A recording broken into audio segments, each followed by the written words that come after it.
Λίγα στα ελληνικά πρώτα. Αγαπητέ εκπρόσωπε της 117 πτέρυγας μάχης, αγαπητοί και αγαπητές συνάδελφοι, αγαπητοί φοιτητές, αγαπητοί μας ξένοι προσκεκλημένοι, κυρίες και κύριοι. Καλημέρα σε όλους και ευχαριστούμε πολύ που ήρθατε για τον εορτασμό της ημέρας του περιβάλλοντος στο Ελληνικό Ανοικτό Πανεπιστήμιο.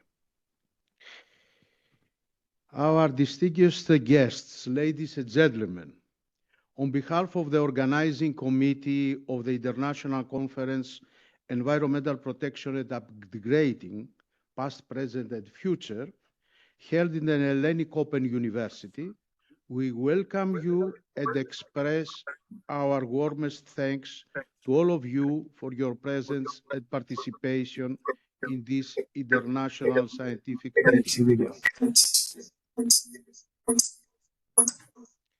The works of this conference aim at examining on a regional and a worldwide basis the synergy between the ancient water wastewater management processes based on the cultures and traditions and modern water developments based on innovative geospatial analysis, smart agricultural water use, and the risk management. The conference will provide the opportunity to all participants coming from various countries of the world, such as from China, India, Philippines, Finland, Jordan, Algeria, Greece, to meet with each other, to present and discuss their research work, experience gained, related to the present and past management of natural water resources based on local traditions and cultures in relation to the environmental protection and quality of the life. The relevant technologies used in the past and modern times will be examined as such knowledge is of paramount importance because it is an effective way of approaching relevant problems of contemporary times. The conference is expand our knowledge, expertise regarding water management and other critical factors that contribute to environmental protection. At the same time, it is expected to respond to contemporary environmental problems related to the impacts of climate change, water and wastewater reuse, environmental protection from microplastics and pollutants, and therefore is expected to be an important scientific event. That is why it was decided to organize it in the context of the celebrations of World Environmental Day on June 5. The conference is held in a city located nearby renowned ancient historic centers, which flourished in the past and which are considered movements of civilization. Some of the most well-known are ancient Olympia, the cradle of the Olympic Games, Delphi, Mycenae, known for the Mycenaean civilization, which is a World Heritage Site. Ladies and gentlemen, civilizations have appeared in the passing course of history only in regions where there was available water. The history of Greece, and especially of the Western Greece, where Patras is located, is interwoven with the water, which indeed has been a natural heritage through the centuries. The everlasting effort of man to control and manage the water resources, the essence of life, led him to construct monumental and impressive hydraulic works, aqueducts, and irrigation systems from the ancient times till the present time, which served for the survival of human societies. Archaeological evidence shows that these hydraulic works were made to last centuries and in close and friendly relation with the environment. I am very grateful to the chairwoman of the Parliamentary Environment Committee for her interest, despite being unable to attend. In addition, I would like to thank also to the Member of Parliament for Etolia Karnania and the Saudi Minister of Environment and Energy, Mr. Milton Zabara, for his keen interest and warm greetings extended to our conference. On this occasion, I would like to express my thanks to the members of the organizing committee. Without the help, especially Mrs.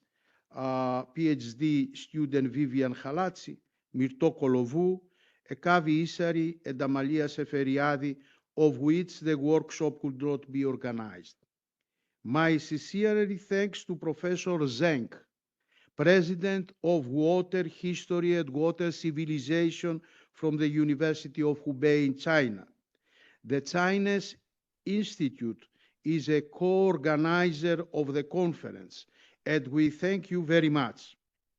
Many thanks to the personnel of the Laboratory of Sustainable Management of the School of Science and Technology of Hellenic Open University, and of course to my colleague, Associate Professor Petros Kokinos. Finally, thanks to the numerous foreign and Greek students who attended here today. Similarly, I thank the speakers, all of you, for honoring the conference with your presence and for your participation in the discussions, and of course for your presence in the celebrations of World Environmental Day. Thank you very much.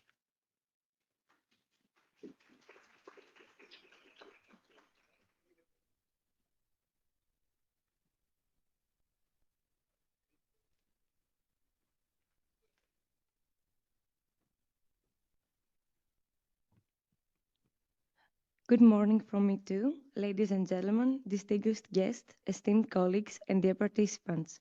It is with great honor and enthusiasm that we welcome you all to the International Conference Environmental Protection and Upgrading, Past, Present and Future, organized by the Laboratory of Sustainable Waste Management Technologies of the Hellenic Open University and Institute of Water History and Water Civilization of Hubei University. Today, on World Environment Day, June 5th of 2025, we're gathered both here in person in Patras and virtually from around the world to reflect on the pressing issues of environmental protection and to explore the developments shaping the future of our planet. This conference brings together distinguished scientists, young researchers, students and professionals to engage in meaningful dialogue, share state-of-the-art research and inspire collective action. The range of topics to be presented highlights the complexity of the environmental challenges we face and the innovative solutions that science and technology continue to offer. We once more sincerely thank you for your participation and your commitment to advancing knowledge and promoting sustainability. That said, as the Secretary of the Organizing Committee, it is my pleasure to officially now open what promises to be a fruitful and inspiring day of discussion and discovery. I shall now pass the floor to Professor Xiaoyang Zeng. Ευχαριστούμε πολύ τον Σμήραρχο, τον κύριο Πιεράτο, αλλά δεν πιο μπροστά αν θέλετε, εκπρόσωπο του Αρχηγού του Γενικού Επιτελείου Αεροπορίας και τον έτερο σε 116 πτέρυγες μάχης. Professor Zeng, do you hear me from China? Yes. No, okay. Oh, no, okay. Can you hear me? Okay, thank you. Yes. Okay. So, okay, I start. Hello, dear colleagues, ladies and gentlemen. Greeting from Hubei University and greeting from beautiful Yangtze River bankside city, Wuhan. Today is World Environment Day. We gathered together here to discuss about the environment history and its lessons for today and future, and how to protect and upgrade the environments. from different ways, such as the environmental history, environmental idea, pollution treatment, and so on, in a transdisciplinary perspective. First of all, I would like to say thanks to Professor Yanis Kalavitis and his team did very hard and excellent work to organize this important and interesting international conference. Secondly, I have to say today the environmental problems are still severe globally, along with the fast development in rural and urban areas in many countries that brought large discharges, pollutions, and so on. At the same time, overuse the natural resource that brought pressure and harm to the natural environment. So for a sustainable future, we still have very hard work needed to do for environmental protection and upgrading. Today, it is very important for environmental protection and upgrading by cooperation of transdisciplines. We need to understand the environment changes historically and learn the wisdom and the lessons from history.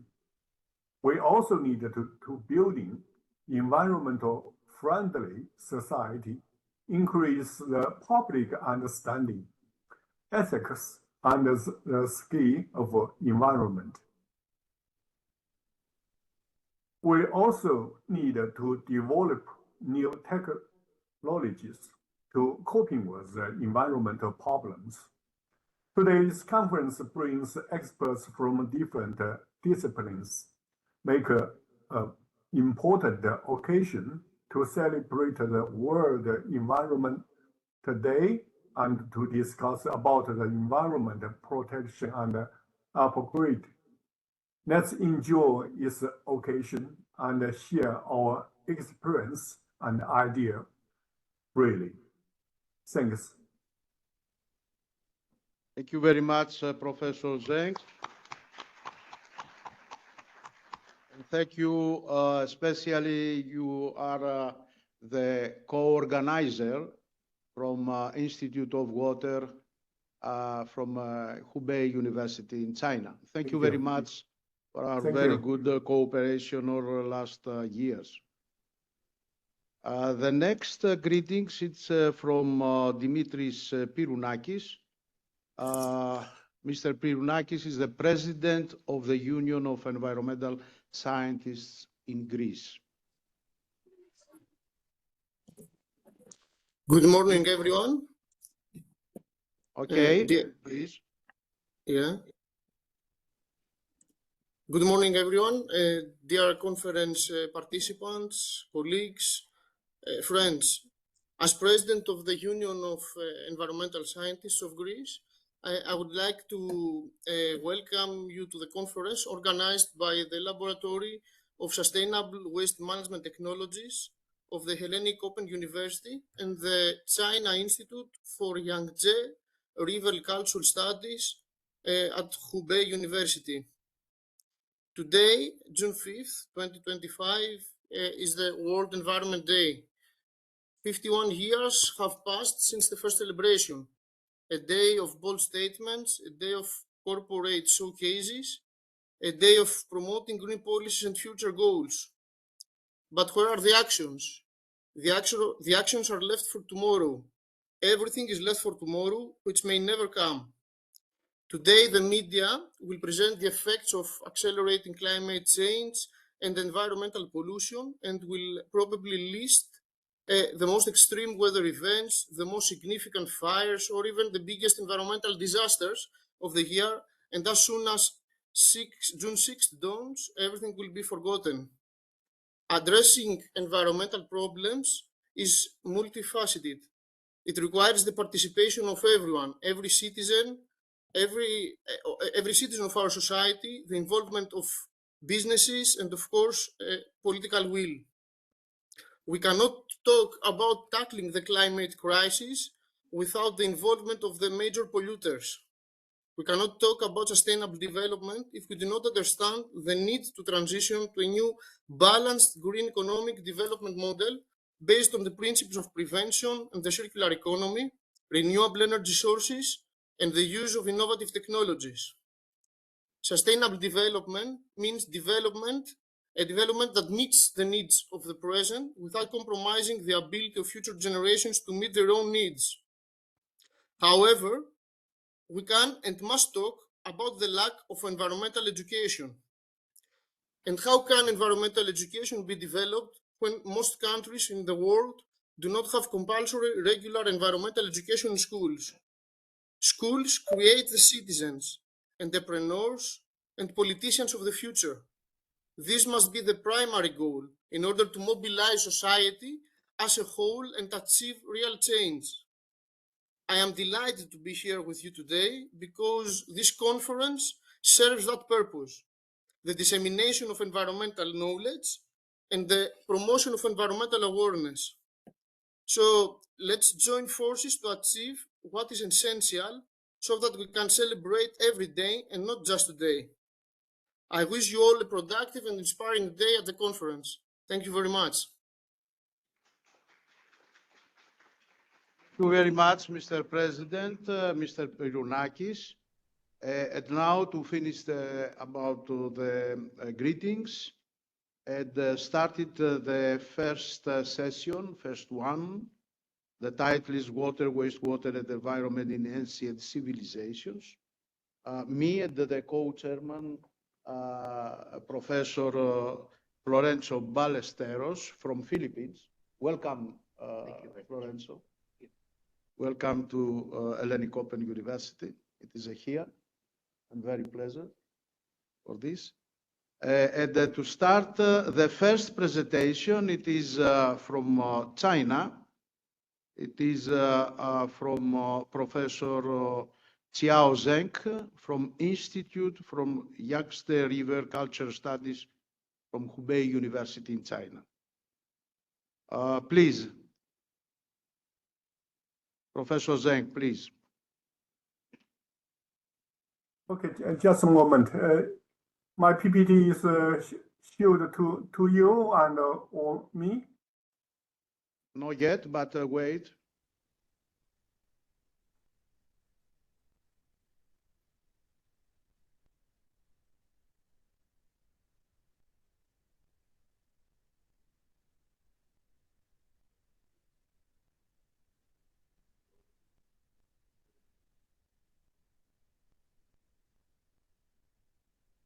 Please to take upload.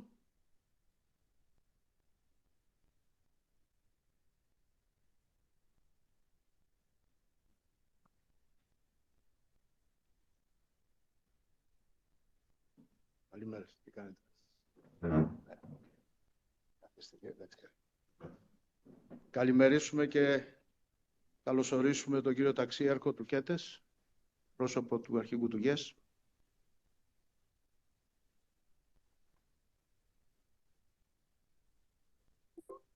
Okay, please to start. Okay, thank you. No. Just a moment.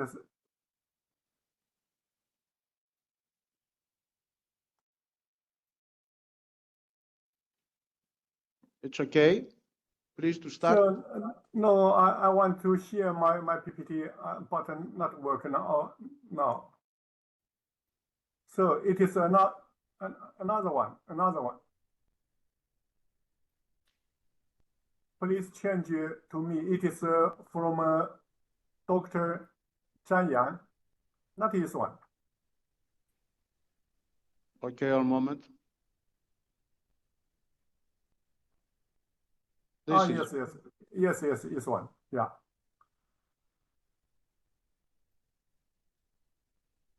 Okay, may I start? Yes, please. Okay.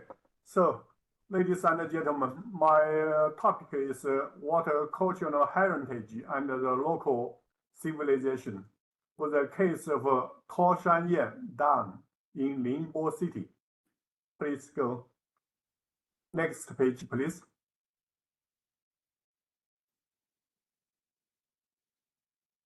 So, okay. So Ningbo City is an influential historical and commercial city in Zhejiang province of China, with a population about 8 million. And its city is very important because it keeps the position of largest port of the world from 2008. It's the largest port in the world. And it is today's city, the place was selected as a place building as a new city in 812 AD. It is about 1,000 years ago as a city place. But at the first, the water is not enough for urban supply in the dry seasons. It means in springs, in autumn, and winter, no enough water, but in summer, too much water from the mountain and from the sea. Because the seawater flow return to the inland, the sanitization strongly troubled the local city and history. Please, next page.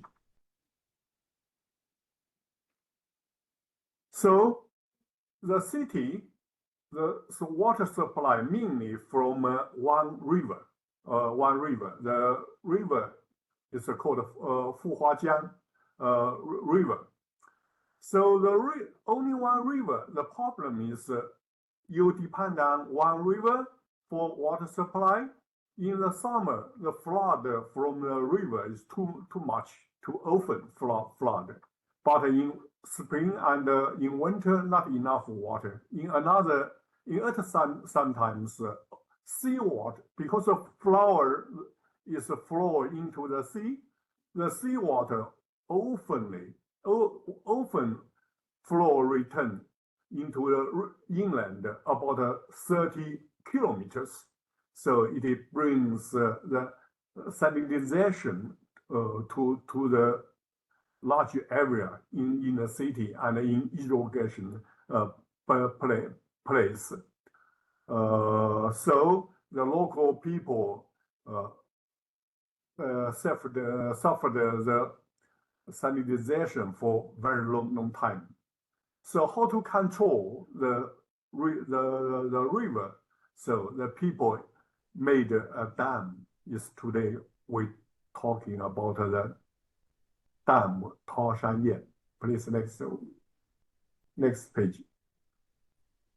So what is the logic of water management from 11th century in Ningbo? They built such a dam above the river in a narrow place. So after the dam built, the dam stops the water and elevate the water level after the dam in the river, and in the dry seasons, the water can also divide into main river and branch river. The branch river is the river water supply for the irrigation area. So in such a case, so the water divided to two parts. 30% of river water flows in the main river, in Yinjiang River, and 30% of water flows into the branch river to flow to the irrigation place. So if we need more water in winters and springs, we just close the dam So we can change the direction of water, 30% water for irrigation and urban water supply. 70% water flows for urban supply and irrigation, 30% to the main rivers. If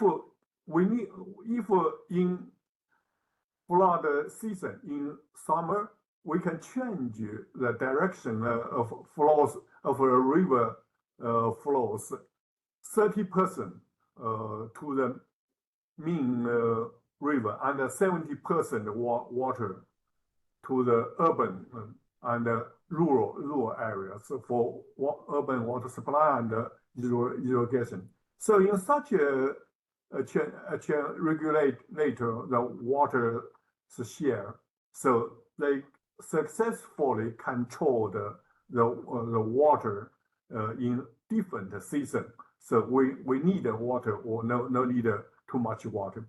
We can see a map in next page, please. Next page. Okay, it is the map.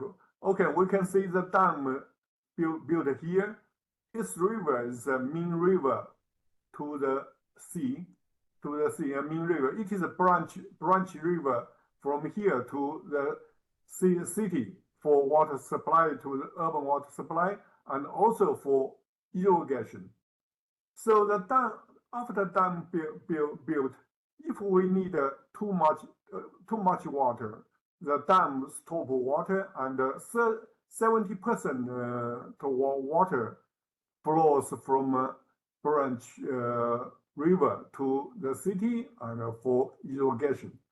If we no need too much water in summer, we just close the branch river, and 70% water will flow from main river into the sea.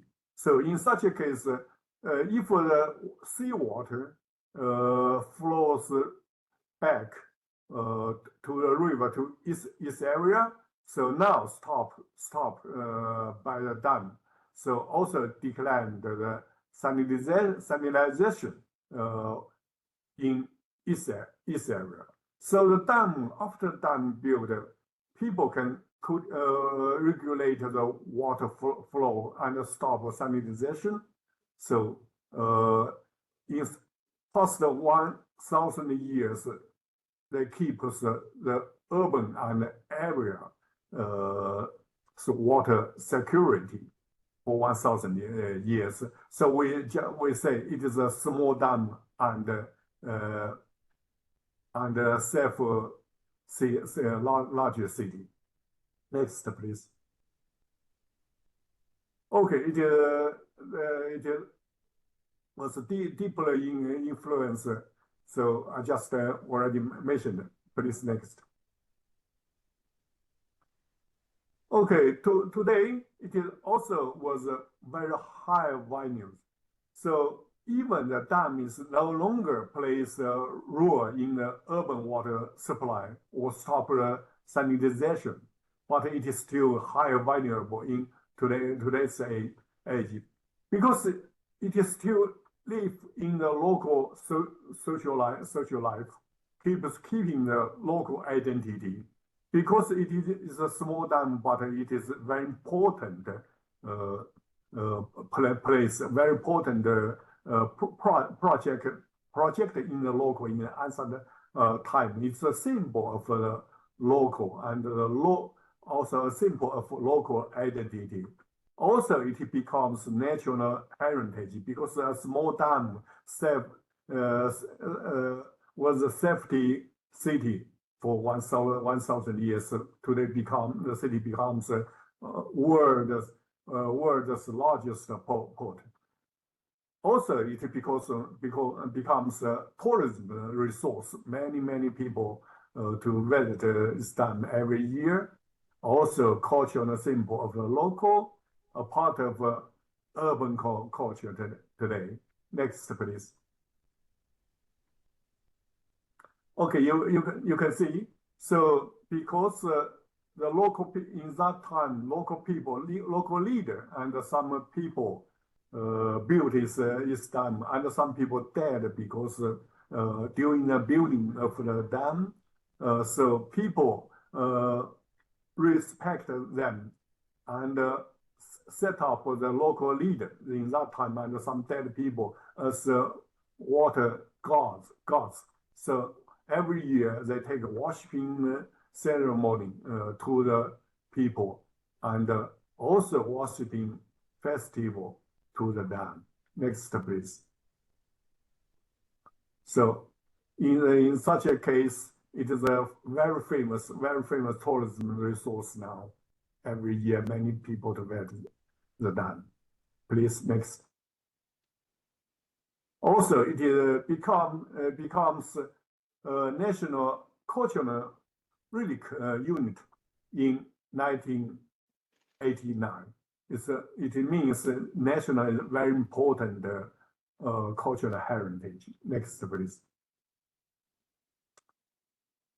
So also, we cannot say just one dam here. It is simple, but a similar heritage in Yangtze River Basin is too many.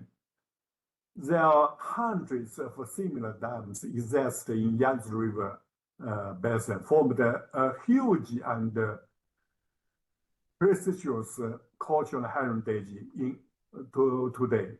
Because one dam always related local environment, local largely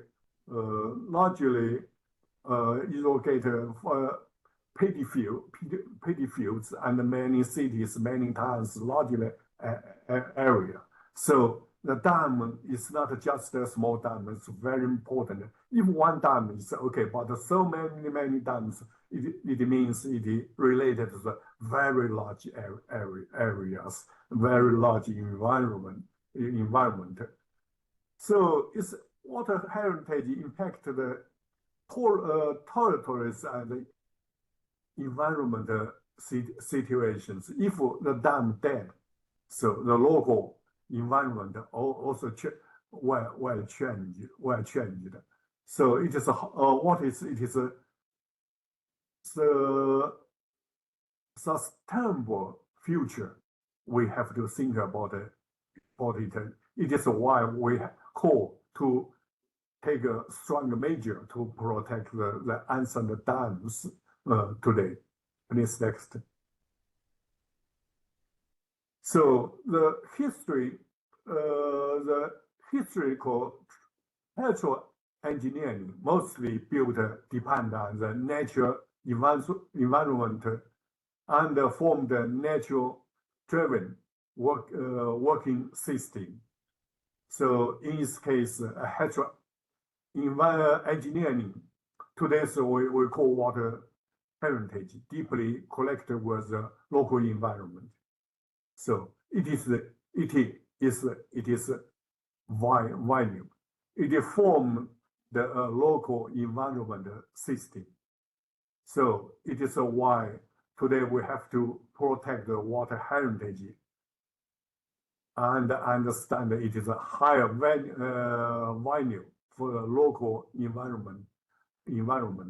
But unfortunately, today many ancient heritage, especially water heritage, because they no longer to plays important role today, because we build many modern systems covered the ancient projects. So many dam is already in a very dangerous situation. So how to do that? How to protect it, and how to protect the local largely environment, especially water environment. It is very important to think about the ancient wisdom and ancient dams today to take a measure is grand necessary. Okay, it is just a case from in China Yangtze River basin. Of course, ancient water heritage largely in China. So how to protect it also important for environmental protection is my idea. I also welcome everybody here in the future to take an opportunity to let us to research with us to think about my suggestion and the question. Thank you very much. Thank you very much, Professor Zeng, for your interesting presentation. Thank you very much to Hubei University again. Please, Professor Smelos. Now we shift to Finland. The speaker is from the Tampere University, adjunct professor Petri Juuti. He will be talking about the history of waters of Vantaa, environmental history of Vantaa City and Vantaa River. Your floor now, Professor. Also, since we are pressed for time, I'd like to request the speakers to limit the presentation to 15 minutes so that we will have enough time for the other speakers to do their part. Thank you.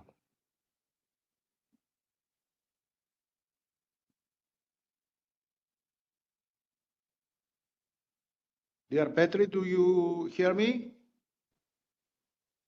Yes, yes. Oh, okay. Yes. Please, good morning.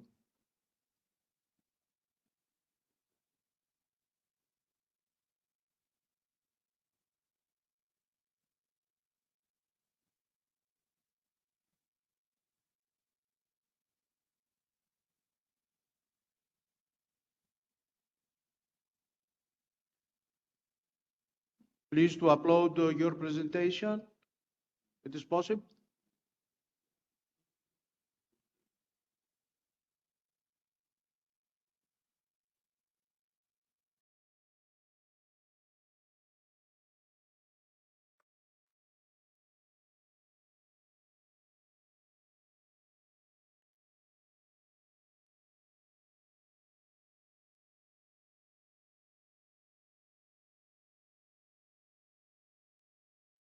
You are muted. We can hear your voice.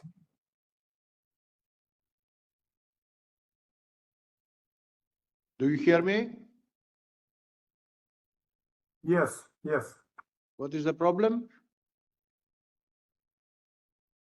We can't hear his voice. Yanis.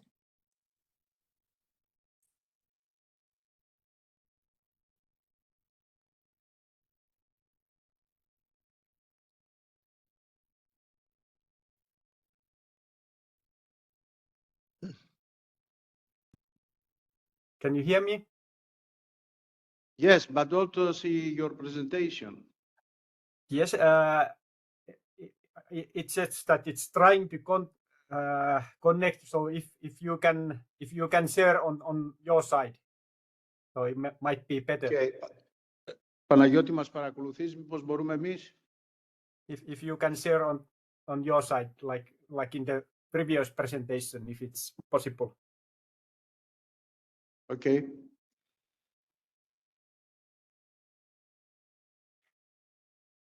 So if you are loading it, I will start to save the time. Sorry about the problem. So I will talk about history of waters of Vantaa. So it's environmental history of Vantaa city and also Vantaa River. Next slide, please. What I want to point in first is that it is impossible to improve polluted environment or system. So one spoiled is not necessarily completely lost. Next, please. Next slide, please. If it's yes, there is a green small dot in the Finnish map. So we are today in that area. So in Finland we have 5.6 million people total, and over 1 million people are living in the case area. So the river itself is quite small, only something like 100 kilometers, but it's vital because there is more than 1 million people living on that area, and it was also the drinking water source. So basically 20% of the whole population is living on that area. Next, please. So there is very many small cities and towns alongside the river, and also the capital city Helsinki, and our third and fourth biggest cities Vantaa, Espoo, and then the smaller ones. Next, please. So Vantaa is an old area. It's been inhabited as long as people have been in Finland. So it's the oldest inhabited area in the whole country. But there was only few people living there. For example, in year 1805, population was under 5,000 people. But when we are coming to 1960s, there was something like 42,000 inhabitants, and in 1980s already 130,000. Nowadays, number of inhabitants is 250,000 people. So you can understand that this sort of population growth requires functional water supply and sewerage. And because this small river was running through the several towns and cities, the river was used as a source of water, but also unfortunately as a sewer. Next slide, please. So what we have asked in our research concerning this area, we have concluded several studies. Main questions were that how environmental history of Vantaa changed due to the interaction between the river Vantaa and water utility. That was one of the first questions. Then in the second stage, we asked what stages can be found from environmental history of water supply and sewerage of Vantaa and river Vantaa. And finally, what was behind of these changes. Next, please. So our results, there is a lot of results because we have written something like 4 monographs and a dozen of articles of there, but they are summarized in 4 points. First, we can divide the environmental history as such. So first phase was early inhabitants. So humans, they were living alongside the river banks thousands of years from Ice Age to the early 1800s. These early inhabitants did not burden the river because there was only few of them. They were using water as the passage, and river offered them food and source of livelihood. Then when the population growth started, it was used as a raw water intake place. And this significance of river Vantaa began to change when 1876 Helsinki Waterworks was established. So whole capital city Helsinki was taking its water from the river, and the same river was used as a sewer in upstreams. So you can understand it was a risky thing to do. So Waterworks decided to take raw water from the river Vantaa, and the role of river Vantaa changed remarkably, and the significance of its states for the people health rose considerably. And significant numbers of water were also developed to the cities all around the Helsinki. And third phase is unfortunately sewer. Wastewater of the settlement and the heavy industry changed river Vantaa. So it was in practice sewer. I don't go in details on that, but this stage lasted several decades, and water quality was very bad, and also the fish were dead in whole river. But finally, after several years, it's now back in recreational use. So there was a significant change when the Päijänne Tunnel was completed and taken into use in 1982, and also the role of River Vantaa as a raw water intake place was over. So the river was now only backup system for the water supply, and the role of river has changed towards earlier recreational use, fishing, and also general satisfaction as adding factor. Next, please. So back a little bit to the history. There is a very dark, gloom-looking picture there, and it's asked, is phenol coming from here? So there was a heavy industry alongside the river in same time when the capital city was taking its drinking water from the river. So you can understand that that was very, very risky. Next slide, please. You can jump, yes. So the 1960s, it was very bad what comes to the water quality. And luckily, there was no big epidemics, water epidemics in alongside of the river. But this era was a starting era of environmental awakening. So the one of the most popular books was Silent Spring by Rachel Carson in 1962, and it was translated to Finnish in 1963. So this was one of the starting points of the environmental discussions, and there was a lot of writings and discussions and meetings concerning the bad state of Vantaa River. But the concept of environmental protection was established in Finland in early 1970s. Yes, there are quite a lot of newspaper writings were published in the biggest newspaper in Helsingin Sanomat in 1960s and 1970s. So next, please. Soon after phenol problems were noticed, there was a plan concerning the distant water fetching from the Jyväskylä area around 130 kilometers from capital city area. So this tunnel, called Päijänne Tunnel, the construction works were started in 1972, and it was completed 10 years after that in 1982. So it's a second longest tunnel in the solid rock in the world, even today. So basically the tunnel guarantees the good quality water for the whole capital city area. Next, please.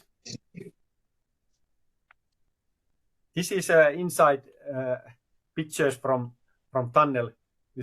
It's very difficult to take pictures from there because the tunnel is full of water normally, but this is taken during that reinforced and some small constructions work. They were concluded in 2001 and also in a couple of years afterwards. So there is a big renovations done already in the tunnel. The next, please. So in same time, wastewaters were treated first in Vantaa. There was a 1955 first Emser well in Vantaa, and then there was a plan that all the wastewaters from Vantaa area will be led to the Helsinki wastewater treatment plant. It was decided already in 1960, and you remember that the river was very bad quality on that time because all the wastewaters were led to the river, and then wastewaters started to flow to Helsinki according to the plan in year 1963. So river water quality started to go in better direction. Next, please. So wastewaters also from neighboring city Espoo were led to the Helsinki. There's a big Viikinmäki wastewater treatment plant, which is the biggest in Finland, and also to Vuosaari in 1969. So basically, after 1960s, the wastewaters went to the right place, not the river anymore. So that was a big development to the good direction. Next, please. So, yes, now there is a new Plomingmäki wastewater treatment plant. It started in 23. So it's the second biggest of the Viikinmäki wastewater treatment plant. This is a huge facility according to the all EU regulations. Next, please. So, and also current development is that all the water utilities in capital city area, they were fusioned in 2010. So basically there is no more Vantaa Waterworks and Espoo Waterworks and Helsinki Waterworks and such. There is a Helsinki Regional Environmental Service Authority, very long name, but basically this deals all the water supply and sewerage matters, and this started in first day of 2010. So basically they have biggest utility in the whole Northern Europe. Networks are totally something like 7,600 kilometers to sewers. So it's bigger than in Stockholm even. Yes, but this has been a long development story from pristine nature to the industrialized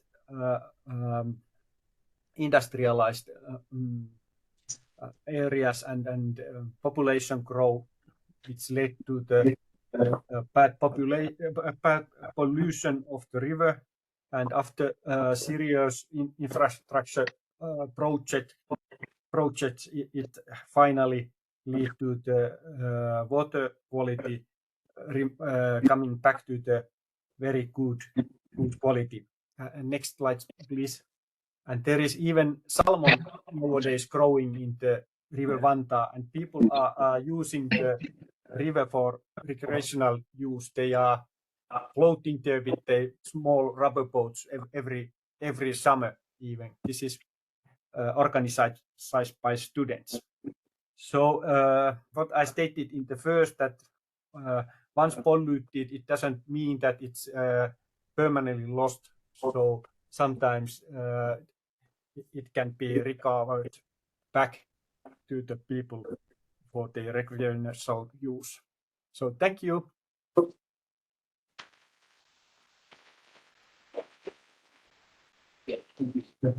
Thank you very much, Professor Jyoti. And thank you again to Finland, to Professor Petri. Jyoti, thank you very much. The next presentation, it is from Delhi in India. Professor Dikshka Katyal. Dear Dikshka, do you hear me? Yes, I can, but barely I can hear you. Very good. Hello. Good morning from Patras, Greece. Good morning. How are you? I'm doing perfectly fine. Thank you so much, Jonas, for giving us this opportunity, because my students are also there with you, listening to the conversations, the interactions, and the wonderful lectures that are being given over. Okay. Thank you very much again. Please, you have the floor. Thank you. Just let me know once you're able to see the screen, okay? I'm trying to share it. Please, you have to upload yet?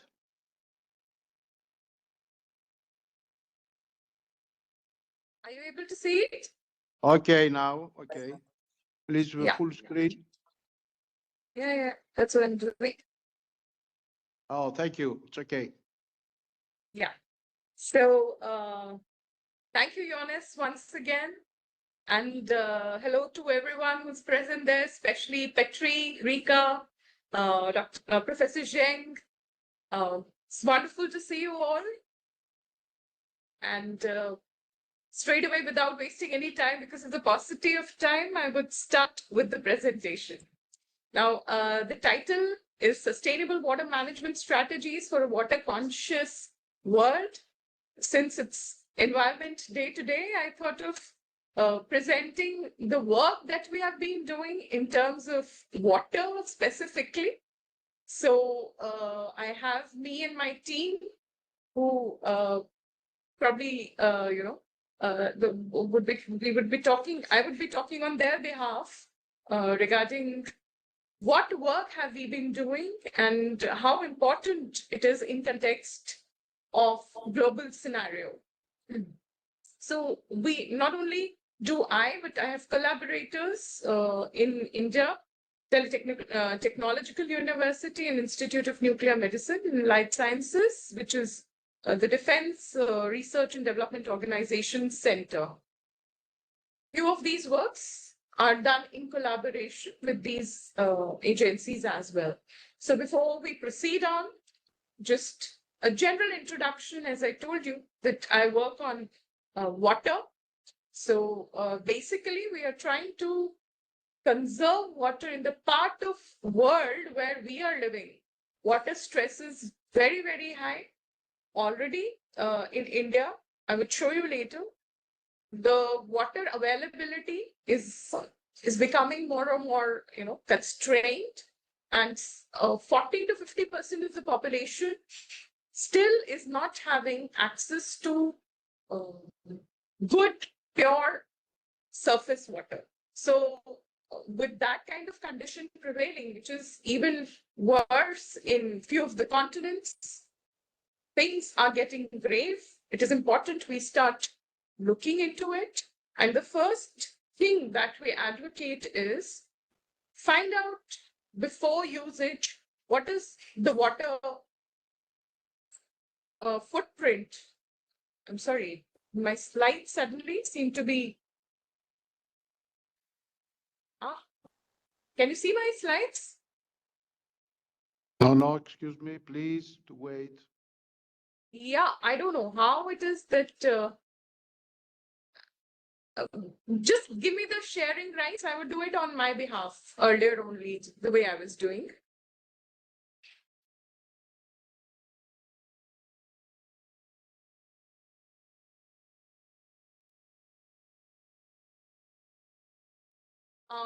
I would request Professor Shang to stop sharing because his, slides have taken over mine.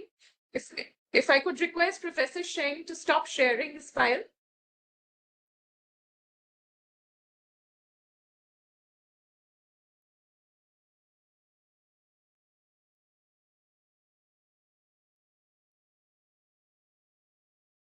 Yeah. Can you see it now?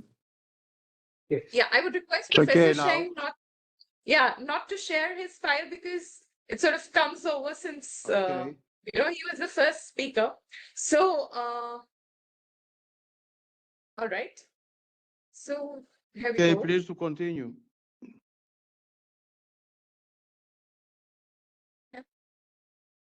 So we're talking about green, blue, and gray water footprint, and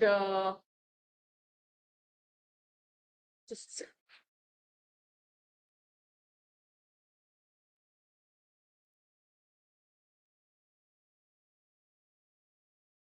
Yeah, and this is the scenario of current, how the water stress and the water footprint is being indicated over.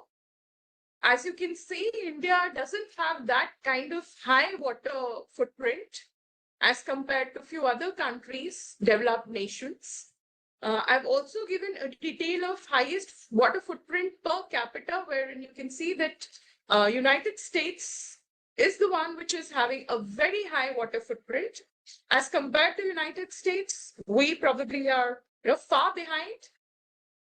Here, importance must be paid over also to countries which are most dependent on water imports, which is Kuwait, Malta, Netherlands, Bahrain, and Belgium.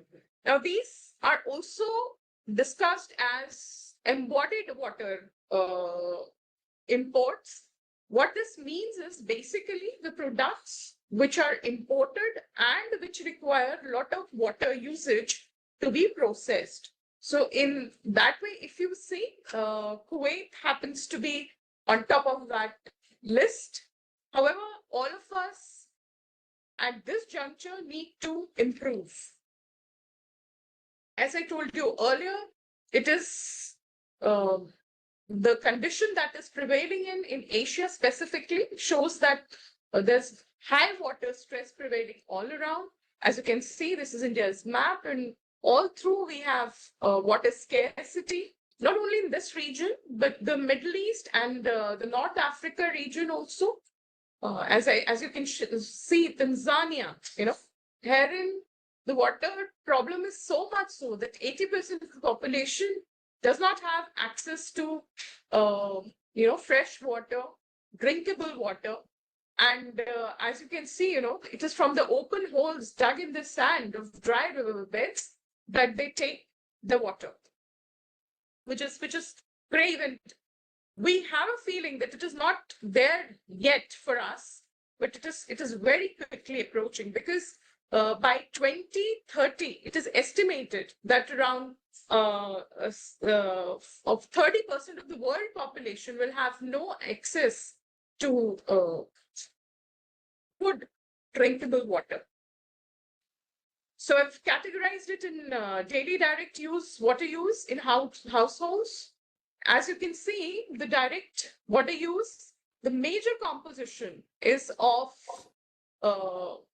toilet, faucets, shower, cleaning, which comes over to 70% of the total water that is being used over in households. So, especially for those countries which are, having water stress, it is important that we curtail this 70%. And there are very easy mechanisms through which we can do it. Again, in terms of virtual water use that I was talking of, I've talked of this particular plate wherein 3,961 liters has been used over to make this small plate, which consists of 227 grams of beef, 227 grams of potato, some veggies, and milk. So as you can see, this kind of water being used over for processing requires us to look into how we want to change our eating patterns also in time. Well, coming over to my work now, I've categorized the whole thing into how we are trying to change over the scenario, the water scenario, especially in India and largely in globe. So I've classified in terms of depiction, how we are depicting the water stress areas. Then how is it that we are ensuring better distribution of water? Then how are we removing, contaminants from water? All three we are trying to work in. The first one is depiction and assessment, which we are doing through geographical information systems based mapping. Then better distribution we are trying to ensure through innovative membranes or hydrogels, which are ensuring better distribution of water as well as fertilizers. And then removal, we are trying to use the mechanisms like your RO membranes. Plus, we are trying to derive new nanotubes, which can alternatively be used for the removal of radionuclides. So this map that I'm trying to show you is through geographical information systems. These are the maps which are showing the current status of water in Delhi. Now, these maps are called as index mapping, or these maps have been obtained through index mapping, which show you the scenario of current water quality status that's existing. As you can see onto the left, we have talked of pre-monsoon, post-monsoon, and winter season, how quality changes over in Delhi. And vulnerability maps also we are working upon, which are predictive in nature. So they model how 10 years down the line or 20 years down the line, the water quality will change, which are being shown over here. What ultimately I'm showing you is a vulnerability mapping, which is predictive in nature, plus index mapping, which is the current scenario being integrated together to show how Delhi water quality situation shall change in times to come. Not only this, but since I've worked in varied areas of India, this is being shown over for Maharashtra, a small command called as Pravara command, wherein we try to understand how fertilizer usage, changed over the quality of the soil. And again, this was a vulnerability using drastic. So in times to come, how quality of water will change over, that is being depicted in here. Not only are we doing depiction, we are also trying to integrate these values with the water health risk assessment models to assess how cancer or non-carcinogenic risks are going to come over in a specific population. So we have made specific indices of heavy metal pollution, degree of contamination, and that we have used in areas which are, in the sampling has been done over in the areas which are close to the industries. So a reconnaissance survey also has been done over to see whether actually what we are showing or we are predicting is being shown over in the areas there, which are in the close proximity of industries. And as you can see, yes, some degree of population is showing those characteristics. That does mean that knowingly, unknowingly, water is being discharged over from these industries, which somehow is being leached over in groundwater, which the population is consuming. So we are bringing forth the policy regulations also in this context. Now, this was just the depiction. As I told you, we are also working on hydrogels, which help in better distribution of water.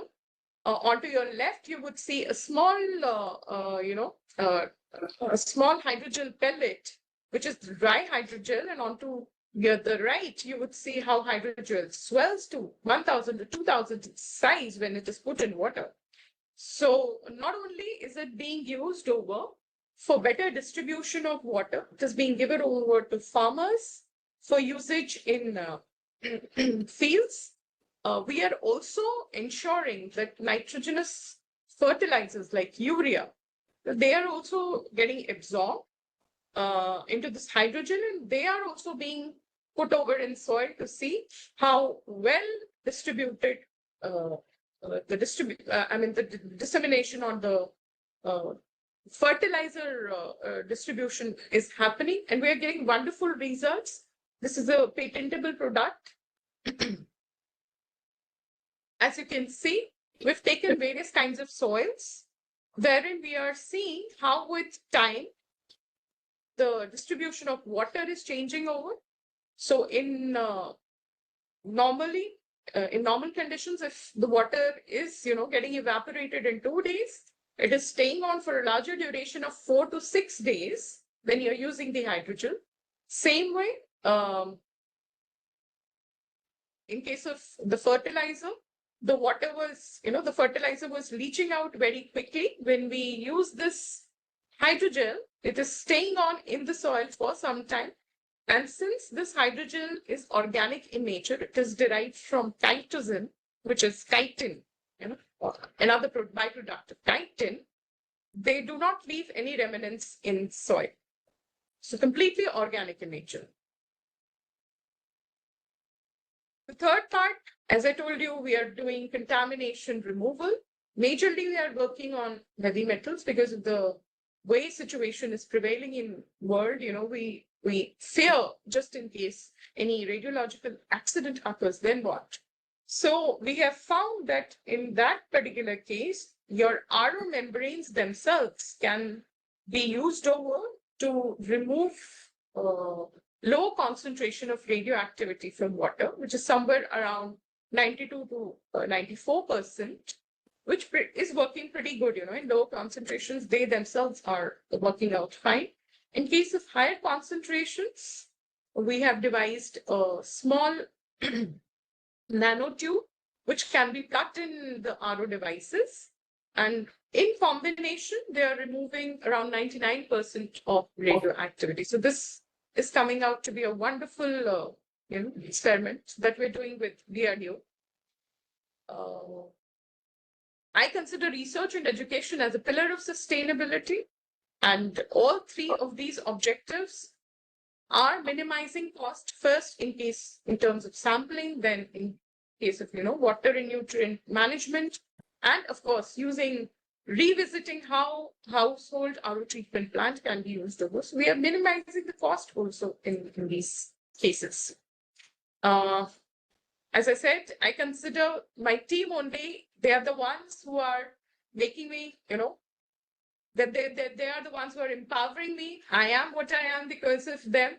So this is the final slide, the awards that we are winning together, and you can see the happy faces, celebrate whenever we do we bring in new technology, we do some good research, we celebrate with having, we have a great party. So this is one photograph is of the earlier times wherein I had scholars from DRDO and other institutes too. So that I would like to thank you. With the changing world dynamics, we as Indian institutions are also looking out for new partners. So this is my email. In case any one of you wants to connect, you're most welcome. Thank you so much. Thank you very much, Diska. Thank you. And I hope next celebration next year to organize in India. Absolutely. Absolutely. Goes without saying, Jonas. Thank you very much. Thank you. Thank you. That was a very informative presentation, Professor Katyal. Thank you. Now from India, we come back to Greece. ये तो अंग्रेज है सब ये तेरे college में है नहीं Please, Professor Katyal, I think you need to close your presentation because there are background noises. Okay, thank you. From Greece, we come back, from India, we come back to Greece. The speaker will be Reverend Dr. Evangelos Markantonis, who is an Orthodox priest from the University Church of Kapanikaria, Athens, Greece. The title of his presentation is Orthodox Monastic Ethos and Sustainable Consumption and Production. Thank you very much. Thank you very much. Πάτερ Ευάγγελε, καλημέρα. Καλημέρα κύριε καθηγητά. Μετά το Πατριαρχείο βλέπετε υπάρχουν opportunities, πολλές. And I want to thank you for this also. Can I share the presentation or you have to present it there? Can I share my view? Okay. Okay, let me. Full screen, please. It isn't it full screen now. It's okay. It's okay. It's okay. Okay.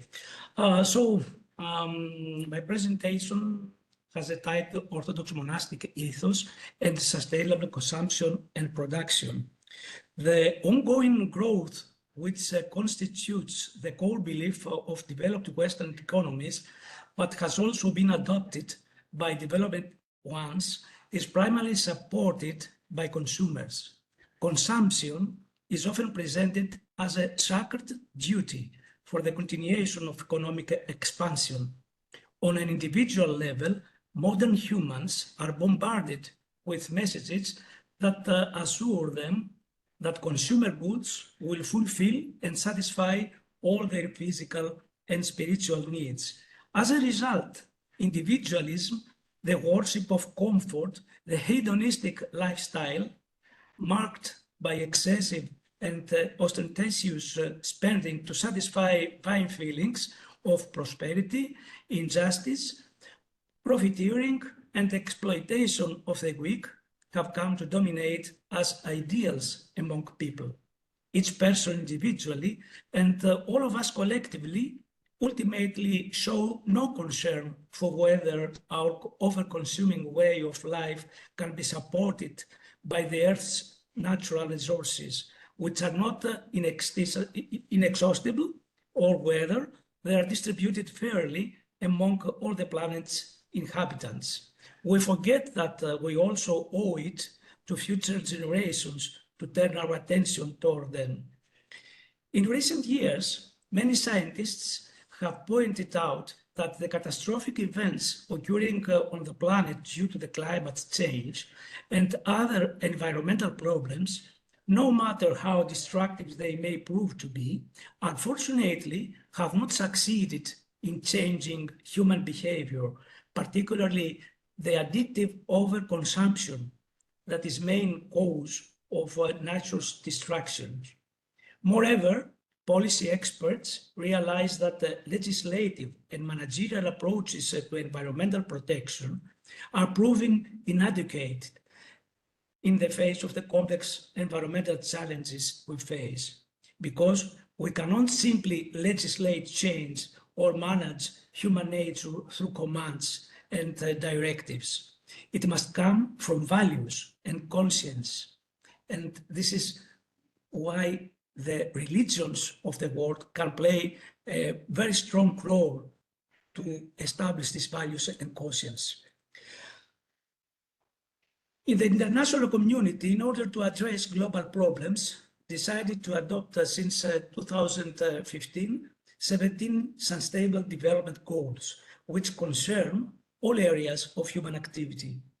The SDG 12 is trying to ensure sustainable consumption and production patterns.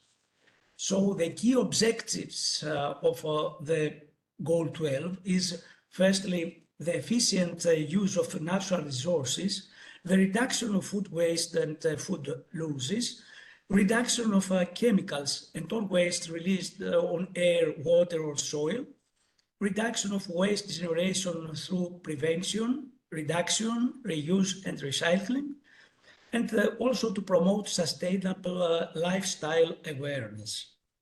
Why it matters? Because current consumption patterns exceed planetary boundaries.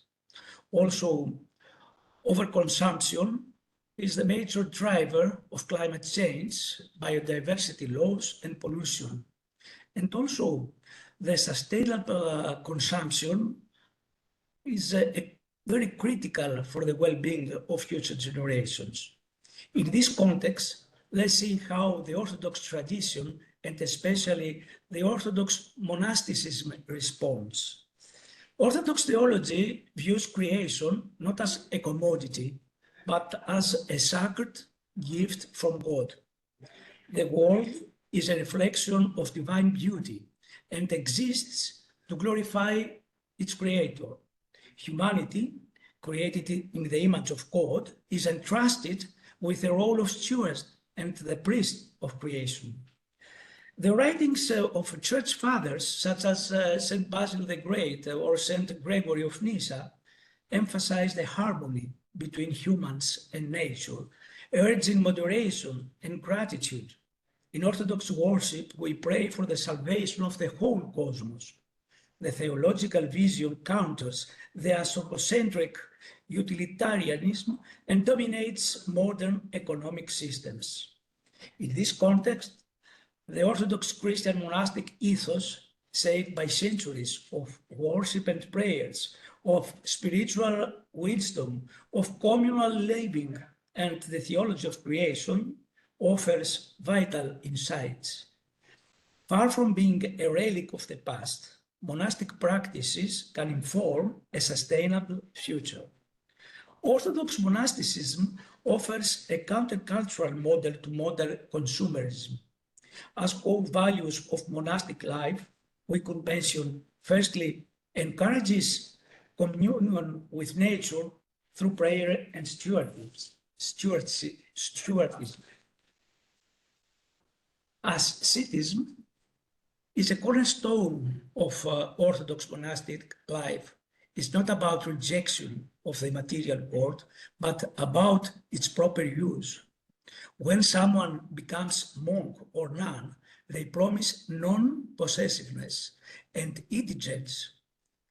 So voluntarily limit their consumption, not out of disdain for material goods, but out of love for God and deep respect for creation and fellow neighbor also. We see here the inscription above the door of a monk's cell. Today it says, it is mine. Tomorrow it will be someone else. It will never belong to me. This ethos fosters a spirit of simplicity, frugality, and self-restraint. Modern ecological thought increasingly recognizes that sustainability depends on curbing overconsumption. Orthodox asceticism thus provides a tested and lived model of what this might look like in practice. In Orthodox monasteries, particularly those on Mount Athos in Meteora, or in other parts of Greece, or in Romania, Bulgaria, or Russia, demonstrates practical implementations of sustainable living. First, it's the self-sufficiency. Most monasteries cultivate their own food, often using organic methods. Monks and nuns produce olive oil, wine, dairy products, honey, soap, often in environmentally friendly ways. They preserve traditional knowledge and minimize harm. Today, most Orthodox monasteries either store leftovers for later meals, or donate them, or repurpose them as animal feed or compost. Cooking oils and fats are recycled or used in traditional soap making, further minimizing waste. This minimal waste is a very important practice in the monasteries. Items are reused and simplicity in possessions is prioritized. St. Dorotheus of Gaza emphasized the importance of conscience even in the smallest matters of material use, teaching that nothing should be allowed to go to waste. The same principle appears in the 5th century guidance of Abba Megethius, who urged that leftovers be preserved, not discarded unless spoiled. St. Theodore of Studit encouraged monks to repair old items, particularly shoes, and not discard usable materials due to negligence. Monasteries today extend this ethos to waste management practices, including the reuse of containers, composting of food scraps, and recycling for packaging materials. For example, glass jars are often reused, while old furniture is refurbished rather than replaced. Here you can see a shed made from old wooden electricity poles. The company label is still visible. Also, old car tires became flower pots. Also, renewable resources are being used. Many use wood-burning stoves. In St. Mountain, many monasteries or cells use solar panels, and also in the building, the monasteries use natural building materials. Also, another thing of monastic life is communal sharing. Goods are shared according to need, reducing duplication and excess. This lifestyle aligns remarkably well with ecological principles such as circular economy, localism, and low-impact living.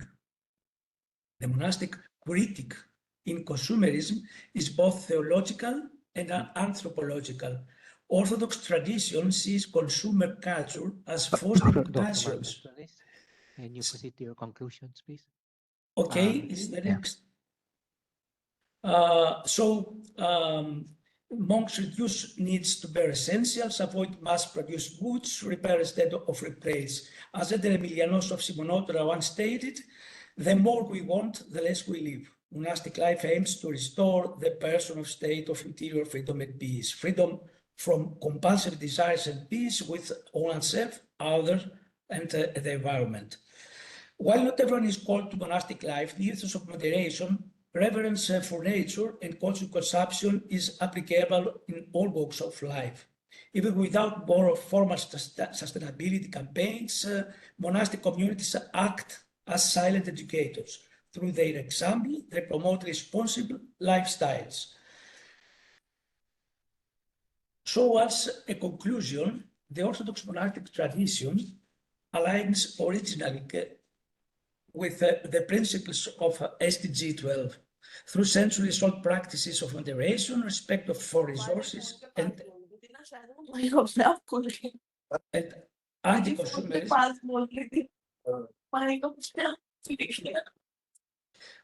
Monasticism models a form of ecological living grounded in spiritual values. These practices present not only a historical witness, but a living, replicable model of sustainability for the modern world.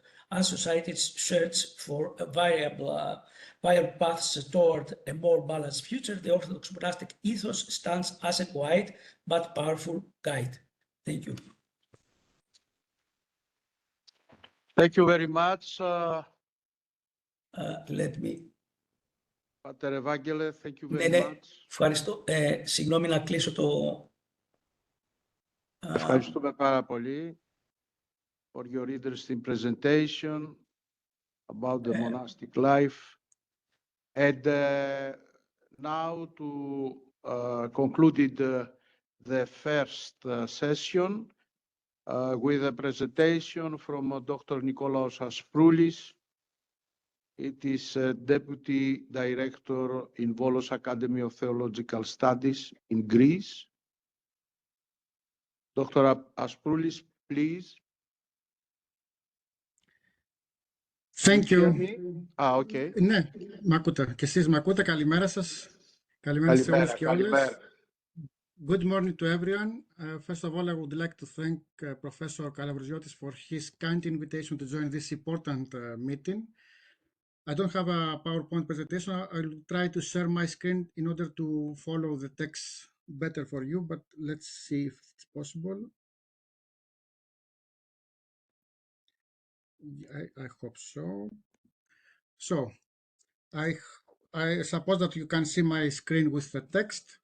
The title of my presentation is Water as a Source of Life, an Eco-Theological Perspective. Let's start with some introductory remarks. It is widely acknowledged that water is essential for all forms of life, both human and non-human.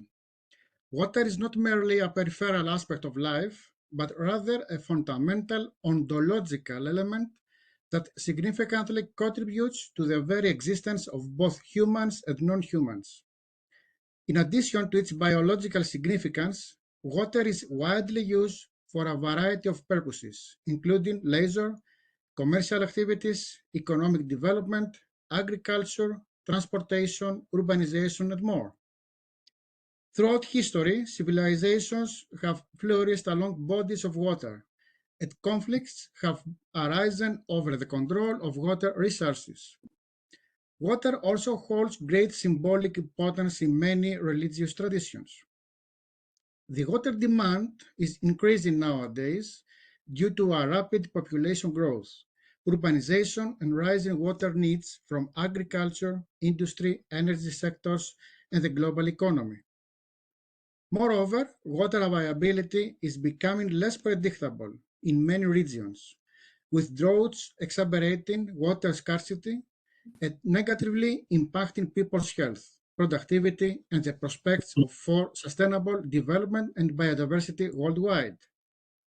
Therefore, ensuring that everyone has access to sustainable water and sanitation services is a critical strategy for mitigating the climate crisis in the coming years. Taking into account this grim picture of the present reality, can Eastern Orthodox theology be of any help in offering assistance in achieving the Sustainable Development Goals, specifically in ensuring universal access to clean water according to the Goal 6? Considering the interconnectedness of all humans and forms of life, access to safe and clean water should be seen as a fundamental human right. A Christian perspective that acknowledges this profound ontological connection with water understands it as not just a symbol, but as a real means through which God purifies and sanctifies life and creation through the Holy Spirit in Christ.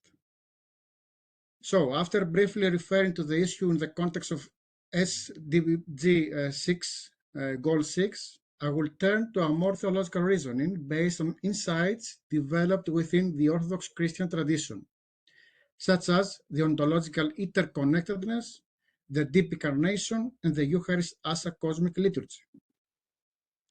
SDG 6 on water, a critical time for action. The integration of the topic of water into the United Nations Sustainable Development Goals in 2010 was a deliberate choice. However, the current situation has not shown significant improvement over the past decade.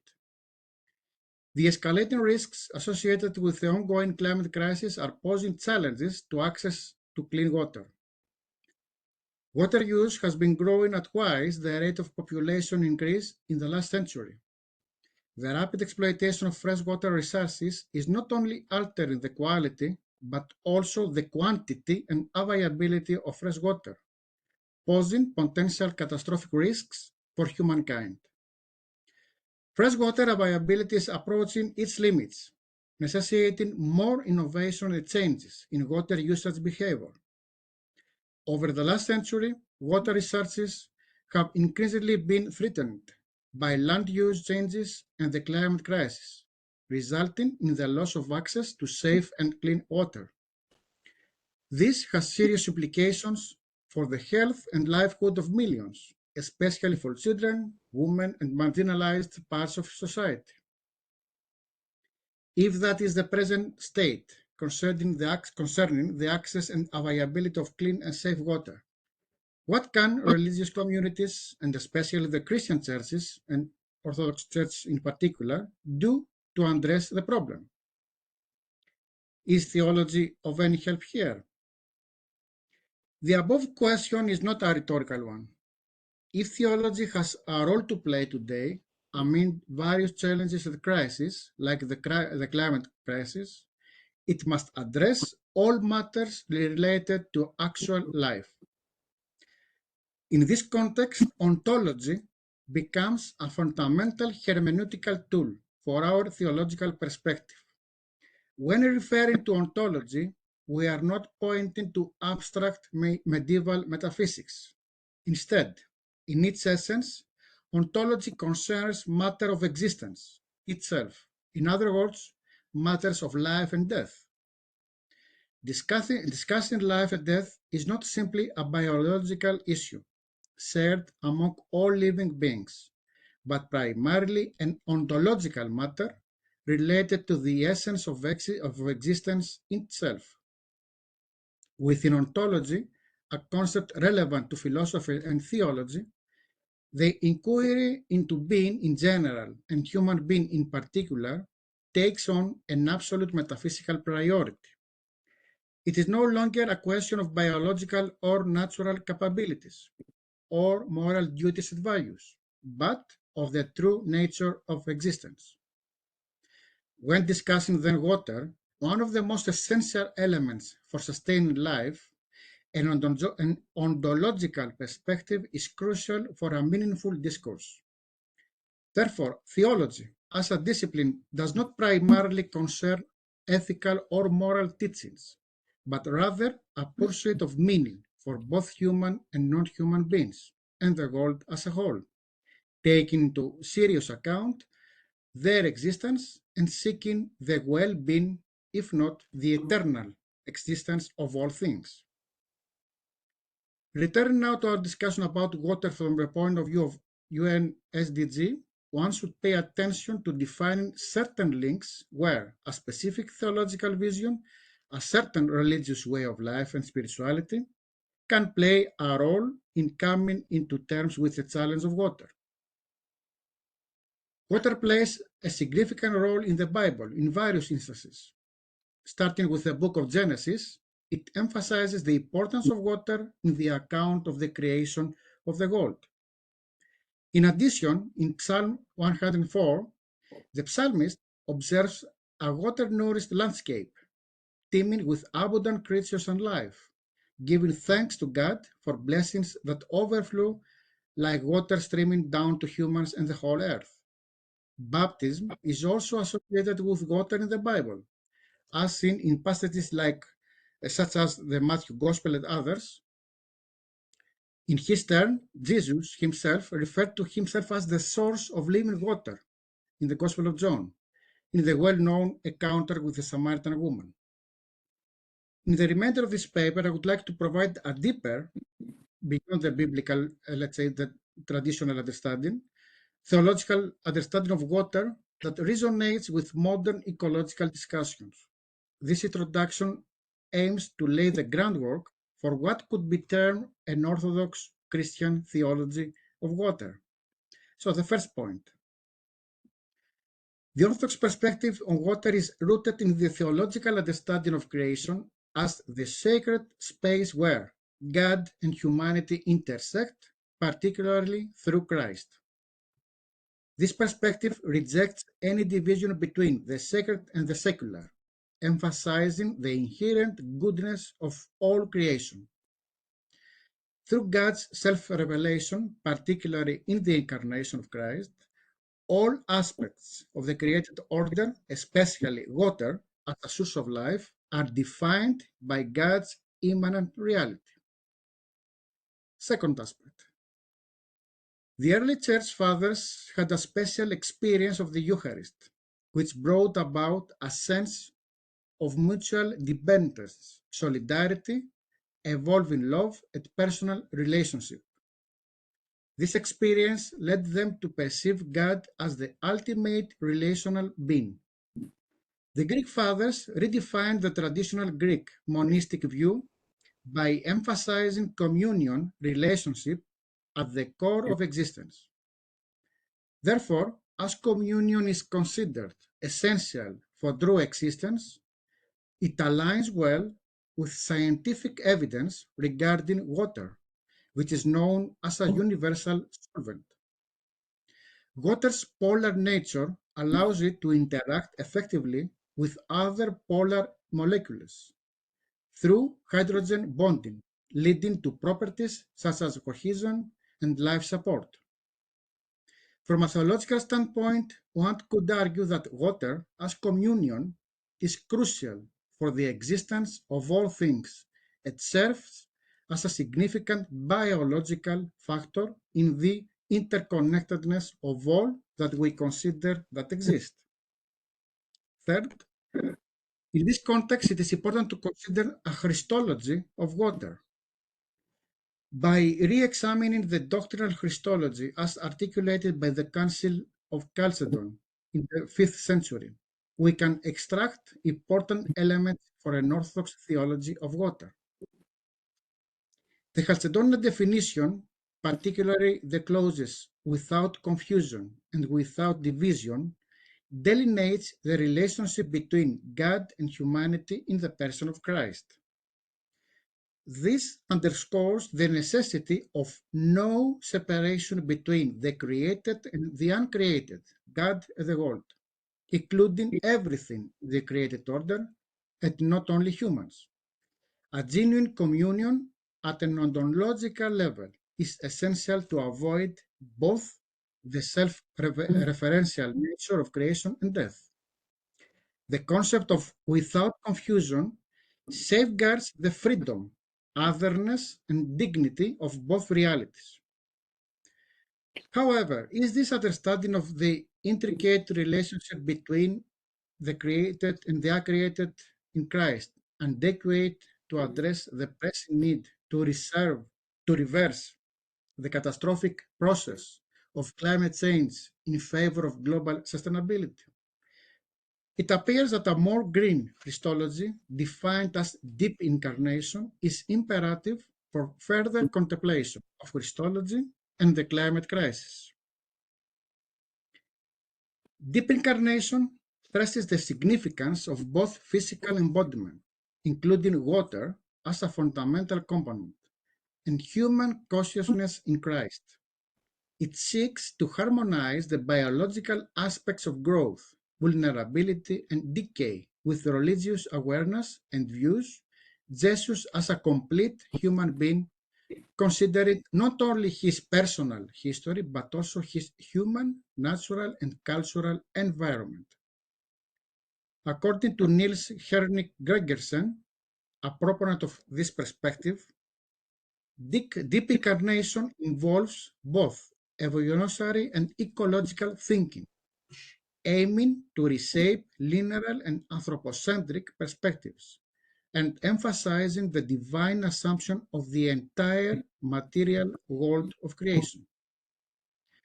Although the text does not explicitly mention water, it is implicit that water is a vital dimension of life. It is fully integrated into this perspective, representing an incarnation of biological existence at the natural system. The focus is on the cross of Christ, a divine identification with the fertility and pain of biological creatures. The concept of deep incarnation emphasizes the centrality of Christ as a sole mediator between the created and the uncreated. This perspective underscores the significance of Christ fully assuming material form for the salvation of all the creation. Okay, please, Dr. Asproulis, it is possible Yes, to 1 finish minute. if Yeah, it's one possible. minute. Thank you, Yeah, thank you. Thus, according to Gregory the Theologian, what has not been assumed has not been held, a saying which underscores the importance of Jesus assuming human form and entering the created realm to redeem and save all of creation from corruption and death. The final point, one further aspect in this introductory reflection on our theology of water is the following. In the Eastern Orthodox tradition, the Eucharist holds a profound significance as a ritual act of the Church. The offering of bread and wine, basic products of human labor, containing water as a fundamental ingredient, symbolizes the offering of God's creation for eternal life. This act is intended not only for the benefit of humanity, but also for the transformation and salvation of the entire creation, reflecting the concept of theosis, deification, on a cosmological level. Viewing the Eucharist as a cosmic liturgy emphasizes its role as a sacrament intrinsically connected to the life of the Church, to transform our interaction with the use of creation in a sustainable way. Conclusion. Water constitutes the 60 to 75% of the human body weight, and a loss of 4% of total body water in specific circumstances can result in dehydration, while a 15% loss can be fatal. Despite a person's ability to survive a month without food, surviving without water is limited to just 3 days. This is what our experience testifies. The Orthodox theological tradition addresses the significance of water in our lives. By re-evaluating its profound tradition, theology can contribute to contemporary discussion by providing essential elements for developing an eco-ethos that acknowledges the materiality of the world, of which water constitutes an indispensable element, as a crucial aspect of the divine human-world communion, imperative for fulfilling the divine plan for creation, care, and salvation. Thank you for your attention. Thank you very much, Dr. Ratspoulis, for your interesting presentation. Now to finish the first session, the second session about the history of the water, the second session to start it after the coffee break. Coffee break, it is 5 minutes only to continue with the technological science about the water, water management. And before the break, the coffee break, we have, I am very happy because we have 3 honorary awards from Lab of Waste Technologies in Hellenic Open University. The first honorary award, it is to Professor Florenzo Ballesteros from the University of Philippines for his many years for collaboration in the field of wastewater management. And I'm very happy to come in here, Professor, in Hellenic Open University. Give this award so to you.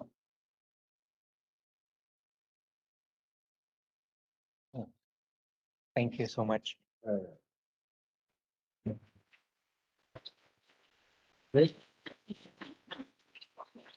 Congratulations.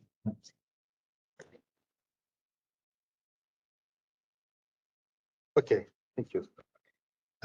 Professor Komnitsas, do I hear me?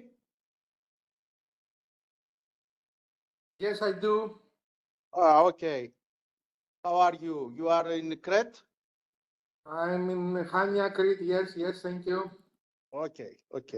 The second honorary award, it is to for Professor Kostas Komnitsas. And please ask the Director of Studies of the Postgraduate Program in Waste Management in Hellenic Open University. I would like to offer this honor award to Professor Kostas Komnitsas from the Crete Polytechnic for his many years of academic contribution to wastewater management and to the program, and to the master program in general here in Greece. Κώστας δεν είσαι εδώ, αλλά το βραβείο εδώ σε περιμένει.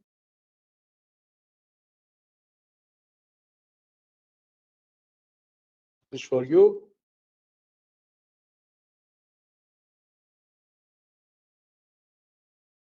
Thank you very much.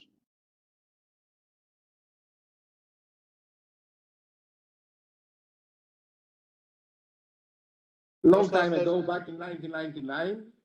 Yes. And since 2006, I teach in the waste management course. So I teach for almost 19 years, almost 20 years. And I'm very honored that I work and I cooperate with Professor Kalabriziotis, who I consider a best friend. And I think he's one of the reasons why this MSc course is very well accepted and gets many honors and recognition in Greece and in Europe. Thank you very much. Thank you. Okay, thank you. And similarly, the third honorary award is to Professor Risi Karapanagiotis from the Chemistry Department of University of Patras for her equally years of contribution to the program master program and to coordination of the courses Environment and Pollution and Wastewater Management in Hellenic Open University. See, for you.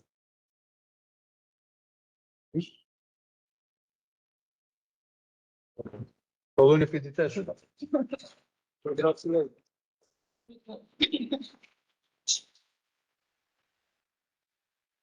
Ευχαριστώ πολύ, τιμή μου. Thank you very much. It's my honor.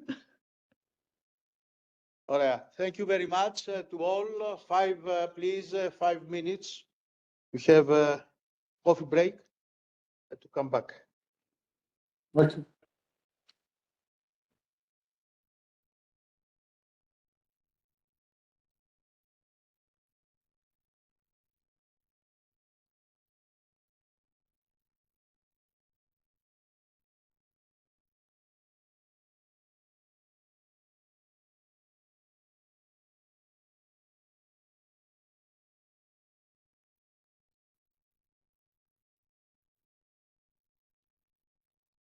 Welcome back, everyone. I hope you had a refreshing coffee break. We're ready to continue with the next part of our program. For those joining us online and those here in person, thank you for returning promptly. Let's continue with the next presentation.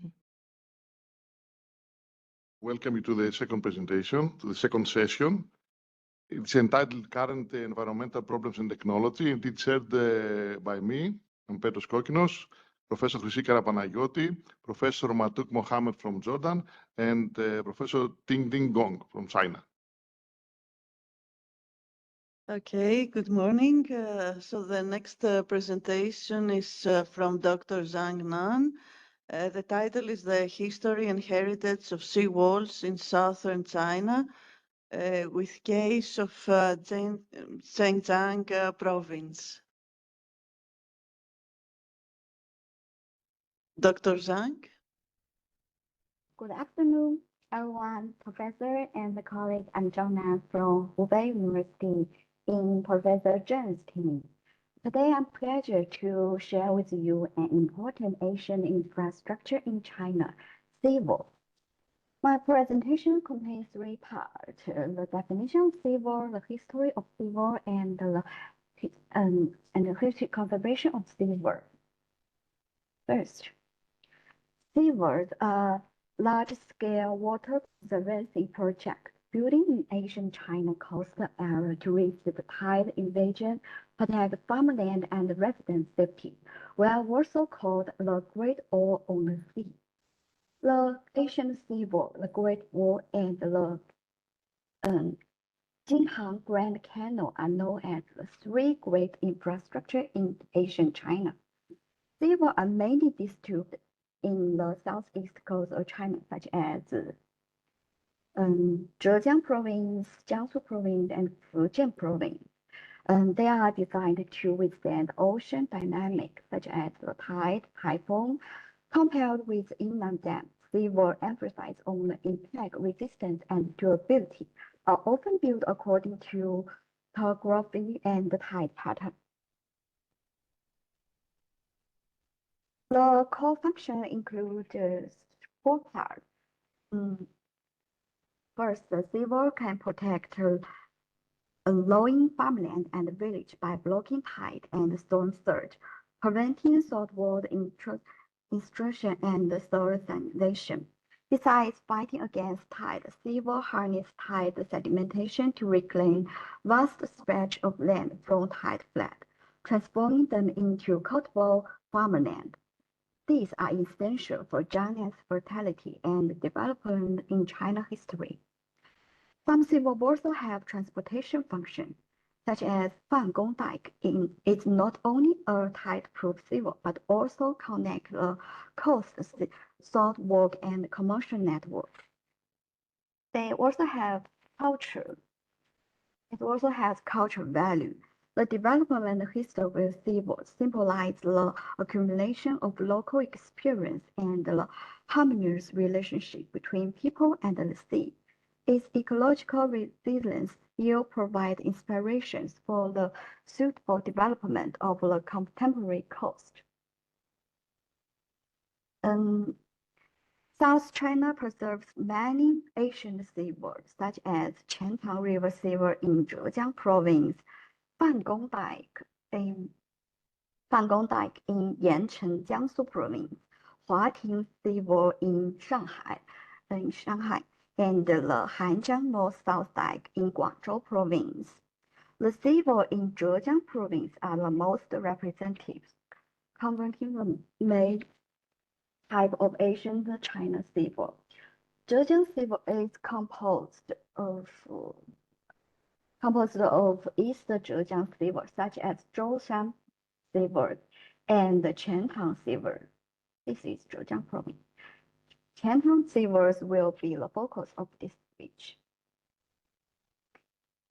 From Warring State period to Han Dynasty, or the original of seawall, in Wuyue region, now the South Zhejiang province, earth embankment had been constructed not only to combat tide incursion, but also to serve as defensive infrastructure. 越决书, 越决 book, record that seawall is well the state of Yue, warm and regulated military vessel. And in Han Dynasty, with the development of Jiangnan region, seawall were progressively expanded.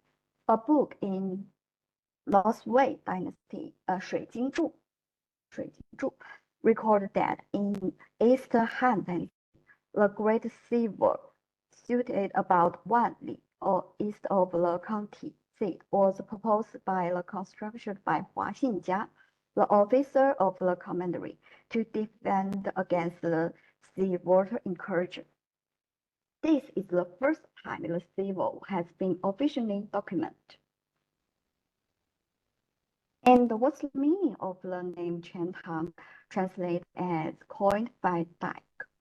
Initially, in order to build a seawall, the officer offered reward that anyone who delivered one hu, about 60 kilometers of each of earth, would receive 1,000 coins.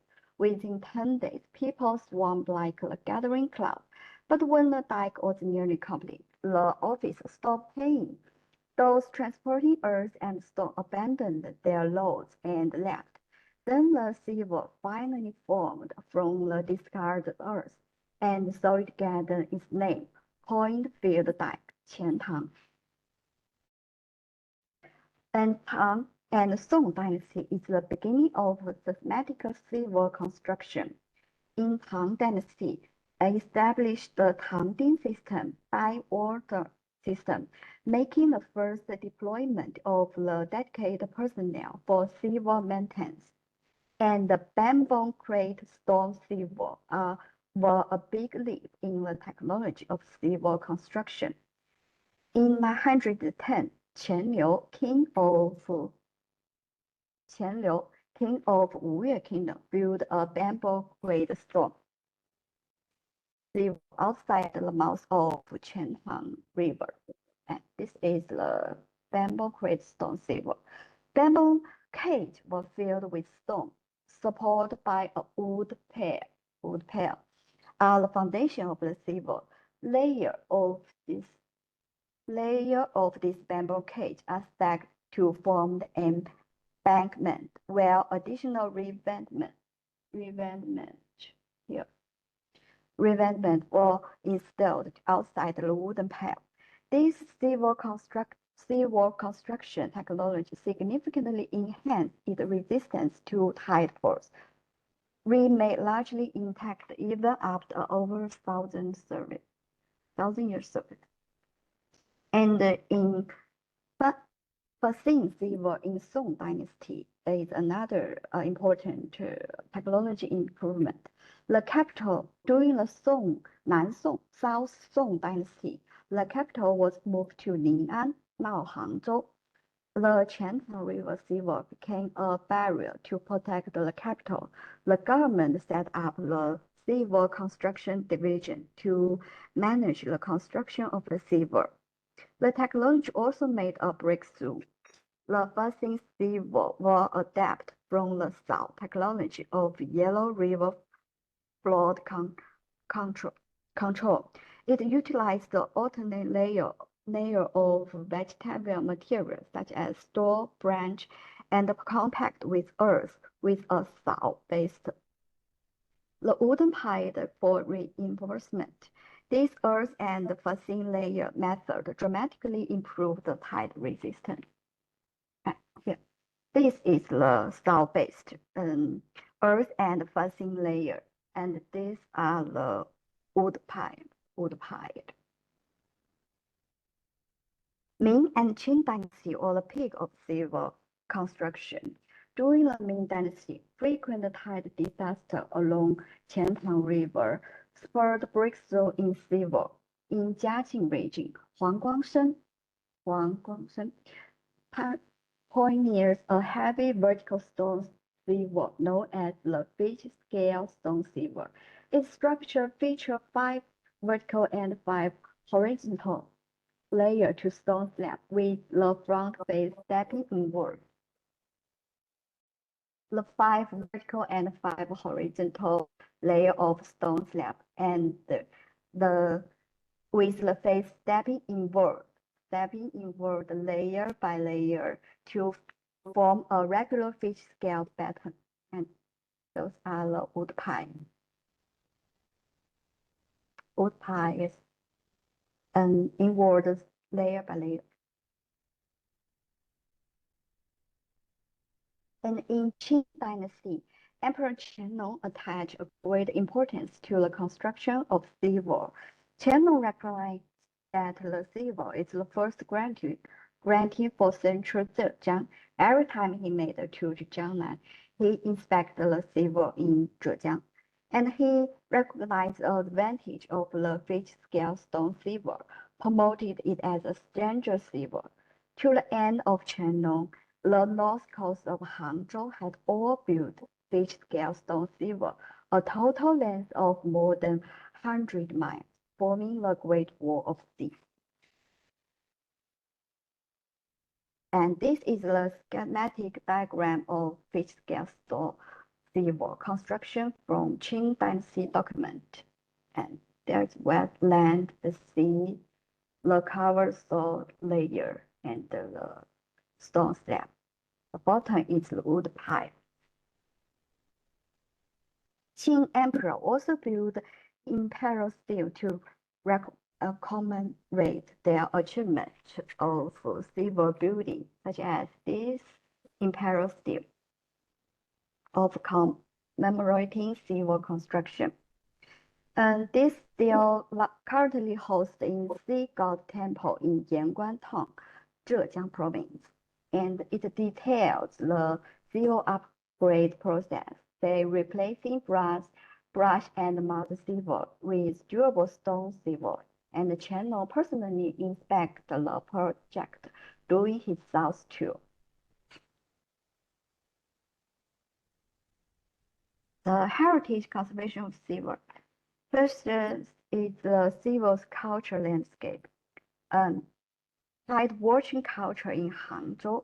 Qiantang Tide Watching Festival is one of the provincial intangible cultural heritage.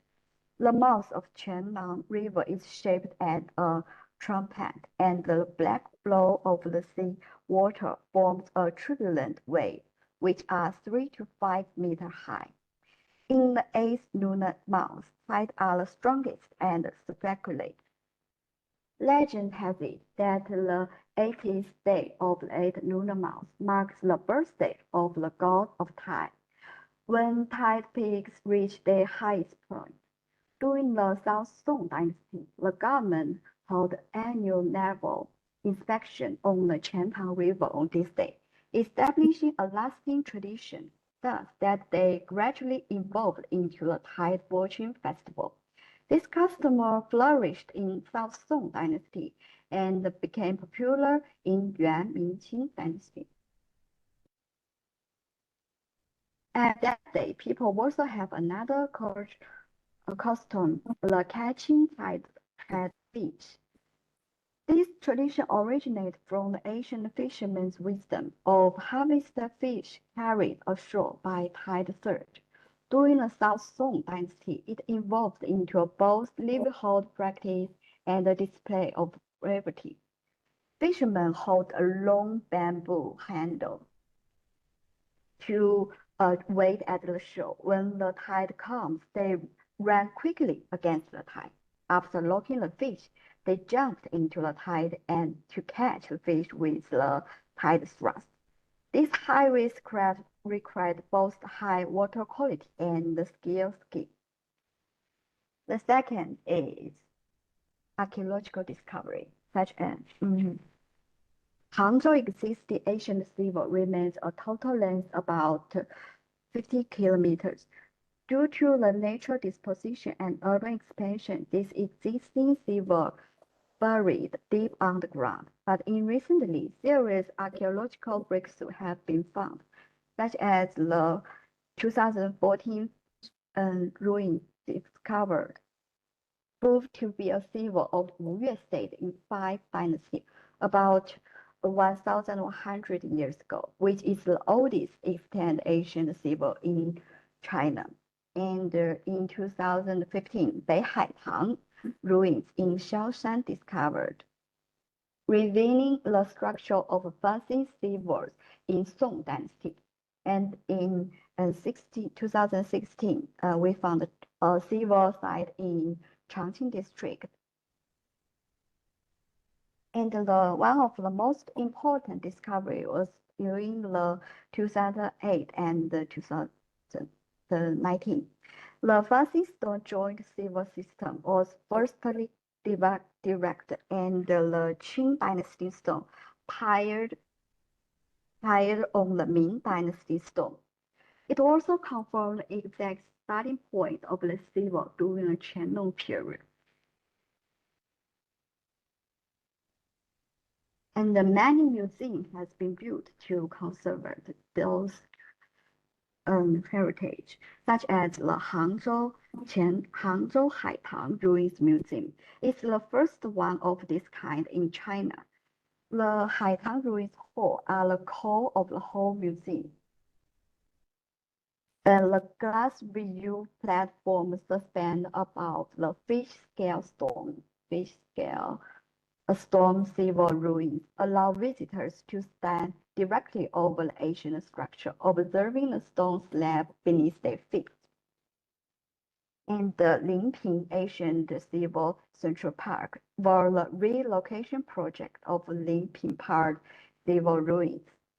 The museum showcased multiple historical civil types, including the Earth civil model, the zinc shape of Fan, Gongtang, and Fuxing civil, and the fish scale stone civil. There are some problems in the existing civil heritage and development, and I try to give some suggestions. The first is the problem is the ecological problem, how to balance nature and human. Contemporary civil suffers from existing semen hardening, diminishing population of intertide creatures like sailfish and crab. Waterfront recreation space are increasingly occupied, reducing public access of seaside walk and ocean view.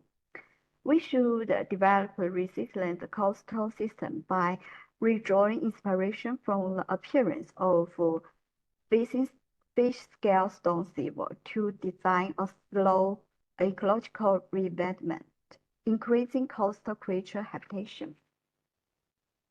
And second is the cultural display problem. Civil park exhibits a formulaic display approach, featuring relics with text caption. Visitors struggle to retain distinctive features. Ancient wisdom remains unexplored. Narrative overemphasize technology innovation, neglecting the humanity of civil history. And maybe we should further develop the historic story, such as local people raising funds to build the civil, sinking ship to repair the civil, and Emperor Qianlong inspection of the civil. Integrate the spirit of local honor, self-improvement, and good governance to the historical story of the civil. The third is the tide watching culture. During the Tide Watch Festival, crowds are engaged in brief photo ops without grasping the Dr. title Zhang, please Okay. 1 minute, Okay. please. And hydrodynamic principle or the cultural heritage. And maybe Hangzhou city can develop an immersive tide watching experience program, reveal historical ritual and the tide god worship ceremony to recreate the local intangible cultural heritage. In conclusion, the civil was significant culture of Asian China. Zhejiang province has done a good job to develop those values, and there are still many we can do to improve, using those precious historical heritage to help today's society. And that's all. Thank you for your attention.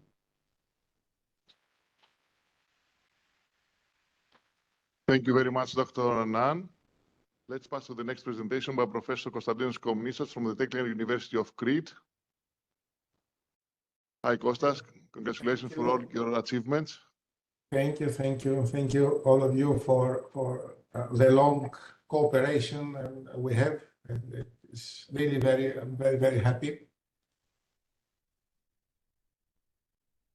Can you see that? You can see them? Yes, yes. Yeah, okay. I will try to save some time. Full screen, Kostas, please. Is it not? Just a minute. Yeah. It's okay. It's okay. Yeah, I think it's okay now. Yeah, okay. So it will. Sorry. It will be a bit of different presentation from the previous ones, but water is needed everywhere, and I will give you some clues about the importance of life cycle assessment for the production of metals needed for the green energy transition. There is a lot of discussion about green energy transition, and we need metals for the green energy transition, and I guess most of the metals required for the green energy transition are produced in China, but and also in other countries like South America, etc., etc. And some of these metals are produced in remote regions, so it is very important to save water as much as possible. So I will give you a brief overview of the water needs in this area. So we know that critical raw materials are very important for several sectors of the economy. EVs, electric vehicles, aerospace, defense, renewable energy.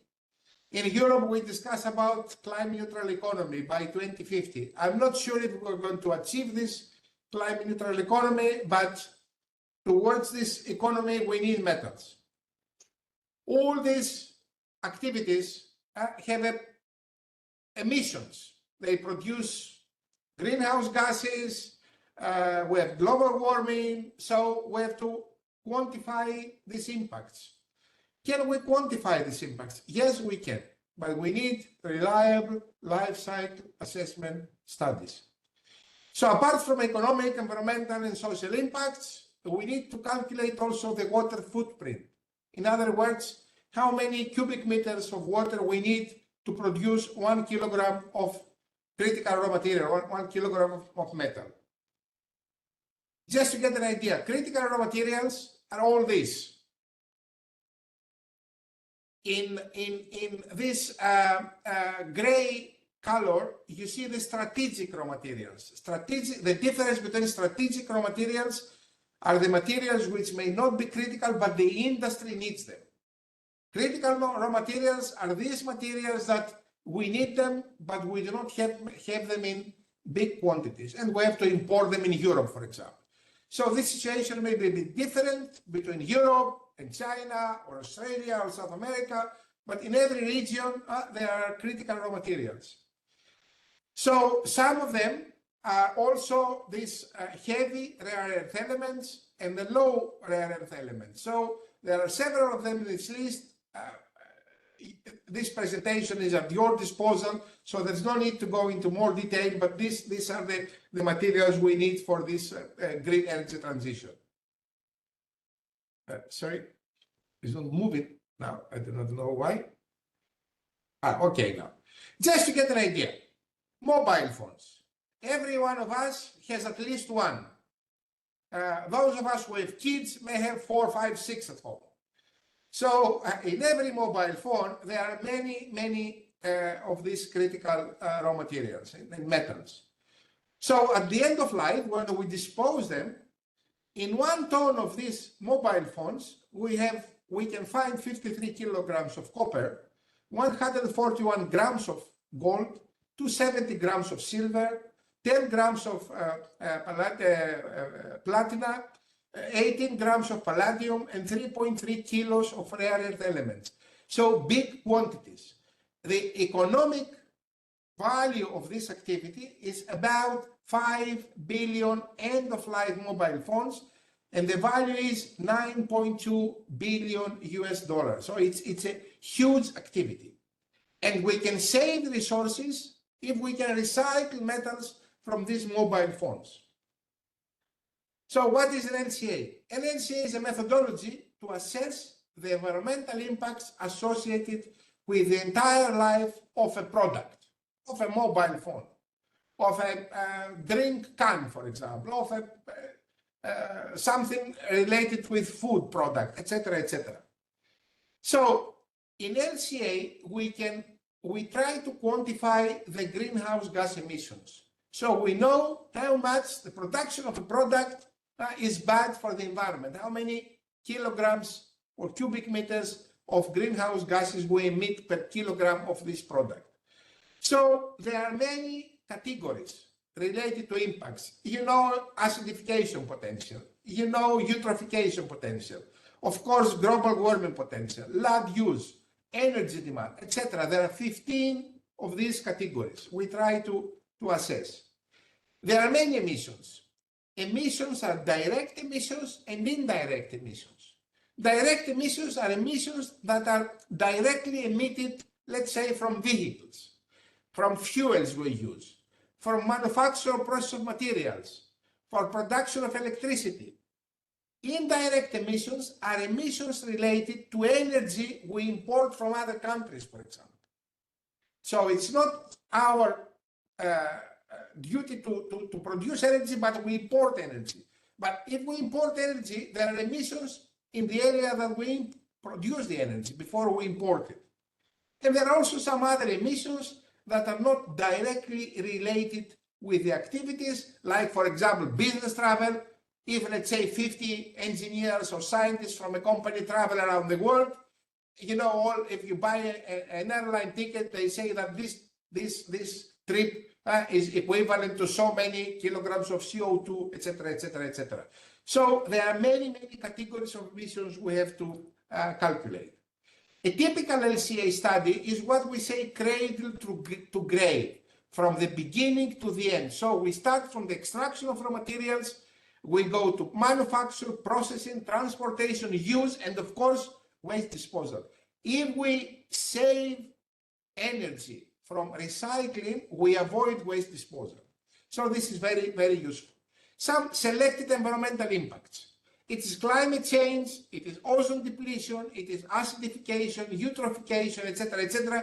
And these are the units. No need to go into detail. The presentation is at your disposal, so you can have a better look. So what is carbon dioxide equivalent? When we produce a product, we do not produce only carbon dioxide. We produce methane, we produce nitrous oxides, etc., etc.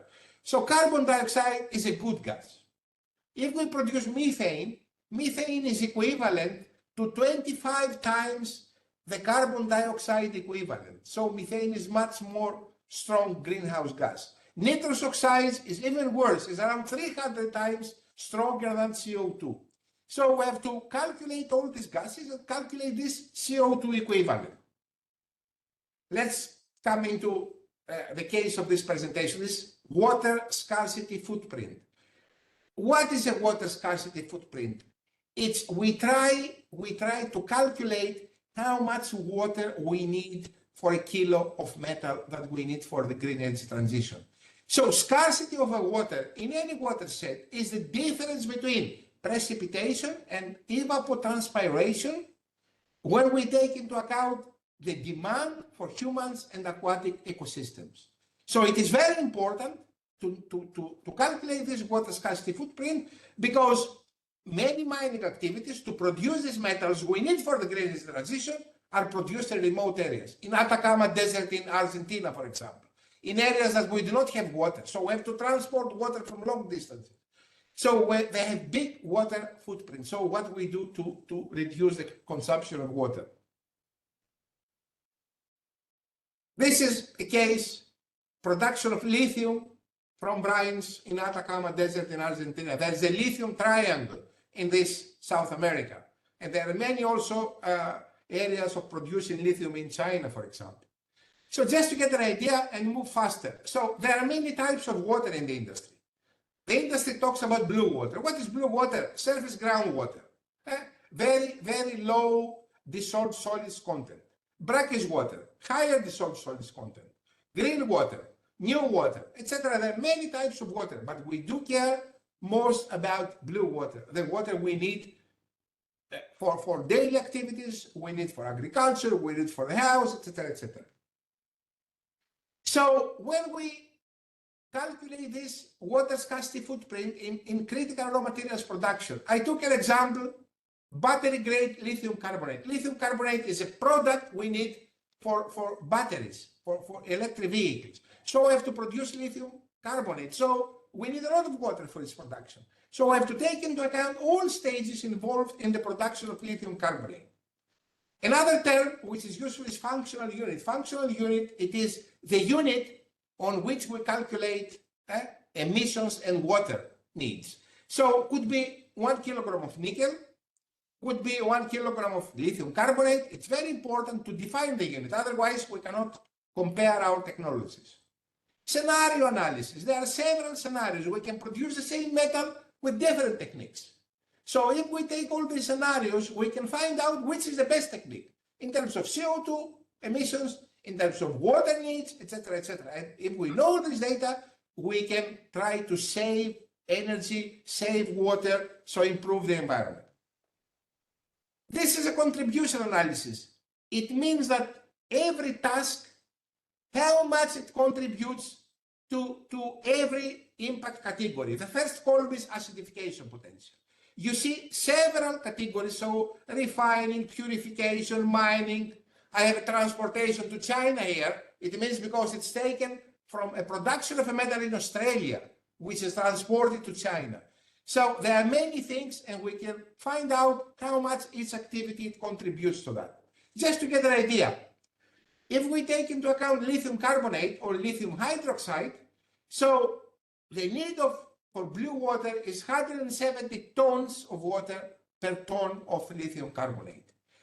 If we go to blue water consumption, is blue water use in blue water consumption is about 19 tons. Because why? Because we save water, because we clean water and recycle water. This is also very important. If we go to copper, we all know copper is about between 127 to 267 cubic meters of water per tons of metal. Gold, much bigger quantities. Nickel can go up to 1,700 cubic meters per ton. They're huge amounts. So we have to save water. So conclusions. Critical raw materials or strategic raw materials are needed for many industrial sectors. And the demand is going to be much higher in the future. Life cycle assessment is a very important tool, and we can calculate environmental impact. Through life cycle assessment, we can calculate also the water consumption, which is very important for the industry because, as I told you, many metals for the green energy transition are produced in remote areas with shortage of water. So all our efforts should focus to reduce water consumption during this critical raw materials production. And something which is very important is try to increase the recycling rate. There are many critical raw materials in all appliances. In a few years, we'll have all these first generation electric vehicles and first generation batteries that we need to recycle. Otherwise, we contaminate the environment and we need more and more critical raw materials to produce the metals. We would have the wind turbines, another big equipment that we use it for renewable energy, and in batteries they have many rare earth elements that are not easily produced, that have big demands for energy, that produce a lot of CO2 emissions, a lot of water needs. So just in case someone wants to have a look, there's a paper here that was produced in the frame of a European project. And this is an environment day. I'm an engineer. I worked many years in this field. So the sustainable development goal I work towards achieving this is 12, responsible consumption and production. These are some European projects I'm involved into. They're all running. They're all about critical raw materials used for the energy transition. Thank you very much. And it's a great pleasure to be with you today.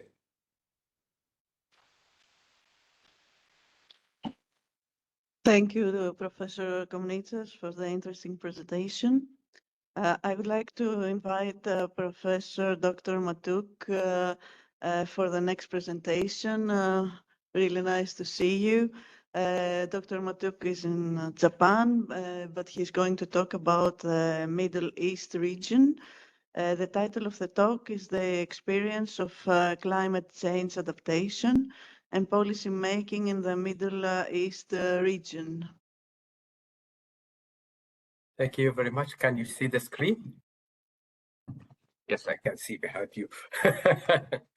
Good evening from Japan, and very happy to see you again. And it's my pleasure to participate in such a valuable day. I'm going to talk about the experience in climate change and policy adaptation, especially in the Middle East region.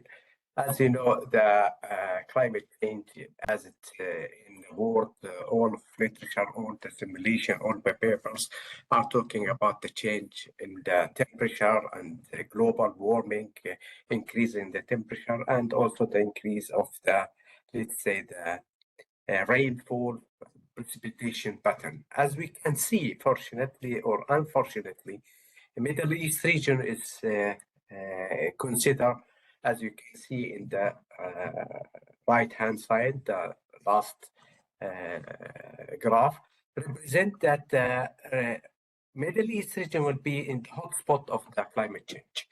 So we have to consider a serious or major issue in order to contribute for this or stand with the climate change. In this paper, I'm going to present some experience about the climate change impact in the Middle East region, including Afghanistan, Pakistan. We called it MINAP.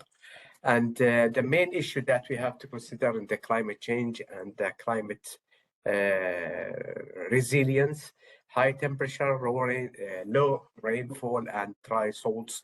This is the main issue that have to be considered in the Middle East region and the MENA region. And also we have to take into consideration land degradation is one of the most problem in the region, especially the desertification. Drought is becoming a serious issue nowadays in the Middle East region, especially in North Africa, Middle East, in Lebanon, Jordan, Palestine. We are going to talk about it. And also this is the main cause sometimes of the forest fire. The next will be the water stress in the Middle East region, especially in Jordan. Jordan is considered one of the third country in the world that we have water scarcity. So we are going to face in the middle, although there, as I said before, that there will be a lot of rain in the Middle East region, but unfortunately, this rain will not relate to the agriculture or in charge the underground water. It's something heavy rain in some certain area. Sometimes we are not going to benefit of this rain. For this reason, there will be a shortage of water space in certain area in the region. Sometimes we will witness, or we have already witnessed, some extreme weather conditions like climate hazards, warm spells. Also, we have flash floods. Last 2 weeks, we have serious flash flood in Egypt and Iskandariya. This year we have in Jordan. Last year we have in Algeria, Libya. And this region in the middle is really going to face some serious issue in the climate change.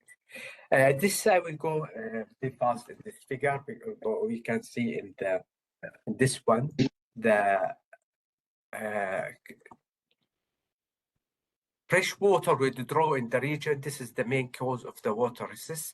We can see in the Middle East region and Pakistan, if you compare 2002 and 2017, there's about more than 375 increase in fresh water withdrawal.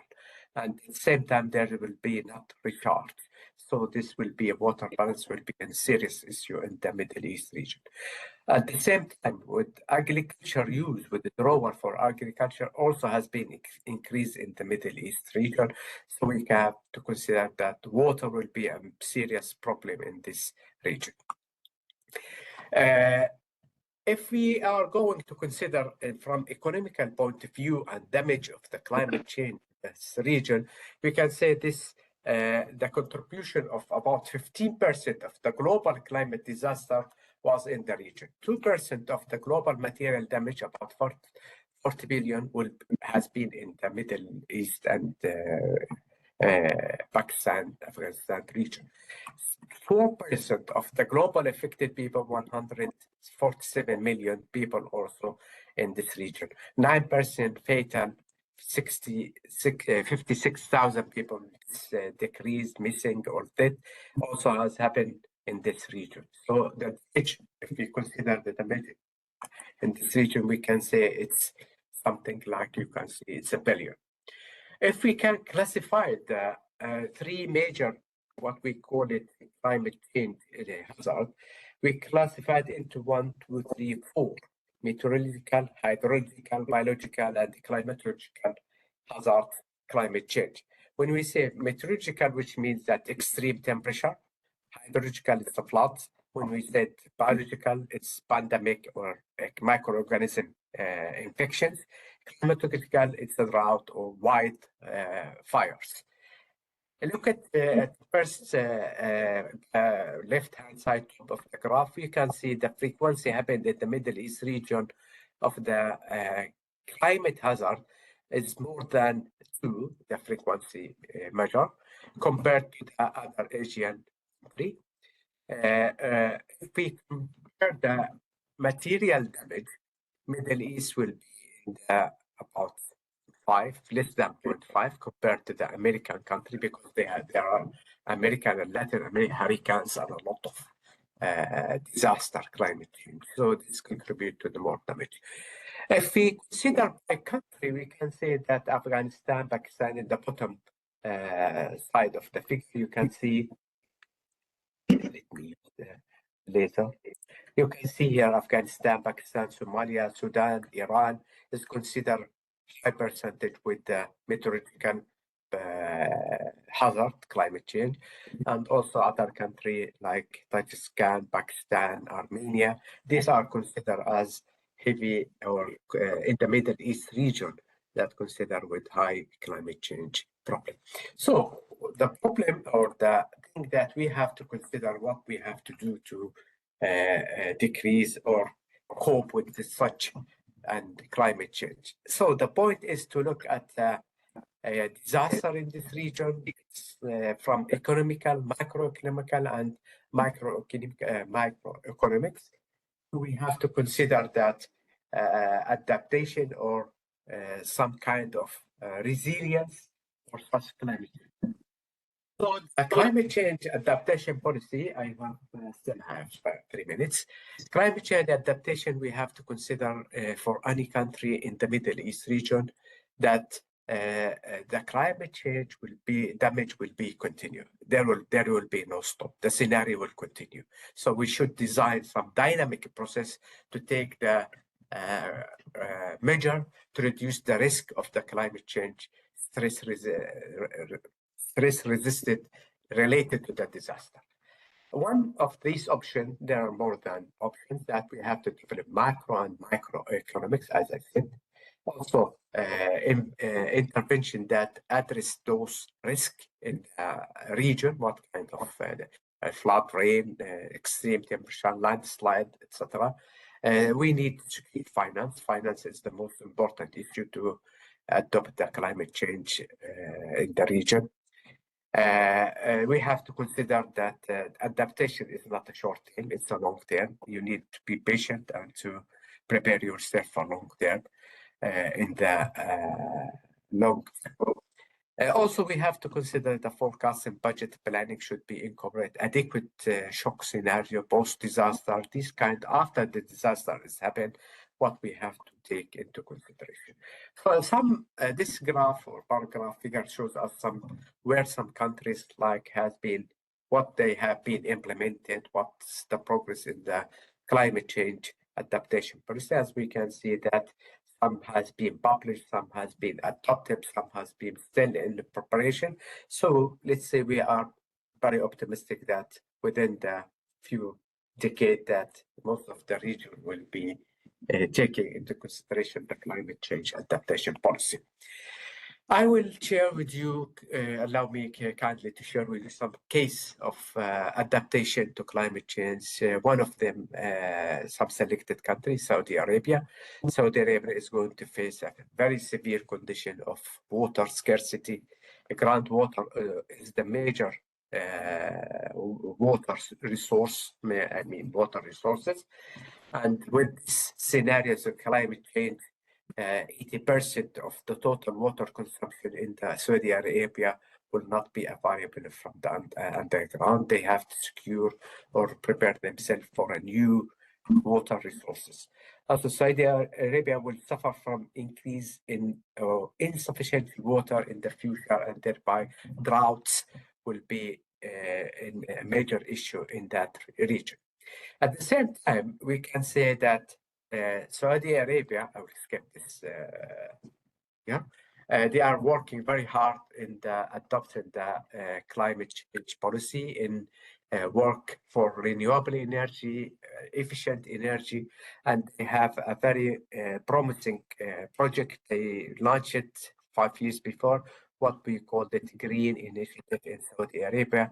They aim to plant 10 billion trees in Saudi Arabia for rehabilitation, adaptation, and increase the green in that region. Another country that we are going to share with you that climate change impact, Tunisia. Tunisia is considered, it's in North Africa. Tunisia has been, facing severe condition disaster, hydrological disaster, water scarcity. Although there's a sea near Mediterranean Sea near Tunisia, they have a problem with water scarcity.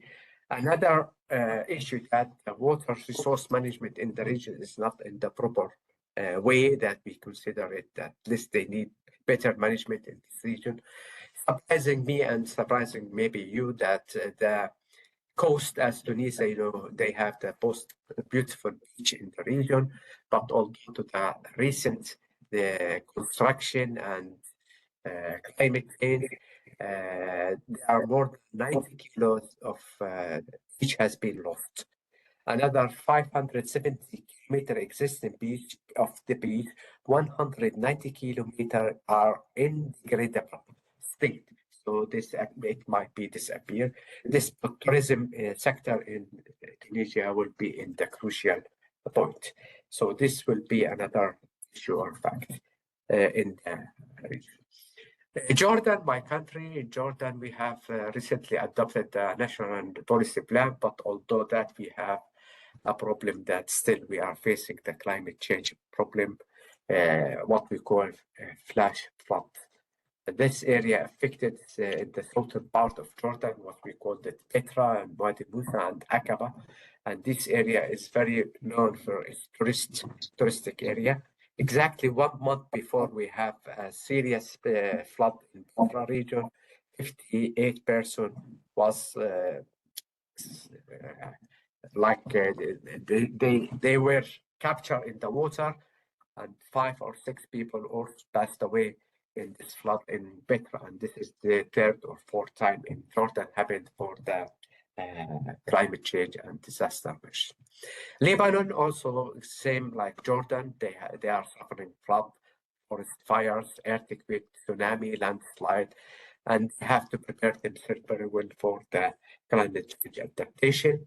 And also in Sudan, if we take Sudan in the region, Sudan is very famous for its drought, flood, and water scarcity. In conclusion, in the MENA region, we have, as we said, it's the hotspot of the climate change era. And as you see that the most affected area in this region will be the flood and the drought will be in most economical or tourist areas. So the economical situation will be in the question this area. Also, the climate change, there is a strong link between poverty and poor management of the natural resources we have to consider in our adaptation. In the MENA region, there will be some kind of more resilience management and more resilience scenarios to adapt with the climate change.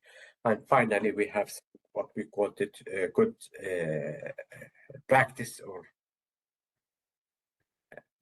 methods that successfully included in the region, such as there will be weather index insurance now has been implemented in some region. Cost benefit analysis has becoming as economic and adaptation principle. Water mobilization methods for infiltration or some kind of harvesting. Applying best operation and maintenance principle, decentralization management, and community involvement, and application best innovative cost-effective adaptation. And finally, there are very good work in cost recovery and recycling mechanism in Jordan and in the region. Thank you very much. This is my presentation, and allow me to thank you for letting me to share this. Thank you very much, Professor Matuk.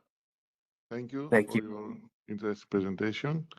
Let's pass to the next presentation on the management and control of emerging pollutants of environmental concern by Professor Ballesteros from the Department of Environmental Engineering and the University of the Philippines, Diliman. The floor is yours.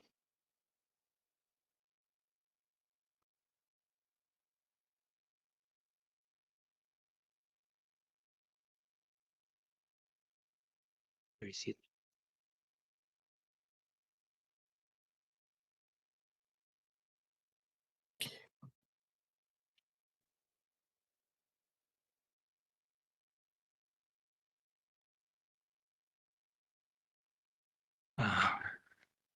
Presentation slide. Yeah. Where is advance again? Advance. And this is for the previous slide. Here.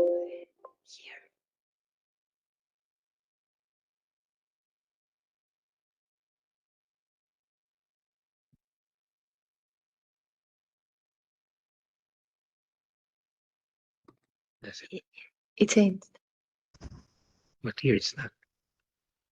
It changed here, I think. But this one, no. I think you have to do it with your finger. No. This is not supposed to be there. Anyway. Pero lo δεν έλασε εδώ. Το κάναμε, δεν έλασε. Even here. Θα πάρω τη πάνω. Να πήγαινε.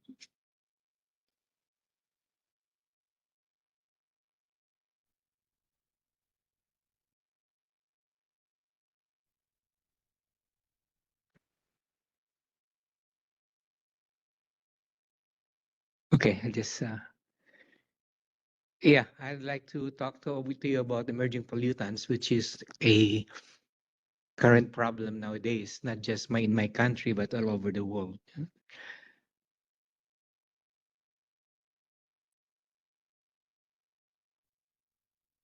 So, you know, one of the where we are talking about COVID, so many millions died, but by 2050, this is the projection of the World Health Organization, most of the deaths in the world will be attributed to antimicrobial resistance. This is resistance to the antibiotics that we take. These emerging pollutants, if you take it in, these are the results. And these emerging pollutants come from fragrances, from pharmaceuticals, and diagnostic agents, and even sunscreen products. Okay, what happens? If you take in the antibiotics, not all of it degrades, but it goes to the sewer in your using your fecal matter and also your urine. And then it goes to the river, and then it's also goes to the other antibiotics also from your hog farms, because they treat the hogs, the pigs, with antibiotics so that they will not get sick of some like swine flu, for example. And then they also use steroids. You know, chickens nowadays, before they slaughter it, 45 days before they slaughter it in the restaurants. But now it's 21 days because of steroids. So you have steroids and antibiotics in your food. Okay, and all of this end up in the river. Yeah, when you in the sewer line and then everything. So it goes to the wastewater treatment plant, and then it goes to the river and goes to fishes, and they eat it, and then it's a cycle. Okay, and these are the pollutants. You have estradiol, which is a birth control pill. DDT is a pesticide, and all of this comes from from other sources. So it goes into your endocrine system, and then that's why it causes abnormal growth of muscles. And then you saw the frogs earlier; they had four feet. So that's why you have this. And so what are the antibiotics? Okay, you get it again here from your urine. And then you can see all these antibiotics are being, you have developed already resistance. Look at penicillin, which was discovered in 1928. By 1945, penicillin is no longer effective because there was resistance to that. Tetracycline is just a few years. Meticycline is also a few years, and then and so streptomycin is already not effective. Many of these antibiotics are no longer effective.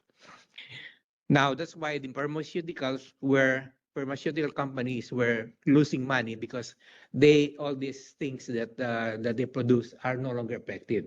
That's why it's a blessing for them. The COVID was a blessing for them because they had the vaccines. So what happens if you take in these medications? It's no longer effective, right? And then there's no more antibiotics present. So look at this: one dies from bacteria. It's not antibiotics. And these are the major and then also we have this documentation from the United States. And then we can also now these antibiotics and then pharmaceuticals are already in the rivers, and you can see the concentration is higher than the maximum reference levels for this pounds. Okay. Okay. Look at this picture here. What can you see here? It's a hand, right? You see, if you use sunscreen and you go to the sea, snorkel, and then you touch the corals, they will die because this black sunlight. You know, corals are plants, and they need sunlight for photosynthesis. So that's why it's already banned. And then also in my country, these birth control pills, it goes to the river, and then it affects the population of fish. Population of fish went down. And then you can also have this in your shampoos, parabens, in your cosmetics. It is parabens has been associated with breast cancer. Okay, so how do you remove this? How do you manage this? First, this is what you call your inverted pyramid. The first thing is prevention, the one at the top. Prevent use of antibiotics. How is that? Go a good lifestyle, so that you won't get sick. And then reuse. You know, many of these antibiotics or all these drugs, the companies understate the expiration because they want you to buy more. You can, in my case, I still use still use medicines which are expired for 1 year, and they're still effective. The recycling, okay, that's why again reuse, recycling, and then the last one is treatment and disposal, which is but quite expensive. That's why it's the last thing. Okay, pollution prevention. Okay, I've said that. Use of proper disposal of physician samples. Then when you take antibiotics, you have to use all of the consume all of the what was prescribed to you. Otherwise, you get resistant to that. And then also for funeral practice, for example, when the cadavers, they have these antibiotics in their intestines. So better, it's good to incinerate that also. Okay. And this is the guy in FDA, US FDA, who said that manufacturers put expiration dates on marketing rather than scientific reasons. That's why I said they understate the expiration of the medicine so that you will buy more. So we use drug alternatives, probiotics, so that you don't need to use antibiotics. And then, so remediation technologies. What about how do you remediate it? Okay, control. In my laboratory, we use ultrasound, adsorption, and membrane filtration. Okay, what happens if you put ultrasound here? Ultrasound, we put it here, here. And then we come up with a quite a low concentration. And then ultrasound, when we say ultrasound, membrane filtration, and this US is ultrasound, membrane filtration, and adsorption. All of it together, we are able to remove the pollutants. Because what happens? The ultrasound, it breaks the compound, and then it will have more call this surface area if you break something. Smaller particles, they are exposed to more called it chemicals to transform to other chemicals. Okay. Then there's also in industry, they use ultraviolet now. Okay. Here you can. These are the antibiotics that have been removed through ultraviolet radiation. Okay. And many of this, the problem with these antibiotics is that when you degrade them, we treat them, the transformation by products can also be quite toxic. That's why you have to have a series of treatment for this, which was we do in my lab. And so look at this. This antibiotics, ENR becomes CIP, PF. Okay, these are codes. And then I would like to show you also a website where you can check the different treatment technologies on the right, and then it gives you the development status, the treatment, the cost, and then what is it applicable for. Okay, and then you can see all of this. You can just Google remediation technology screening matrix, and you can get those. Okay. I think this is the last slide. Thank you.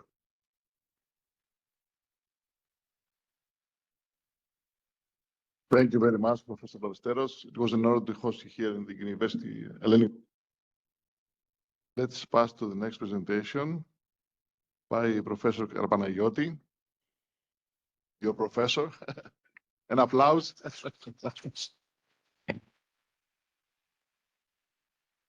She is going to present on paint and tire wear particles, emerging microplastic pollutants in the environment.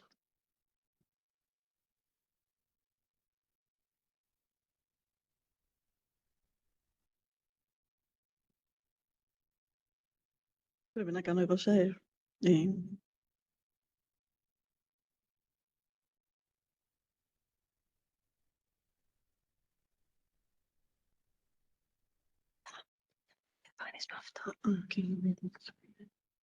Έχει αλλάξει πάντως. Πίσω. Μπροστά, πίσω. Ωραία, ευχαριστώ. Καλημέρα και πάλι. Good morning. So my presentation is about microplastics. This is a topic I have been working since 2004. I would like to thank the organization for inviting me to give this talk. What I'm going to present is something new related to microplastics, something that we found maybe during the last 5 years. So I'm going to talk about emerging microplastics. Probably you have already heard from the news that microplastics are small pieces of plastic smaller than 5 millimeters in any dimension. And we can categorize them as primary and secondary.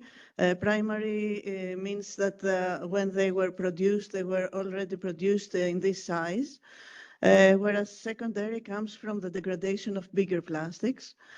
And in the beginning, we thought that, okay, microplastics, we found them in the sea. They don't affect us, but today we know that every one of us has microplastic in their bodies, in the different organs also. And this is very concerning. So let's see what else we know. It turns out that microplastics coming directly from the industry, from leaks that these are pellets that are used for the making of plastic. They account for maybe 10% or lower for the plastics that we find in the environment. The rest come from different sources, and this is the point that we didn't understand quite well during the maybe 15 years. Now, the last 5 years, we have an idea that most of the plastics that we found in water, for example, they come from textiles, tires, and paint. So it seems that during the last years, more studies were uptaken to study these sources, and it turns out that paint is the #1 source of pollution from microplastic. And we can see that paint is used in many applications. Paint is used in maritime, in automobiles, in architecture, in roads. So we can see here that based on the European Union publication, we can see that architecture is the main consumer of paint. And micro and macroplastics that result from paint, they come from different sources. They come from architecture, and they also come from road making. We can see that there are different ways that microplastic from paint can reach the environment. The main source is the degradation. And the problem is that in order to study paint, it's not that easy, and in our laboratory we know that very well. The problem is that you can find many different compounds in the paint, and the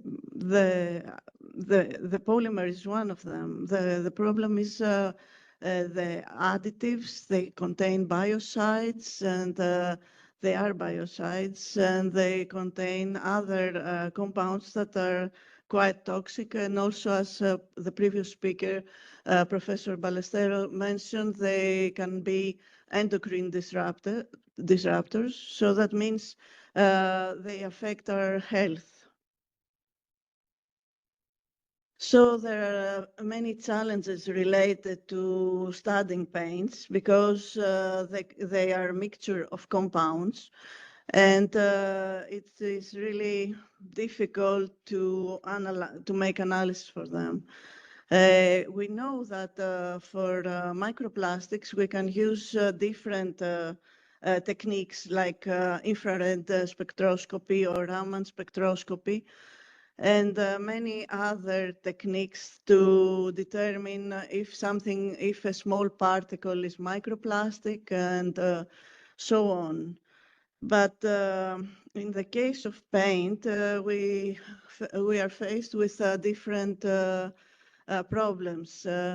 During the master thesis of Aliki Rosu in the audience today, we sample graffiti from the outer wall of the Department of Chemistry, and we saw that it contains some compounds that come from the degradation of other compounds and so on, and it can be, ultimately, it can be a neurotoxin and carcinogen. This is the blue paint, for example. There are different stories for each color, so it's a really complicated matter.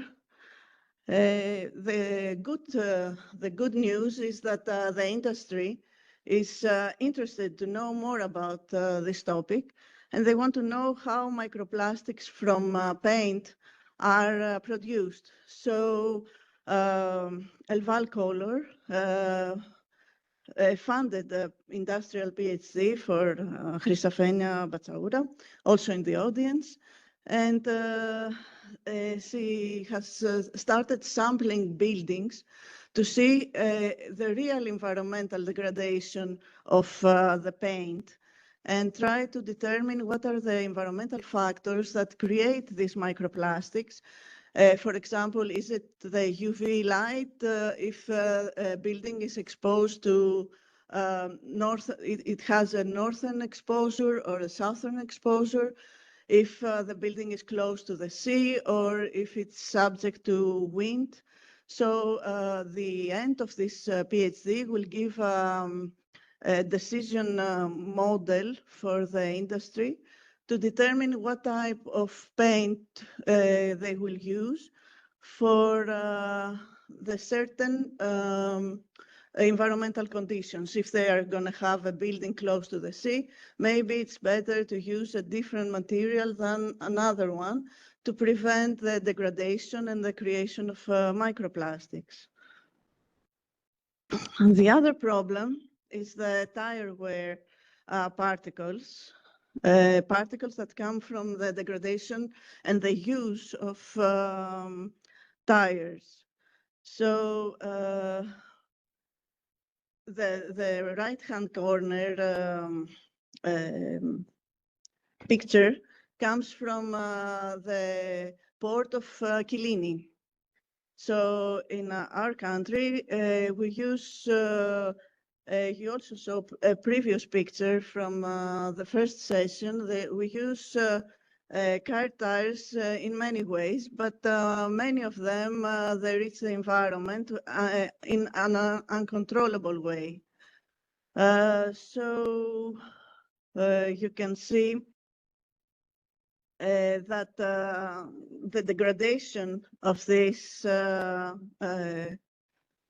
tire can reach the sea.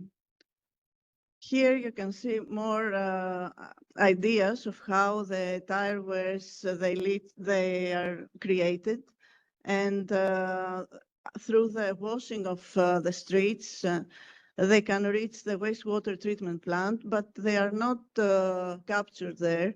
They continue their way to reach the river and then the ocean. People can be exposed to these small particles through the inhalation if they're close to the streets, or through oral exposure by eating food that is contaminated with microplastics from tire wears. Through a program that I have participated in some of their dissemination activities, they have seen that the Mediterranean Sea has some very like hotspots, and one of them is Athens. That the tire wear particles reach the Mediterranean Sea in very high concentration. And actually, being in a conference last year in Libya, I have also noticed this problem that the coast was used as a dump for the tires. And this is a picture that I took. So I certainly believe the results, and that it's a big problem, especially for closed seas like Mediterranean Sea. One colleague of ours, Andrej Kranz, our collaborator from Slovenia, he has done the leaching of heavy metals in water from different types of tires. And he has seen that after using the tires, the leaching becomes higher and higher. So more metals are emitted into the street. And this is in accordance with previous studies done by the president of this conference, Professor Kalabriziotis, who has done this for his PhD, I think, studying the metals that are found next to the roads, so next to the highway. So next to the highway, there are many samples that have very high zinc concentration, which comes from the tire. Here you can see that it's one of our studies. Again, from Chrysafenia Batsaoura, we have found tire particles in the soil that we got from the flooded areas from Trikala, from the flood that happened 2 years ago in Thessaly. And what we found was that, again, the microplastic that was identified as a natural rubber by Raman, it contained traces of zinc, iron, and copper, which is, how to say, it's the signature for tire wear particles. And if you see the scanning electron microscopy pictures, you can see that there are many microplastics, very, very small, already produced on the surface of one microplastic. So that means later on, this plastic would become smaller and smaller, and it would be very difficult for us to see and capture these extra microplastics that are going to be formed. And to explain why it is important to study this, we have seen that when microplastics entering the body, they can have different effects. They can have effects because they are strange particles entering the human body. They can have effects because they have chemicals associated with them. And sometimes they have also microbes associated with them. And this poses many different risks for the human health. Finally, I would like to thank my research team that does all the work. And if you want to get more information, you can take a look at the different books that we have edited. Thank you for your attention.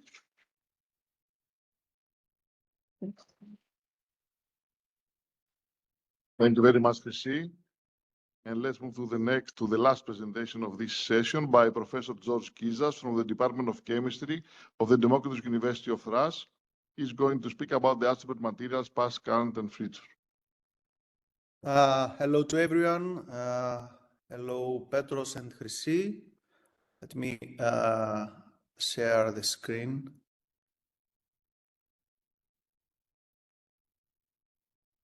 It's okay, I think? Okay. Okay. Thank you. At first, I have to express my many thanks for this kind invitation to my close colleague, Professor Kalavrousiotis, and the whole team of Hellenic Open University and my friends here. Unfortunately, I cannot be here with you, but I hope to do the next year. So my talk will be for adsorption, a classic separation process, and we show you some examples during the history how adsorbent materials have been used in past, now, and some ideas about future. At first, I will show you some introductory points about adsorption, what we have in ancient times, what we have in the early 20th century, now the last 50 years, about some issues for functionalization of polymers and zeolites. The last 20 years, how the top nanomaterials will be in the hotspot, and some theories about modification of adsorbents and examples of case studies. So some introduction points about adsorption. The first question is why adsorption is considered to be a very good separation process. Indeed, let's give the definition. Adsorption involves the adhesion of atoms, ions, or molecules to a surface, but for sure it's not only the only separation process. There are too many processes. Adsorption is favored due to the simplicity. It's a very simple process. It has a low cost, and to be honest, it is considered to be a high effective process regarding the removal of many pollutants from aqueous media or wastewaters. We have too many examples about the use of adsorbents for removal of contaminants. We discuss about pharmaceutical compounds, drugs, dyes, heavy metals, inorganic ions, and too many things. A brief sentence about the mechanism. In the first step in adsorption, we have the diffusion of the substance. As we can see here in the right side, from the fluid mass to the fluid solid interface happens. And in the second step, the substance is adsorbed to the surface of the solid, as we can see in the later stage in the right illustration. And in the third step, we have the substance diffuses from the surface of the solid into the porous system of the solid. So here we have a question. Okay, we discuss about the mechanism, but which is the major mechanism about adsorption? The answer is not very simple, because we have too many forces. In general terms, adsorption can be characterized as physical adsorption or chemical adsorption, and more or less in too many different points we have, in examples we have combination of forces. Let's now go to what we had in ancient times. We can see an example in ancient Egypt. We have Egyptians used charcoal or charcoal with sand to produce filters so as to purify water and for sure remove odors. It's the first example. Also, in ancient India, we have another example of sand and gravel filtration was used again to clean drinking water. And here is a classic example illustration about this procedure. When we come to the 20th century, at first in 18th century, we have the first zeolite mineral, as we can search in literature. Also in the next centuries, 19th and 20th century, we have the first commercial activation of coal and wood in US. and we have the first production, they said, the activated carbon in 1913. So in the last more or less 80 years, we have the activated carbon as the most widely known adsorbent materials, and is considered to be, until this time, the most effective adsorbent materials regarding the purification of municipal and industrial waters. So some brief words about the properties of activated carbon. We have too many positive points. The very first one is the high specific surface area. We have examples, average 1,060 square meters per gram. Also values for pore volume. Also an important property is the high adsorption capacity and good chemical stability. But there are also some negative, some drawbacks, not negative points, drawbacks, it's a better word. The high cost and some issues regarding the CO emission during regeneration. Also, we have a weight loss approximately 25%. The last years, from 1970s to 1990s, we have the start of functionalization, majorly in polymers and zeolites. At first, we have the introduction of synthetic resins with tailored functional groups, so as to achieve a selective adsorption. Then we have the use of some synthetic zeolites as molecular sieves and the classic use as ion exchangers. And for sure, we have the combination of some properties, some good pointers, selectivity and high capacity, so as to be more applicable in industries. And the very first example is the petrochemicals and textile manufacturing. The last 25 years, we have another point for discussion. We have the rising of nanomaterials. We have graphene-based nanomaterials, graphene-based materials. Graphene oxide is a very top nowadays material. Why? Because it provides high surface area and has functional groups, the oxide form, graphene oxide, not pure graphene, functional groups that can be easily interact with the functional groups of pollutants. Let's say some hydroxyl groups of graphene oxide to interact with some other groups of pollutants. This is very important because we can enhance and increase this interaction. Also, during these years, we have the boom of carbon nanotubes. CNTs can offer exceptional adsorption potential, especially for heavy metals and organic molecules. Why? Because we have a unique structure, a mesoporous structure. Another point for discussion is modification.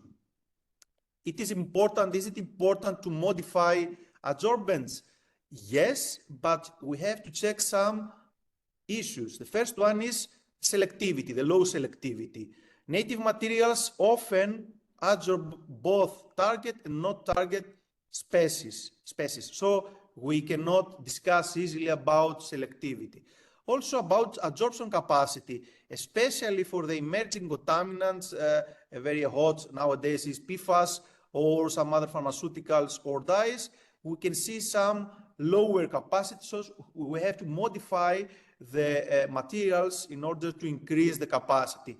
Also, some issues about the stability and dispersibility, especially for examples as geographene oxide in waters.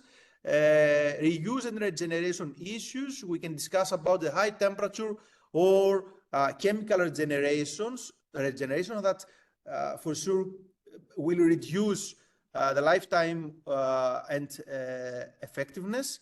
And the not fast, not slow, it's not a very good word. I have to remove this, but we can discuss about not fast kinetics. It's very important for us to secure fast kinetics. Why? Because in lab, okay, we synthesize materials, but we have to scale up and commercialize, if we can, for sure, so as to use them in industry. So the fast kinetics is very important for us. Here I can show you a table regarding the modification of activated carbon, graphene oxide, and some polymers. Why to modify activated carbon? Because we, as we discussed previously, in some cases we have limited selectivity. A good example is metal biting.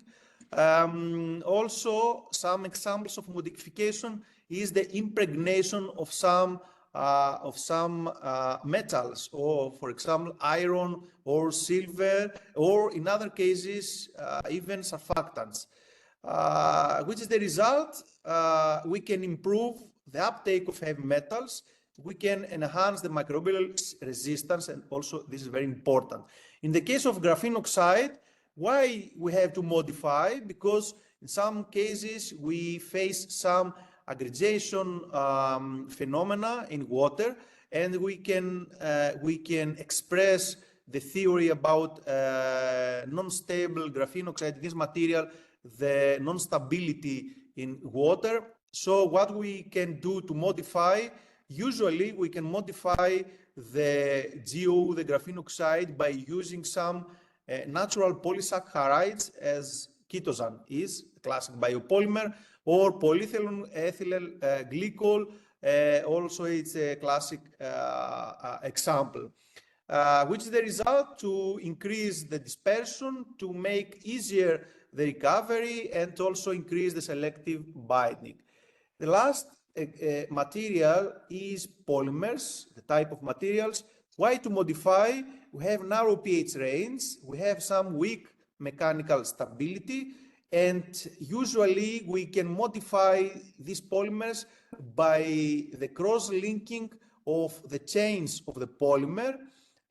Usually we can use glutaraldehyde or, for example, sodium hydroxide or TPP as a cross-linker agent here. And the result is to extend the pH tolerance and to make stronger the structure. So let's see some modifications in past and now. In 1950s, we have the modification of silica gel with alkyl groups so as to increase the dye binding, to increase the absorption of dyes. So the results confirmed that silica gel samples had a specific adsorptive capacity for this dye. Another example is, after 30 years, we have the chemical cross-linking of chitosan. Nowadays, in adsorption, chitosan is considered to be one of the best materials, polymeric materials. We use for modification glutaraldehyde so as to chemically form bonds between the hydroxyl groups of chitosan and to unite these functional groups with the other groups of glutaraldehyde. Here also, in some occasions, we can see some reduction of capacity. Why? Because if we bind the functional groups of the chitosan with glutaraldehyde, so we don't have too many empty adsorptive sites. So we have some examples of reduction of adsorption capacity. The last 20 years, we have the functionalization. One example is the sulfonation of multi-walled carbon nanotubes so as to increase the cationic dye removal. We have the adsorption capacity in a very common dye, the methylene blue, and an example said that from 42 milligram per gram in the pristine carbon nanotubes, we go to approximately 200 milligrams per gram in the modified form. So this is at alkaline conditions. Another example is the incorporation of metal oxides. We used zinc oxide nanoparticles anchored on kaolinite clay, and here we achieved to 95 removal again of a dye of methyl orange. Here The authors used 50 ppm as initial concentration, and this is 4 times faster than the unmodified form. Again, we have an increase in absorption capacity from approximately 20 milligram per grams to approximately 75 milligram per grams. Another example is the graft copolymerization. We have radiation-induced grafting of glycidyl methacrylate on cellulose. The example here is of copper ions adsorption, and the capacity increased from 30 milligram per grams in the raw form of cellulose to 170 milligram per grams in the modified form. So you understand again that the modification here, we have graft copolymerization, was very important for us. Another series of examples in agricultural waste activation, potassium hydroxide activated rice husk carbon led to a surface area over 1,000 square meters per gram. And the previous form, we have more or less 200 square meters per gram. And here we have 90% removal of methylene blue, and for sure lower cost than activated carbon. In the case of polymer composites, a team used montmorillonite, polyacrylic acid, hydrogels, but here we have, let's say, a problem. The problem is the swelling. We also have to take into consideration the swelling because, okay, the lab is lab, but we have to put the materials in columns, so we have to be careful about the swelling of these materials so as to prevent the fouling issues. The swelling ratio of 1,020 200% and removal here we have approximately 90% of cadmium removal versus approximately 50% of the case of pure clay. Last, we have polymer functionalization, grafting chitosan with carboxyl groups, increase the absorption capacity for cationic dyes.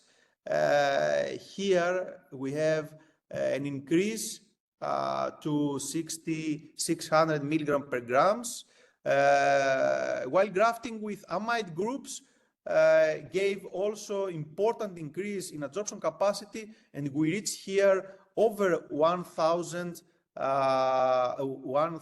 milligram per grams for this reactive dye. So let's move on to what we can do in future. Some very recent trends is the so-called 3D printing. It's very, I think all we have an experience with ERC or Horizon grants and some proposals. So we can see here that nowadays there is a trend to use 3D printed adsorbents. We have a design of complex geometries. It's very important. We have a tailored pore structures. Again, it is very important. And also, we can achieve an enhanced absorption efficiency, also reusability of this. Why? Due to this structure. Here I can show you an example in bibliography of 3D printed adsorbents with PLA functionalized with chitosan and hydroxyapatite so as to use them as a filters. At first, we have a freeze drying procedure, then we can achieve the maximum absorption capacity for this type of adsorbent, over 100 milligram per grams in the case of copper ions. We have 90% of removal efficiency, and it is considered to be a fast process with 2 hours in a cyclic adsorption experiments.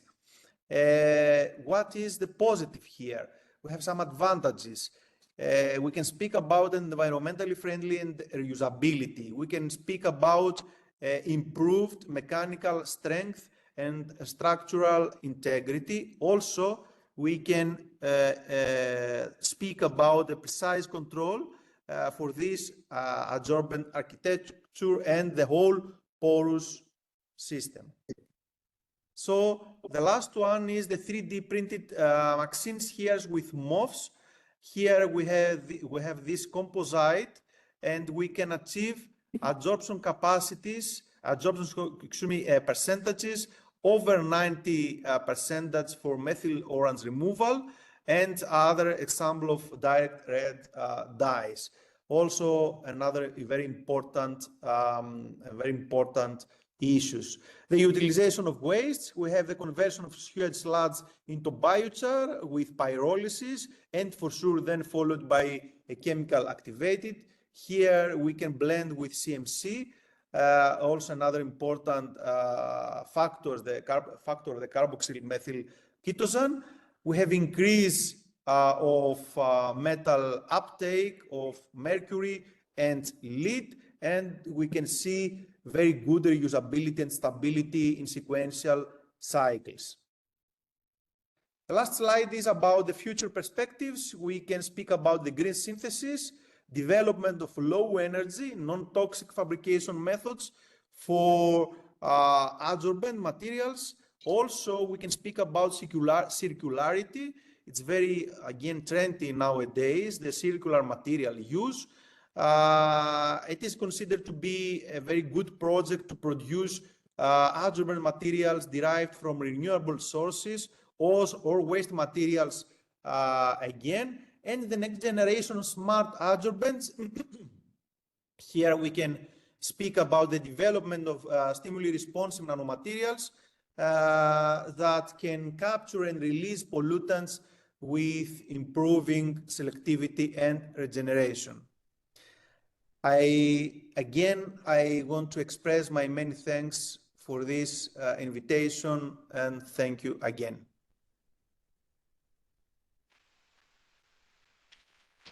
Thank you, Professor Kizas, for the interesting presentation. I would like to thank all of the speakers in this session. And now we are going to have a lunch break. The next session will be at 1:45. And see you soon. Okay. Bye. Bye.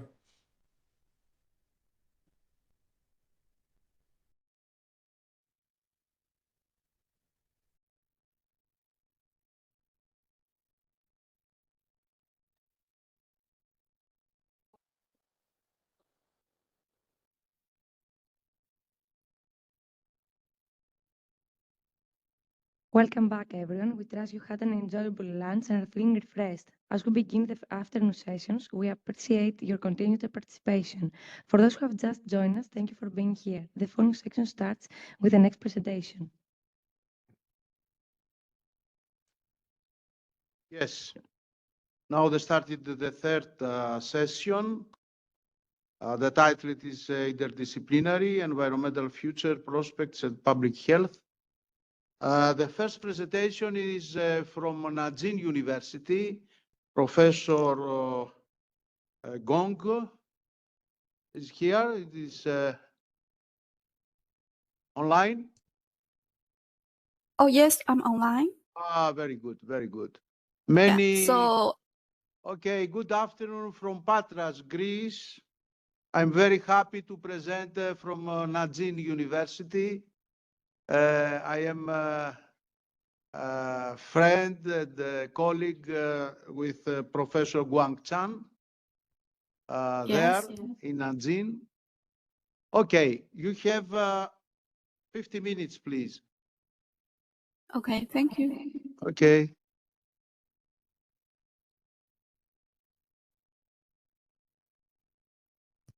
Okay, can you see my screen? Yes, it's okay.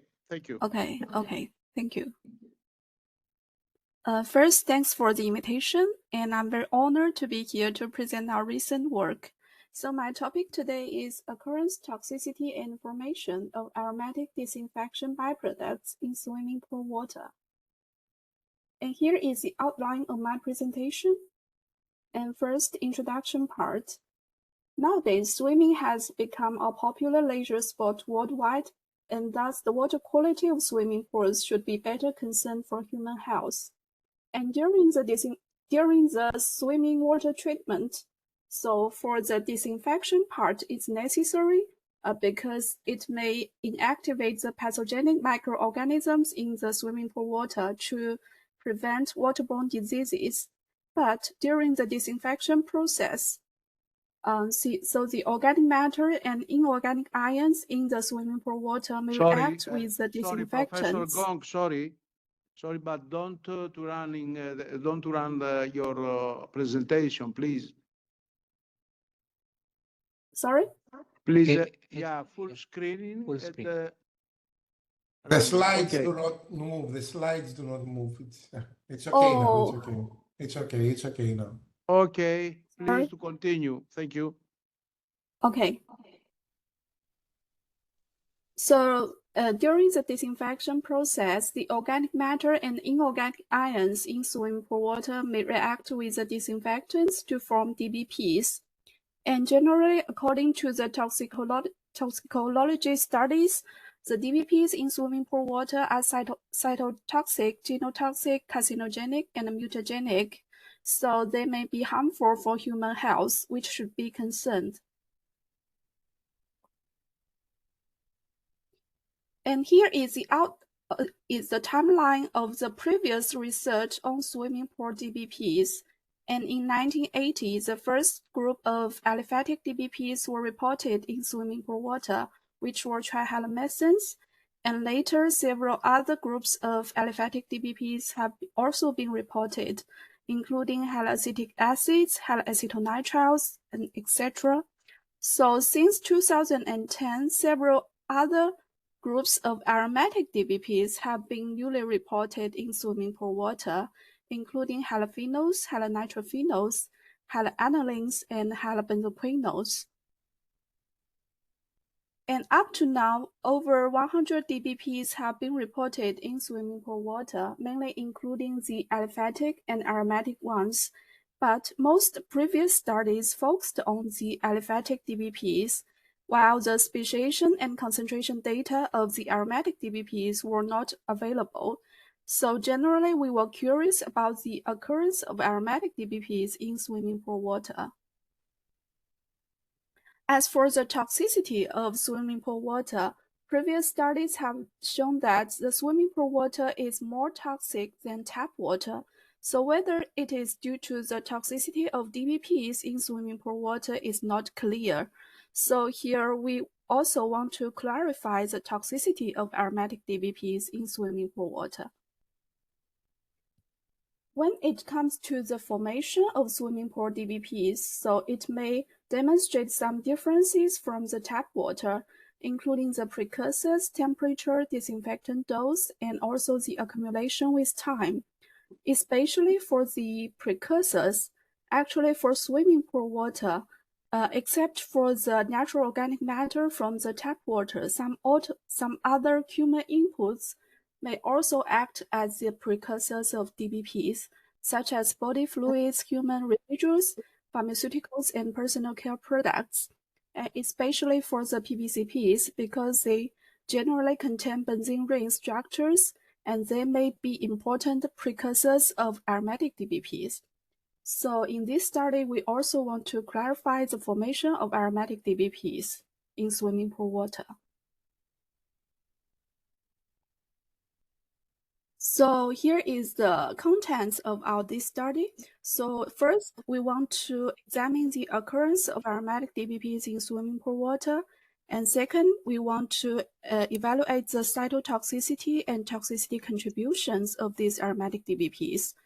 And further, we also want to clarify the formation of aromatic DBPs in swimming pool water, including their organic precursors and mechanisms. So the next part is the results and discussion. First, about the occurrence of aromatic DBPs in swimming pool water. In this study, generally, we examined 6 categories of aromatic DBPs, including halophenols, halonitrophenols, halohydroxybenzaldehydes, halohydroxybenzoic acids, halobenzoquinols, and haloanilines. First, we developed the analytic methods for these DBPs. So to achieve better recoveries, we switched the pretreatment method from liquid-liquid extraction to solid phase extraction. And for the detection, we utilize HPLC MS for the detection. And then we collected the swimming pool water samples from the indoor swimming pools in different districts of our city in China. So for these indoor swimming pools, the disinfectants are ozone combined with chlorine or chlorine only. And first, we examined the water quality parameters. For these swimming pool water, we found that they had higher levels of free chlorine than the tap water, which should be due to the continuous dosing of chlorine in the swimming pool water. And also, the swimming pool water had higher levels of pH, nitrogen species, DOC, UV absorbance, and inorganic bromine and iodine, which should be due to the human inputs in the swimming pools. And then we examined the occurrence of these aromatic DBPs. Generally, 50 species of the 6 groups of aromatic DBPs were detected in the swimming pool water, among which 41 species were reported for the first time. And for the concentrations, we found that the concentrations of halobenzoquinols were the highest in all the pools, and the halobenzoquinol concentrations in pools disinfected with chlorine were significantly higher than the pools disinfected with ozone combined with chlorine, which means that ozone might destroy some organic precursors of these aromatic DBPs, leading to the lower formation of aromatic DBPs. And also, if we pay attention to the average concentrations, we found that the average concentrations of halobenzoquinols and hydroxybenzoic acids in the swimming pool water were significantly higher than tap water, indicating their formation in the swimming pools. And for the concentration proportions, halobenzoquinols were the most dominant category of aromatic DBPs, which accounted for over 60%.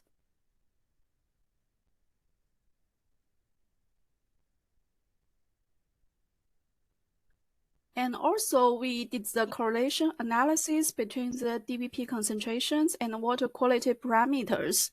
We found that the inorganic bromine and inorganic iodine concentrations may significantly affected the formation of these aromatic DBPs. And the second part is the cytotoxicity and toxicity contributions of these DBPs. For the cytotoxicity test, we conducted with human hepatoma cells for the tested cells.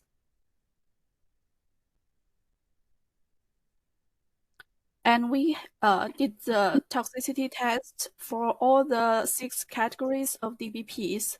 And the hep-G2 cell cytotoxicity of 64 species was reported for the first time. And if we pay attention to the toxicity of different aromatic DBPs, we found that the functional groups, halogen species, halogen numbers, and halogen position may significantly affect their cytotoxicity. And also, we did the correlation analysis between the toxicity data and the physical-chemical parameters of these DBPs. We found that some physical-chemical parameters may significantly affect their toxicity, such as log KLW and pK values, because they indicate the ability to penetrate cell membranes and their interaction with proteins.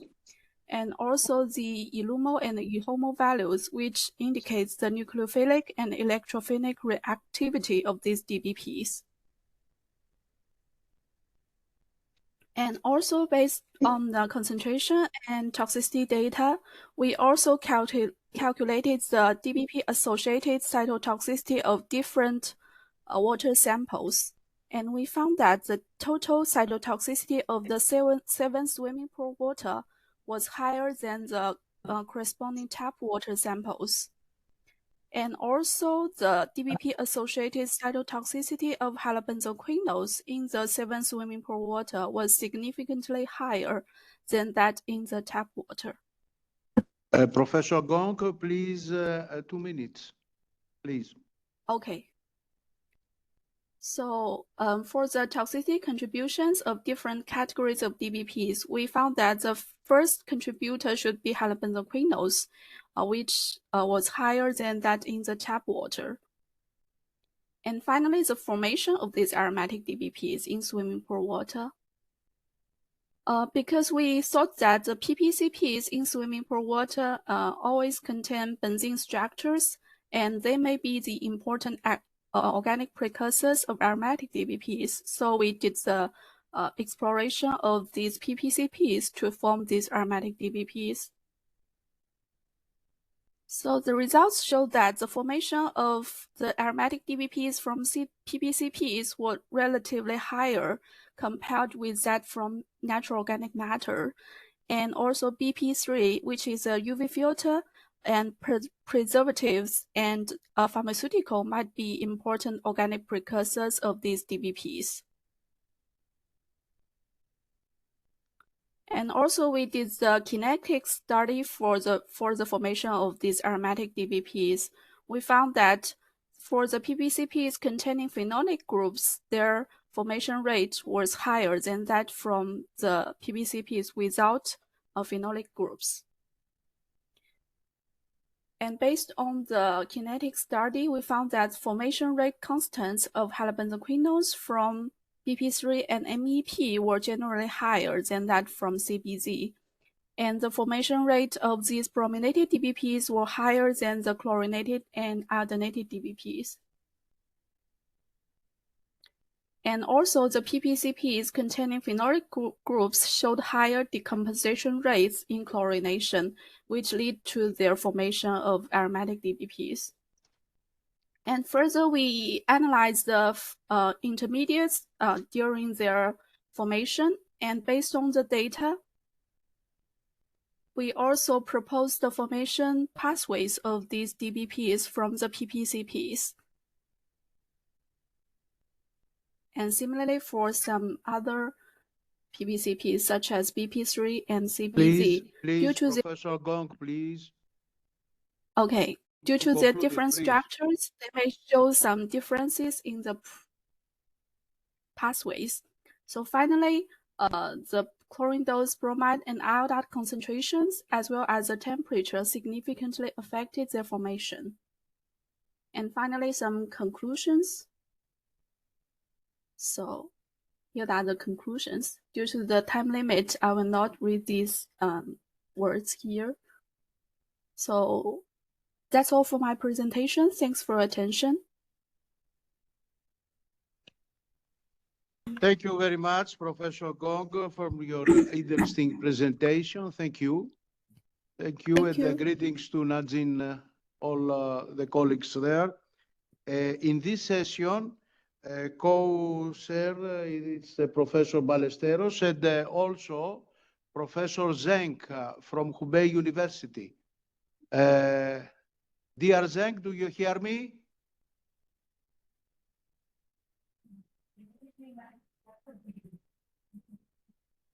Hello, dear Zeng.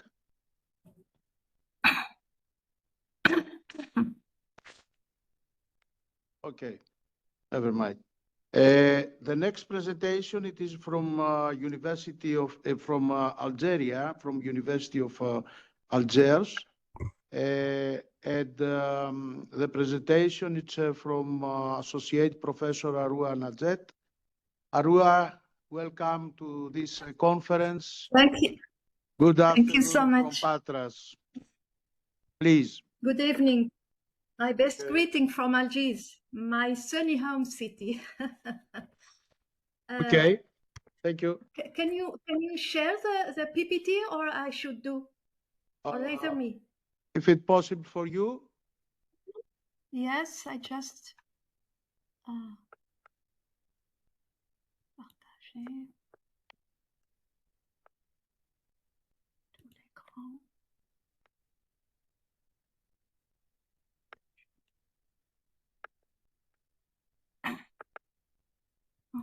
So, yes.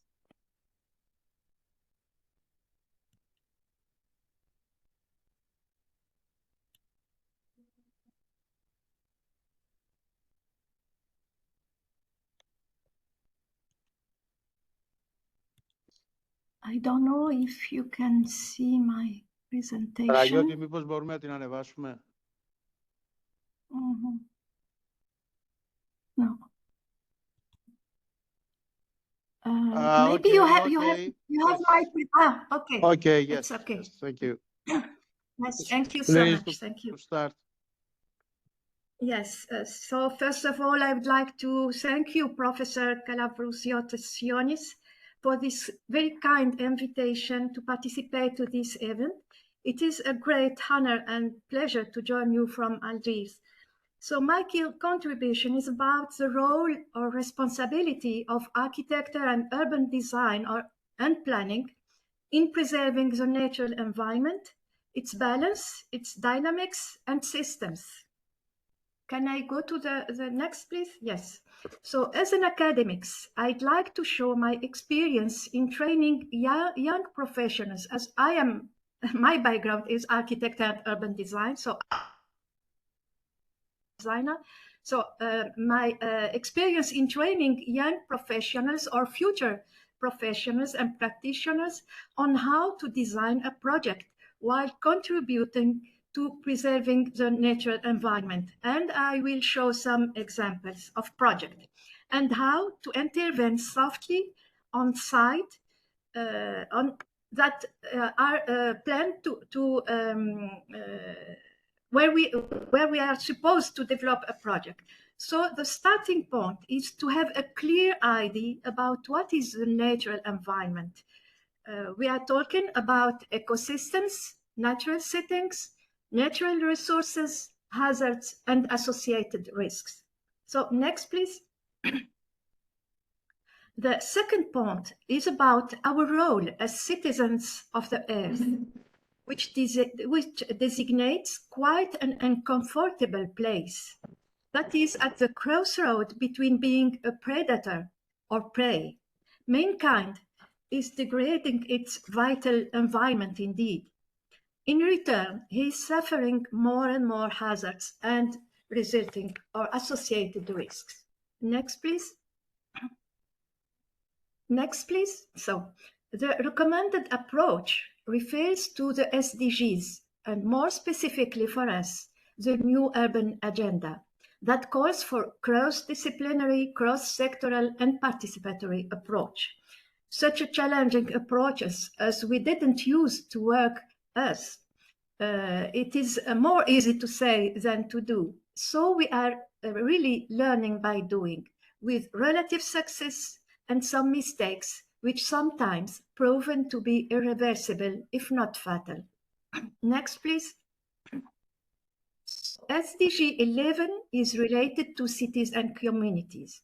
Cities are just at this crossroad.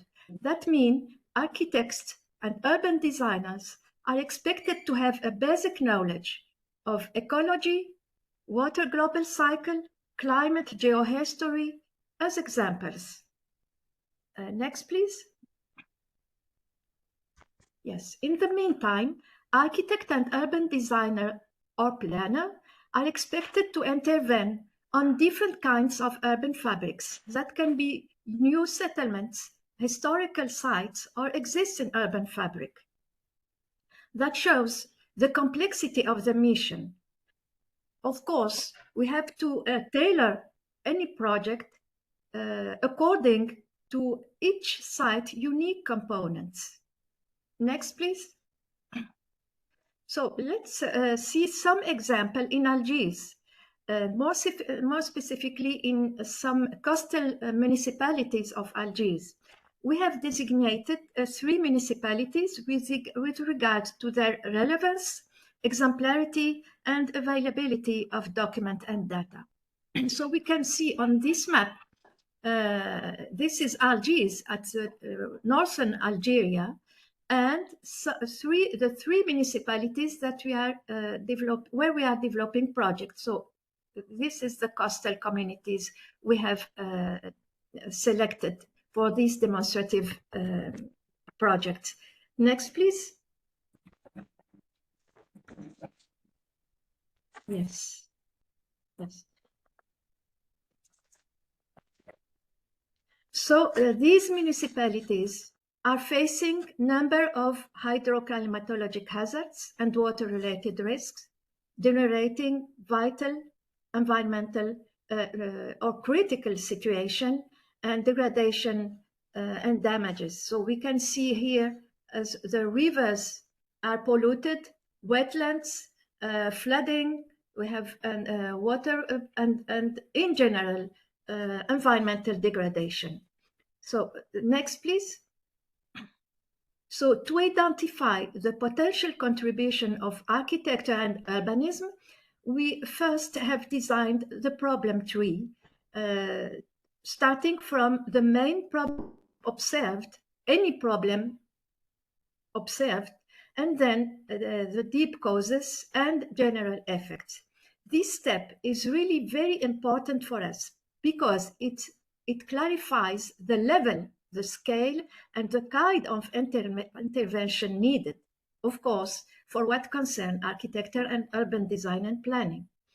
At one level or another, amongst these causes, we can identify a role, a potential responsibility of architecture and urbanism, and then select the appropriate project that can be recommended, along with actors involved from local authorities and communities, and budgets and needs, of course. Next, please. Yes.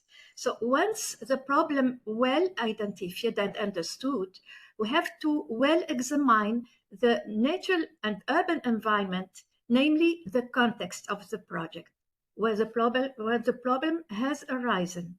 So for instance, here we have examined and analyzed the regional watershed and the local water basin and the hydrography and hydrogeology, including wetlands and rivers, where the projects are localized. So next, please. The analysis of the urban environment is to understand how the city used, or the urban area, of course, are suffering the problem and how it has grown over time and how it has dealt with the natural environment. That means we have to understand and to identify and understand any morphological modifications, the use of the natural resources, natural hazards faced, and associated risks, of course. Next, please. So this table represent different generation of maps that support our understanding of the urban, of the geohistory of the site.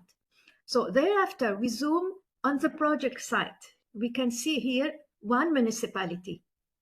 We need here to identify the land use options. So according to the local regulations, of course, so we have to delineate the restricted areas, protected areas, and the areas which are able to be urbanized. That means where can we intervene?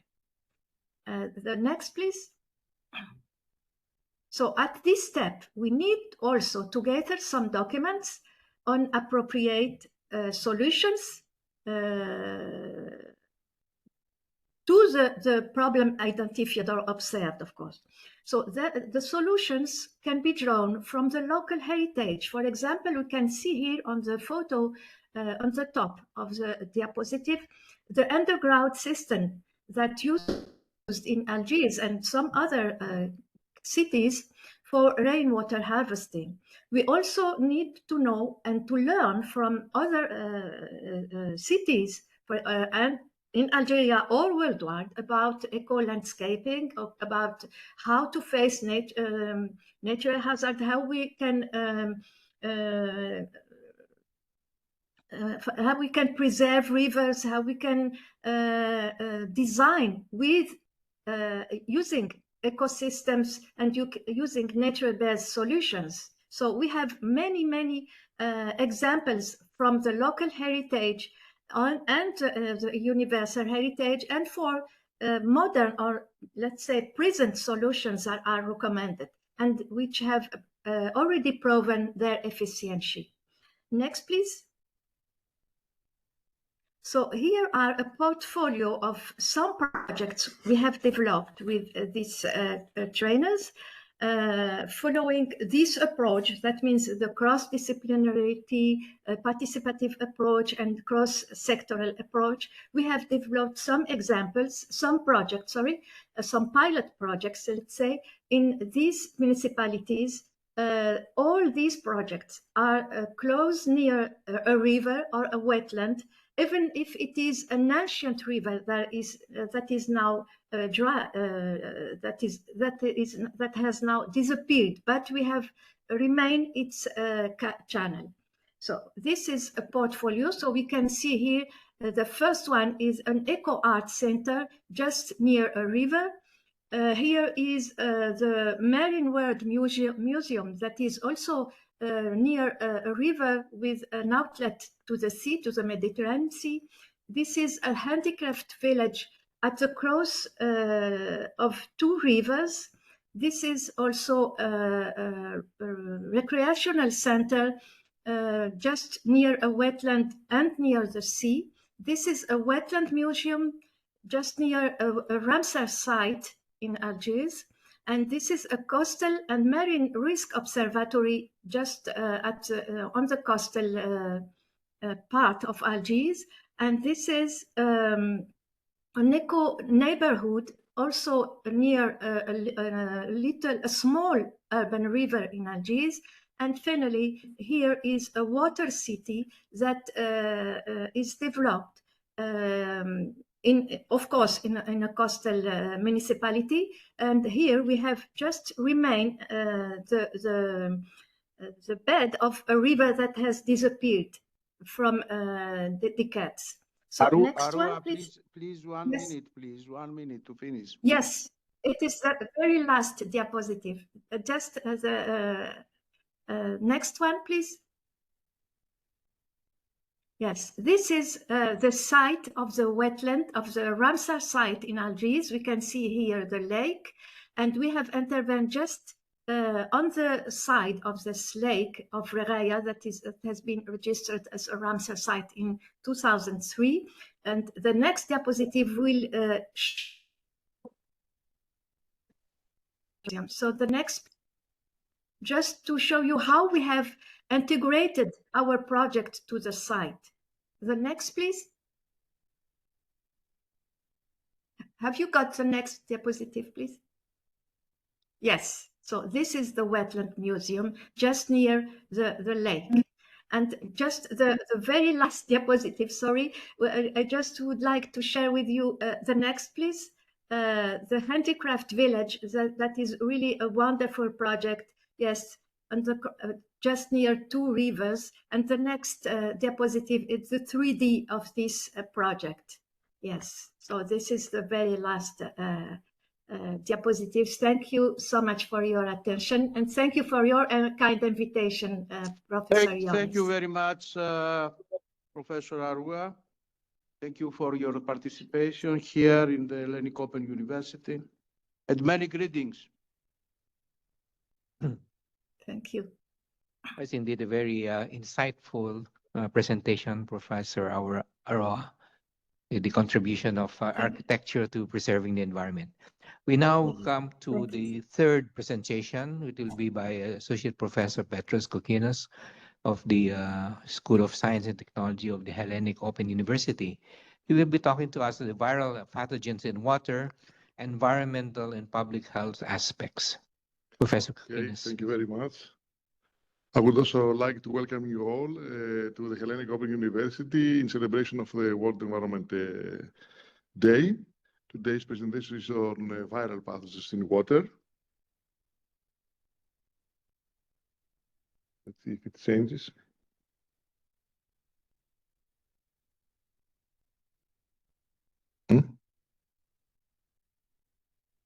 Όχι, δεν είναι εδώ. I think you have to point here. Try pointing it there. By hand. Okay. We all know that human development and population growth exert many pressures on both the quality and quantity of water resources. And these pressures are felt strongly at the interface of water and human health. We periodically recognize the previously unknown pathogens or the water-related significance of already recognized pathogens. And what is known is that several studies have confirmed that water-related diseases are still the leading cause of both morbidity and mortality worldwide. And it is recorded that the incidence of water-related microbial diseases is increasing. And we're still collecting new data, new information, which are becoming available by using advances in science, technology, and epidemiology. According to the WHO, it's estimated that 2 to 12 million people die per year from waterborne diseases. Many different viral disease outbreaks have been recorded linked to drinking water, recreational seawater, recreational fresh water, etc. And the economic burden is also significant. According to calculations of approximately 5 years ago, the amount is approximately $1 billion annually only for the United States, and the global economic costs approaches $12 billion. How water-related infectious diseases may be transmitted through 3 ways, 3 routes: through the gastrointestinal tract by ingestion of contaminated water, drinking or recreational water, through the respiratory tract by inhalation of or aspiration of aerosols, and through the skin, mucous membranes, or eyes by contact during recreational water use or bathing.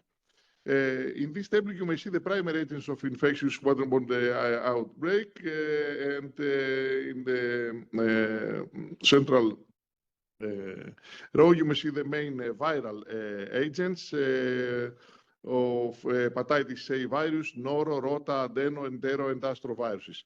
And here we may see the principal transmission pathway for these water-related pathogens. The viruses are in the red, highlighted in the red lines. And you may see that the main route is through the gastrointestinal tract. And of course, we have also transmission by inhalation and respiration through different aerosols. In this table that summarizes the major etiological agents of infectious disease identified since 1972, you may see that the most significant, the biggest percentage, approximately 45%, corresponds to viral agents. So they are very frequent. And here you may see that pathogens transmitted through drinking water concerning viruses, adenoviruses, astro, caliciviruses, hepaviridae, picornaviridae, and reoviruses, and have a look at the persistence in water samples, which is long, the resistance to chlorine, which is moderate, and also the relative infectivity, which is high, which means that very few viral particles are enough to develop symptoms and to become ill. Here we have some viruses which have been linked to drinking water, but the evidence is not is inconclusive or lacking. And you may have also look at the coronaviridae, which is linked to the well-known SARS, the severe acute respiratory syndrome. At the beginning, everybody was afraid of the possible transmission through water, but in practice, they were linked only, the risk was linked only to the inhalation of droplets or through aerosols. And we, through a study after the pandemic, we also realized that the risk was very low, principally because of the physiology of this type of viruses. Why is it complex to address waterborne diseases? Because of the dynamic nature of both viruses and the environment. As it concerns viruses, they show very rapid mutation in genetic diversity, especially the RNA viruses, those that have genetic material RNA. And this means that scientists have to face a constantly shifting target. And thus there is a need for continuous adaptability and innovation in the development of effective diagnosis, treatments, and vaccines. Also, we know that pathogens and also viruses, their behavior is totally different, and it's affected by different factors, environmental factors, such as water quality, temperature, and interactions with other microorganisms. Viruses, we know that are the smallest of all microorganisms. Their size facilitates transport in environmental media. They have a low die-off rates, low infectivity dose, as we mentioned before, and there is an increasing concern over outbreaks of disease related to waterborne and sludge-related virus exposure. Of course, there are also the most abundant microorganisms on Earth. They have been recognized 150 types of enteric viruses in human feces and urine. And the main route of transmission is by oral ingestion. Of course, infection by viruses may lead to a broad spectrum of diseases, including gastroenteritis, head abnormalities, meningitis, conjunctivitis, hepatitis, and respiratory diseases. But we have to keep in mind that waterborne viral infections can be fatal to sensitive populations comprised by children, elderly, and the immunocompromised. Of the many different viruses, especially important are those non-enveloped human and animal enteric viruses, because these viruses can enter the environment through the discharge of waste water and from infected individuals, and they may contaminate food products and drinking and recreational waters, and then transmit it back to susceptible individuals to continue the cycle of infection. In this diagram of Professor Bosch from the University of Barcelona, you may see the routes of transmission, and also from this nice diagram of Rina Zakoragaki from the States, you may see the role of centralized wastewater treatment and on-site treatment, wastewater treatment, and also the agricultural applications of manure that exposes to zoonotic viruses. And finally, the human exposure via accidental ingestion of contaminated medium. What we have to keep in mind is that wastewater is one of the most concentrated sources of infectious viruses. There are even 10 to 9 viral particles per liter. And wastewater utilities may release viruses to environmental waters through treated effluent discharge and also biosolids when they are applied to land.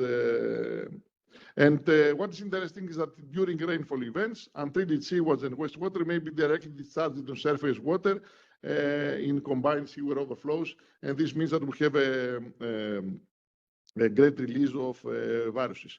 We have also to keep this information in mind in combination with the reuse of wastewater and biosolids. And we have to know that only 10%, a very limited percentage of the total area which is used for the production of food in our world is being irrigated with treated water. 20 million hectares are irrigated with wastewater or sewage polluted surface water, which means that we are exposed to these viral pathogens.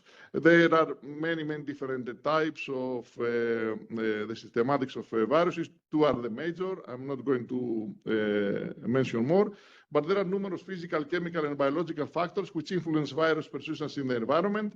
And some of these that affect the survival of viral particles in liquid environmental matrices or media are the temperature, ionic strength, chemical consequence, microbial antagonism, the sorption status of the virus, and also the type of virus. And this is a very nice information to take home, that different behaviors and inactivation rates have been observed not only among viruses of different families and genera, but also among viruses of the same family, genus, and even among similar types or strains of virus. This is biology.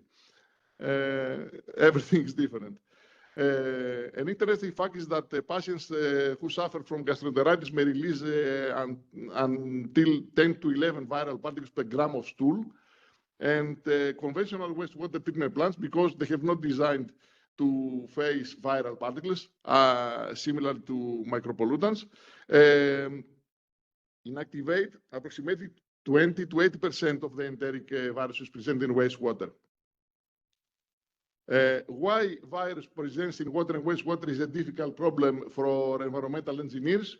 Because of the prevalence, because of their infectivity and the resistance to disinfection. There are many viral types which are resistant to disinfection even through chlorine. And the take-home message is that even state-of-the-art water and wastewater treatment plants may not be able to eliminate viruses. And what is also interesting is that we don't know still all the viruses present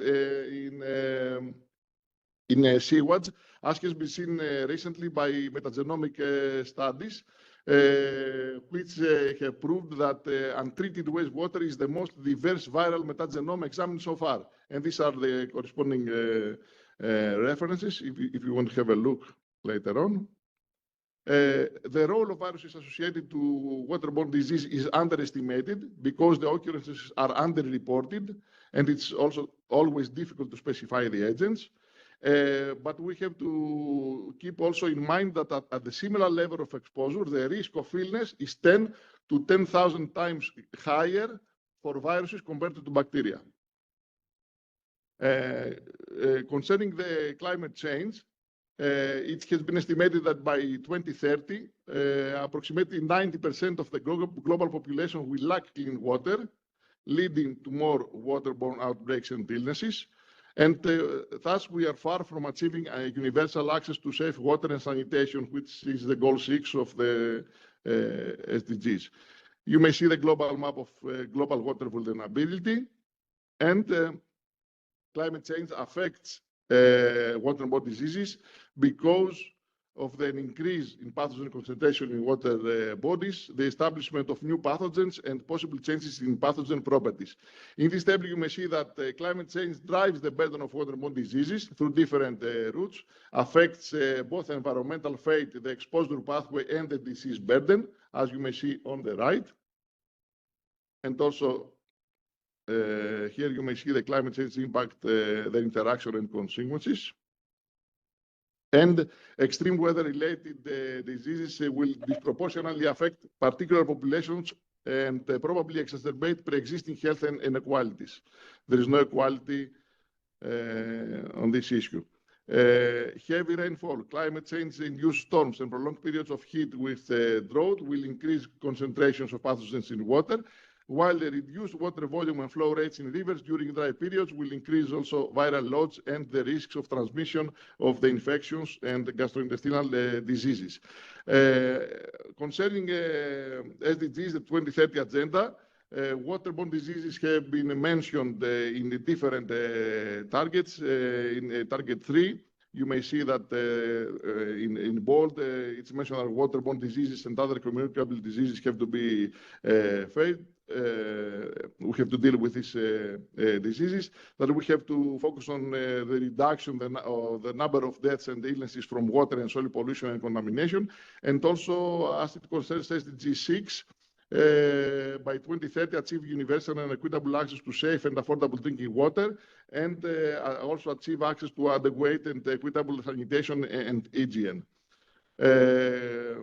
SDGs and climate change related waterborne diseases are linked to SDGs 3, 6, 11, 13, and 17. And according to different predictions, different models, the annual number of temperature attributable excess deaths due to enteric infection is projected to be between 10,000 and almost 75,000 by 2050 to 2065 under an optimistic scenario, with temperature rise kept under 2 degrees by 2100, and a pessimistic scenario, temperature rise of 3 to 4 degrees by 2100. What we can do? Establish and maintain surveillance and early warning systems, develop national and local contingency plans for responding to outbreaks, incidents, and risks, strengthen and response capacity, establish and publish targets to reduce waterborne-related diseases, outbreaks, and incidents, and strengthen transboundary cooperation and early warning and response systems. To conclude, reducing waterborne diseases requires safe and equitable access to water and sanitation for all segments of the world's population, a goal that can be met by returning to basic public health principles, ensuring climate resilience in water infrastructure. Thank you very much. Thank you very much, Professor Petros. It was a nice presentation looking at the interdisciplinary contribution for combating public health problems.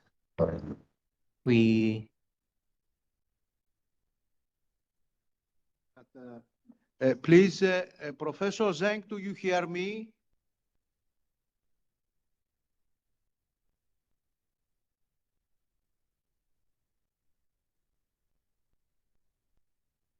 Professor Zeng?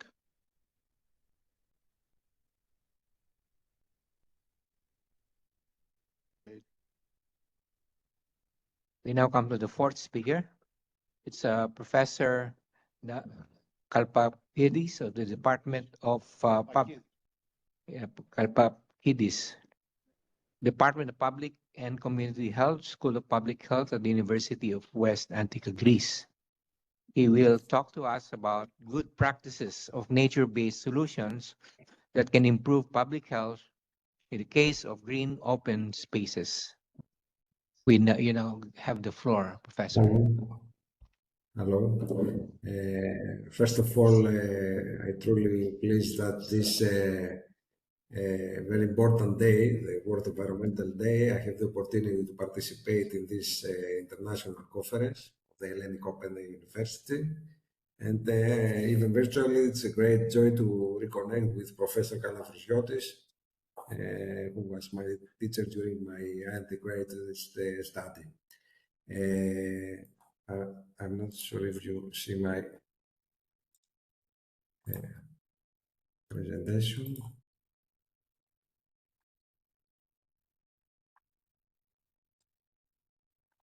Okay, as you can see my presentation. Yes, in the Okay, good practice of nature-based solutions that can improve public health. It's not showing yet. The case of green open space, it's research that is ongoing by me and Mr. Ευθυμίου and Skanavi and Ioannis Papadas from the University of West Attica. What is the issue? Pollution was responsible for the premature death of 9 million people, according to... Professor, the screen is not just showing. Oh, it's in that. Okay. Please go ahead, sir. Okay.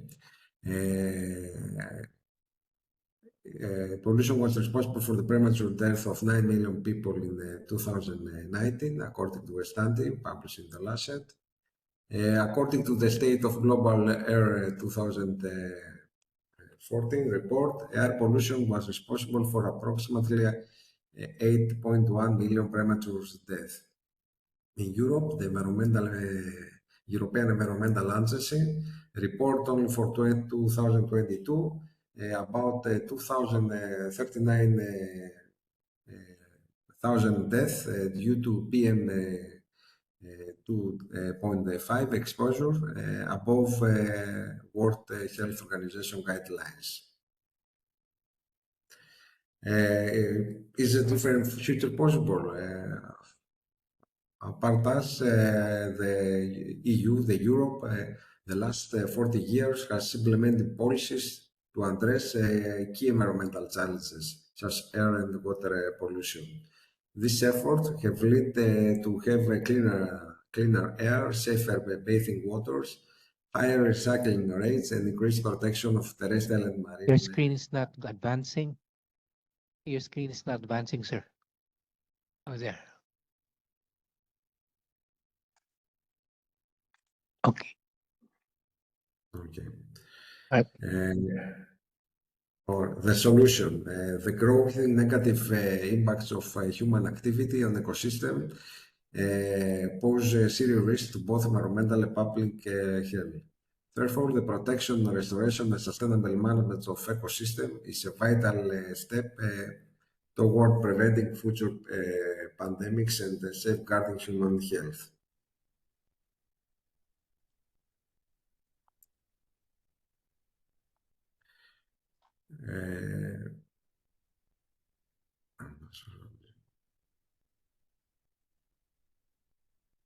Some definitions. It's critical to discuss about what the European Commission defines as nature-based solutions. Solutions inspired and supported by nature, which are cost-effective, provide simultaneously environmental, social, and economic benefits, and help build resilience. According to the IUCN, International Union for Conservation of Nature, nature-based solutions are actions to protect, sustainable manage, and restore natural or modified ecosystem, while providing human well-being and biodiversity benefits. In this image, you can see some examples from a nature-based solution. It is some urban forestry, food gardens, stormwater ponds, and green spaces.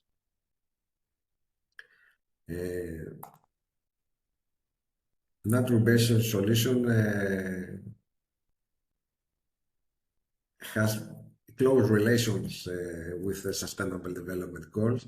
We have defined 4 sustainable goals that nature-based solutions have strong relation and promote the Sustainable Development Goal 6, clean water and sanitation, 11 for sustainable cities and community, 13 climate action, and 3rd, of course, for good health and well-being. So, environmental and public health engineering solutions based on natural ecosystems, such as nature solutions, support the health of urban residents, and is an urban greenery is an effective means of reducing air pollution and adapting to increasing thermal stress in cities. Urban forests and green spaces can further enhance physical health, promote mental well-being, and reduce stress. Our research is a systematic review from 2010 until this year from Europe. It is ongoing research.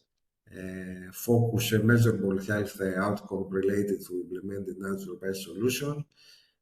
We used a systematic review following PRISMA guidelines.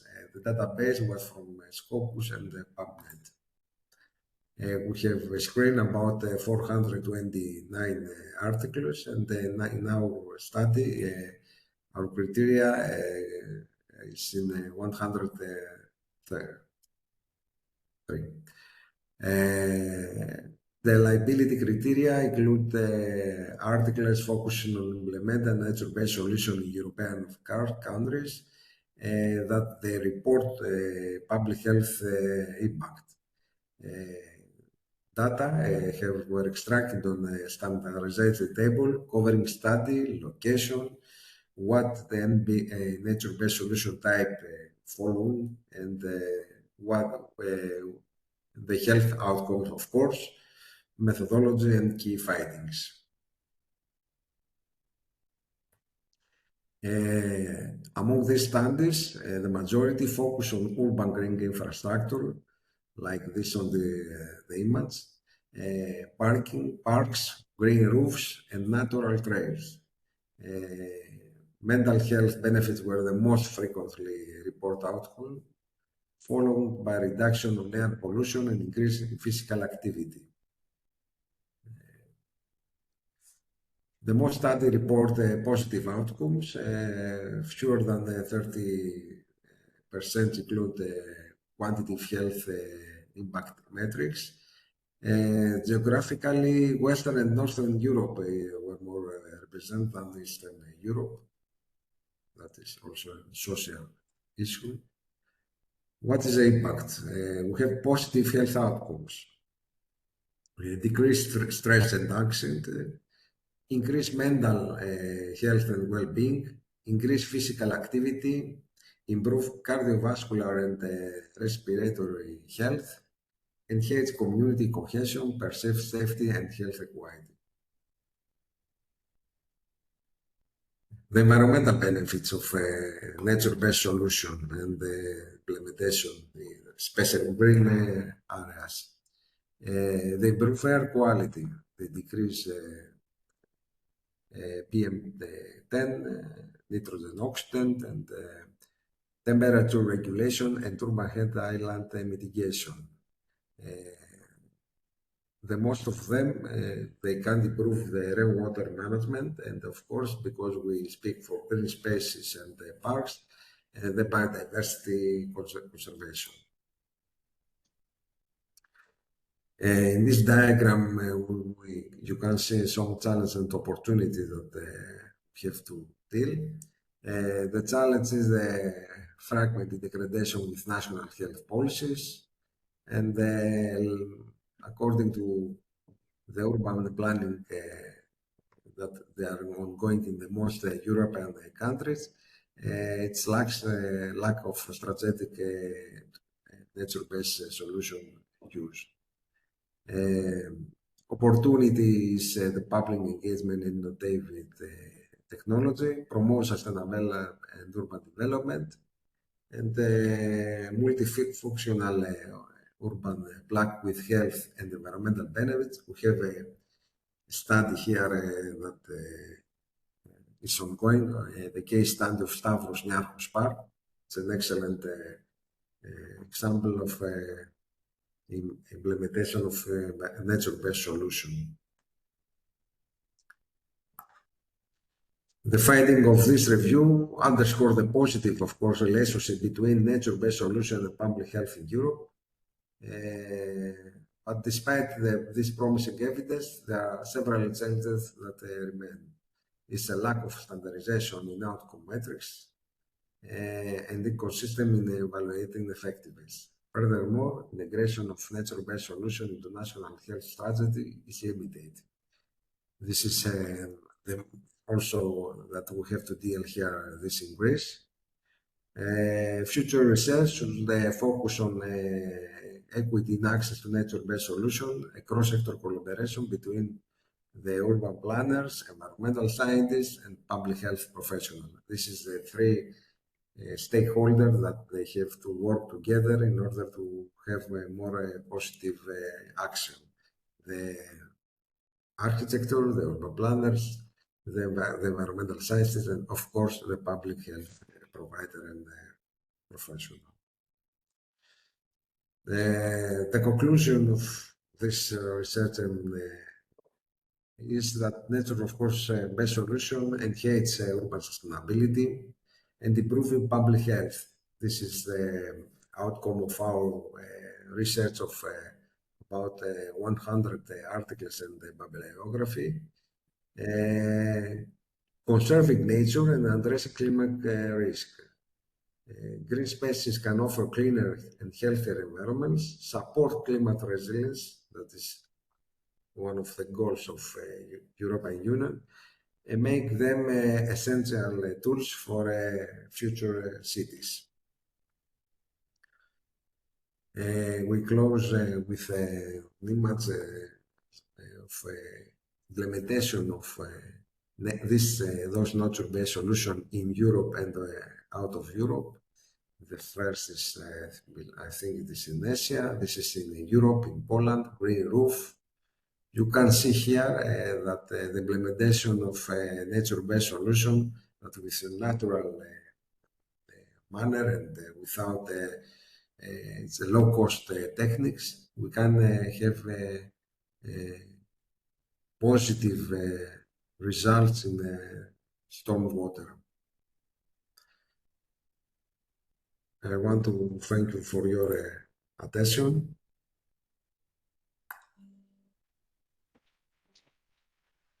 Damianos, congratulate for your very interesting presentation. Thank you to participate here. Thank you very much. Thank you. Please again Professor Zeng, do you hear me from Patras?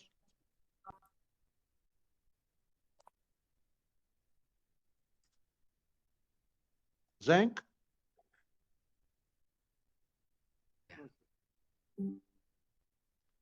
We come to the penultimate speaker, Dr. Kavi Sari and Dr. Eleni Girila from the School of Science and Technology of the Hellenic Open University. They will be talking about biochar, a next generation approach to soil enhancement. Please. Thank you very much. Good evening, everyone. My name is Isari Kavi. I'm a chemist and a postdoc researcher at the School of Science. The School of Science and Technology of Hellenic Open University. Today we'll give you a brief presentation regarding biochar as a next generation approach to soil enhancement. As you already know, traditionally our economy follows the linear model. So we basically extracted resources, we use them, and then we dispose them. This model of take, make, use, and dispose is actually unsustainable. Specifically in agriculture, where soil fertility is depleted and residues are often burned or wasted. On the other hand, circular economy is designed to keep materials and nutrients in use for as long as possible. Maybe you already know that the circular economy is divided in two main sectors, the biological cycle and the technical cycle. In the context of the technical cycle, products are designed to be durable, repairable, and recyclable. So in order to extend the end of life of products, we must remain in the inert, smaller cycles inside the technical cycle, such as rethink, remine, reuse, repair, refurbish, remanufacture, and recycle. On the other hand, on the biological cycle, we have to return all the valuable nutrients to the soil and the ecosystems in order to support biodiversity and reduce the gas emissions. But how can biochar be a part of this circular solution? In agriculture, this means turning organic wastes, such as crop residues or manure, into valuable products, which can improve soil health and store carbon instead of losing or releasing it in the environment. So, biochars are stable, carbon-rich materials produced from different kinds of biomasses, such as agricultural waste, wood chips, or manures. These biomasses are pyrolyzed in the absence of air or in very low oxygen environment. Biochar can actually enhance soil because of its properties. Has a high surface area and porous structure, providing a very good habitat, a very good home for beneficial soil microbes, improving microbial survival and activity. Also, its negative surface charge can retain all the essential nutrients like nitrogen, phosphorus, and potassium. In this way, it can reduce the leaching and improve nutrient use efficiency by plants. As we said before, its physical and chemical properties can enhance soil because its sponge-like structure enhances aeration, loosens compacted soils, and increases water retention. Also can be used as a carrier, as an agent for agrochemicals or for plant protection agents, enhancing root development, boosts plant microbe interactions, and also supports greater biomass production, viability, and overall plant survival. Let's move on now to a case study about amendment of infertile soil with the combined use of biochar and earthworms, a study that's conducted in our laboratory, and it's called BioCom. So the main goal of this project is to improve the fertility of barren soils in areas of intensive cultivation by humidificate them in a bioreactor with a combined interaction, the combined use of earthworms and biochars. Actually, we used 3 different kinds of biomasses, from walnut cells, from biosolids, and from olive tree pruning. The biochar from these biomasses were produced at the Laboratory of Technologies for the Management of Mining and Metallurgical Wastes and Soil Restoration from the School of Mineral Resources Engineering at the Technical University of Crete. Here you can see at this table the main physicochemical characteristics, which is the pH and the electric conductivity. Typically, the biochars have high alkalinity, and we have different values of electric conductivity with a higher value at the olive tree pruning biochar. Before our main experiments, we tried to evaluate biochar effects on plant growth. So we conducted phytotoxicity experiments. Specifically, we used the Petri dishes filled with substrate consisting of sterilized river sand, and we added biochars at different rates, 2, 5, and 10% weight by weight. We put 20 sterilized sorghum charatum seeds at each plate, which received 6 milliliters of water. A plant growth chamber at 20 Celsius degrees temperature, 65% relative humidity, and a photo period of 16 hours per day was used, and the number of germinated seeds and the length of radicles and shoots were determined after a 5-day incubation period. The main results of the phytotoxicity experiment showed that after 96 hours of germination, the germination rate was over 90%, even at the highest biochar addition. So we don't have a negative effect of the biochar addition, even at the biggest portion. Moving on to the main experimental procedure mechanism, we can see that we used a certain amount of infertile, degraded soil, and we put two different portions of biochar, 2% and 10%, a certain amount of substrate, which substrate actually is the home of the earthworms. This mixture were placed into a bioreactor and stayed there for 30 to 45 days. And the final product is actually the product of the digestion mechanism of the earthworm. The earthworms ate all the organic matter of the soil, of the substrate, of the biochars, and through enzymatic activities digest them, and the final product was a compost-like product rich with nitrogen, phosphorus, and potassium. These final products were characterized with many analytical methods. We tried to conduct an elemental analysis, and we actually found that the nutrient concentration was increased and the heavy metal concentration was decreased at the final product, which is typically because earthworms are actually known for its ability or for their ability to detoxificate the soil samples. But we didn't find different characteristic groups on the surface of the final product compared to the original soil samples and compared to the substrate.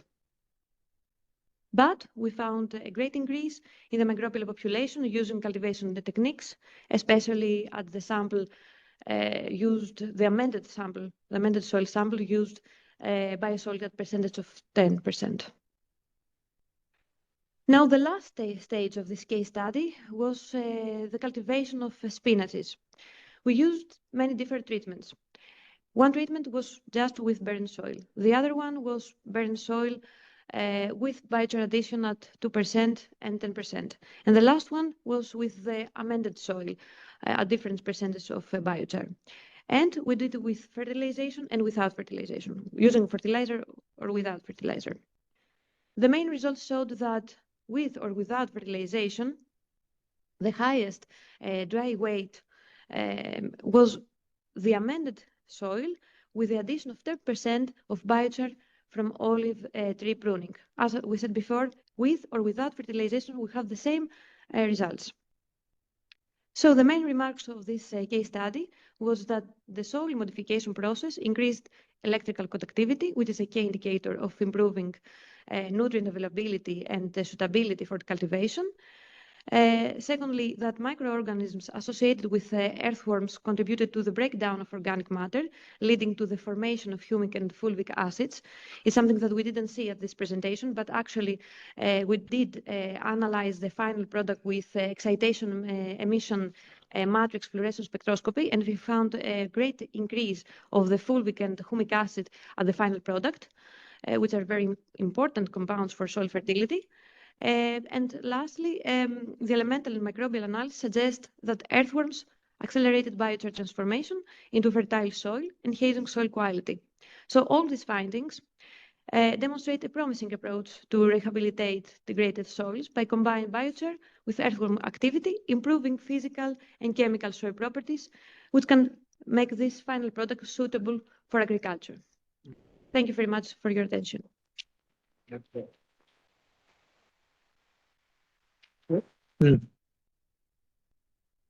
We come now to the final discussion and closing remarks. This is the absence of the last speaker. Okay, please, do you have any question about the presentations?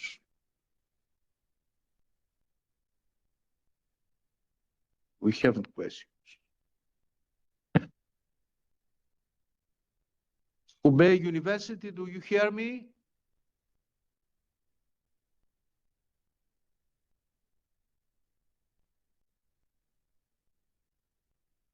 Professor Zeng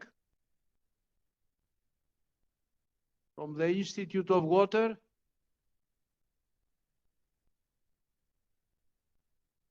Not here, huh? Never mind. Okay.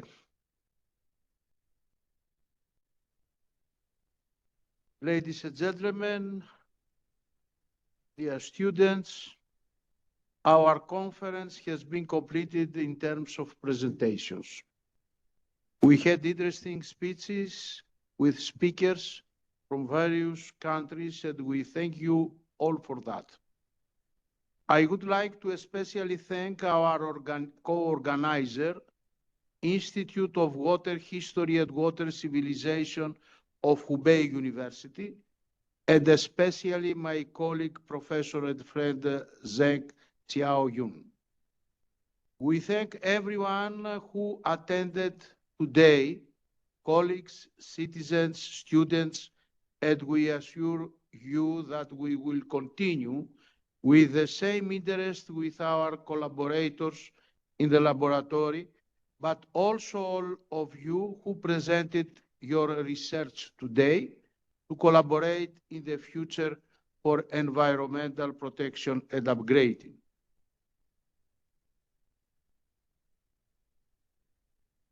Closing this international conference, I would like to suggest that we establish this day every year by organizing an international meeting, and I will await your proposal for the 2026 International Conference. Barry Commoner, 1970-2012, American politician and ecologist, wrote, "The environmental crisis is a global problem and only global action will solve it." And the Jean Cousteau, the French oceanographer, 1910-1997, tell that throughout history, man has had to fight with nature to survive. In this century, he has begun to realize that to survive, he must protect her. Thank you very much to all.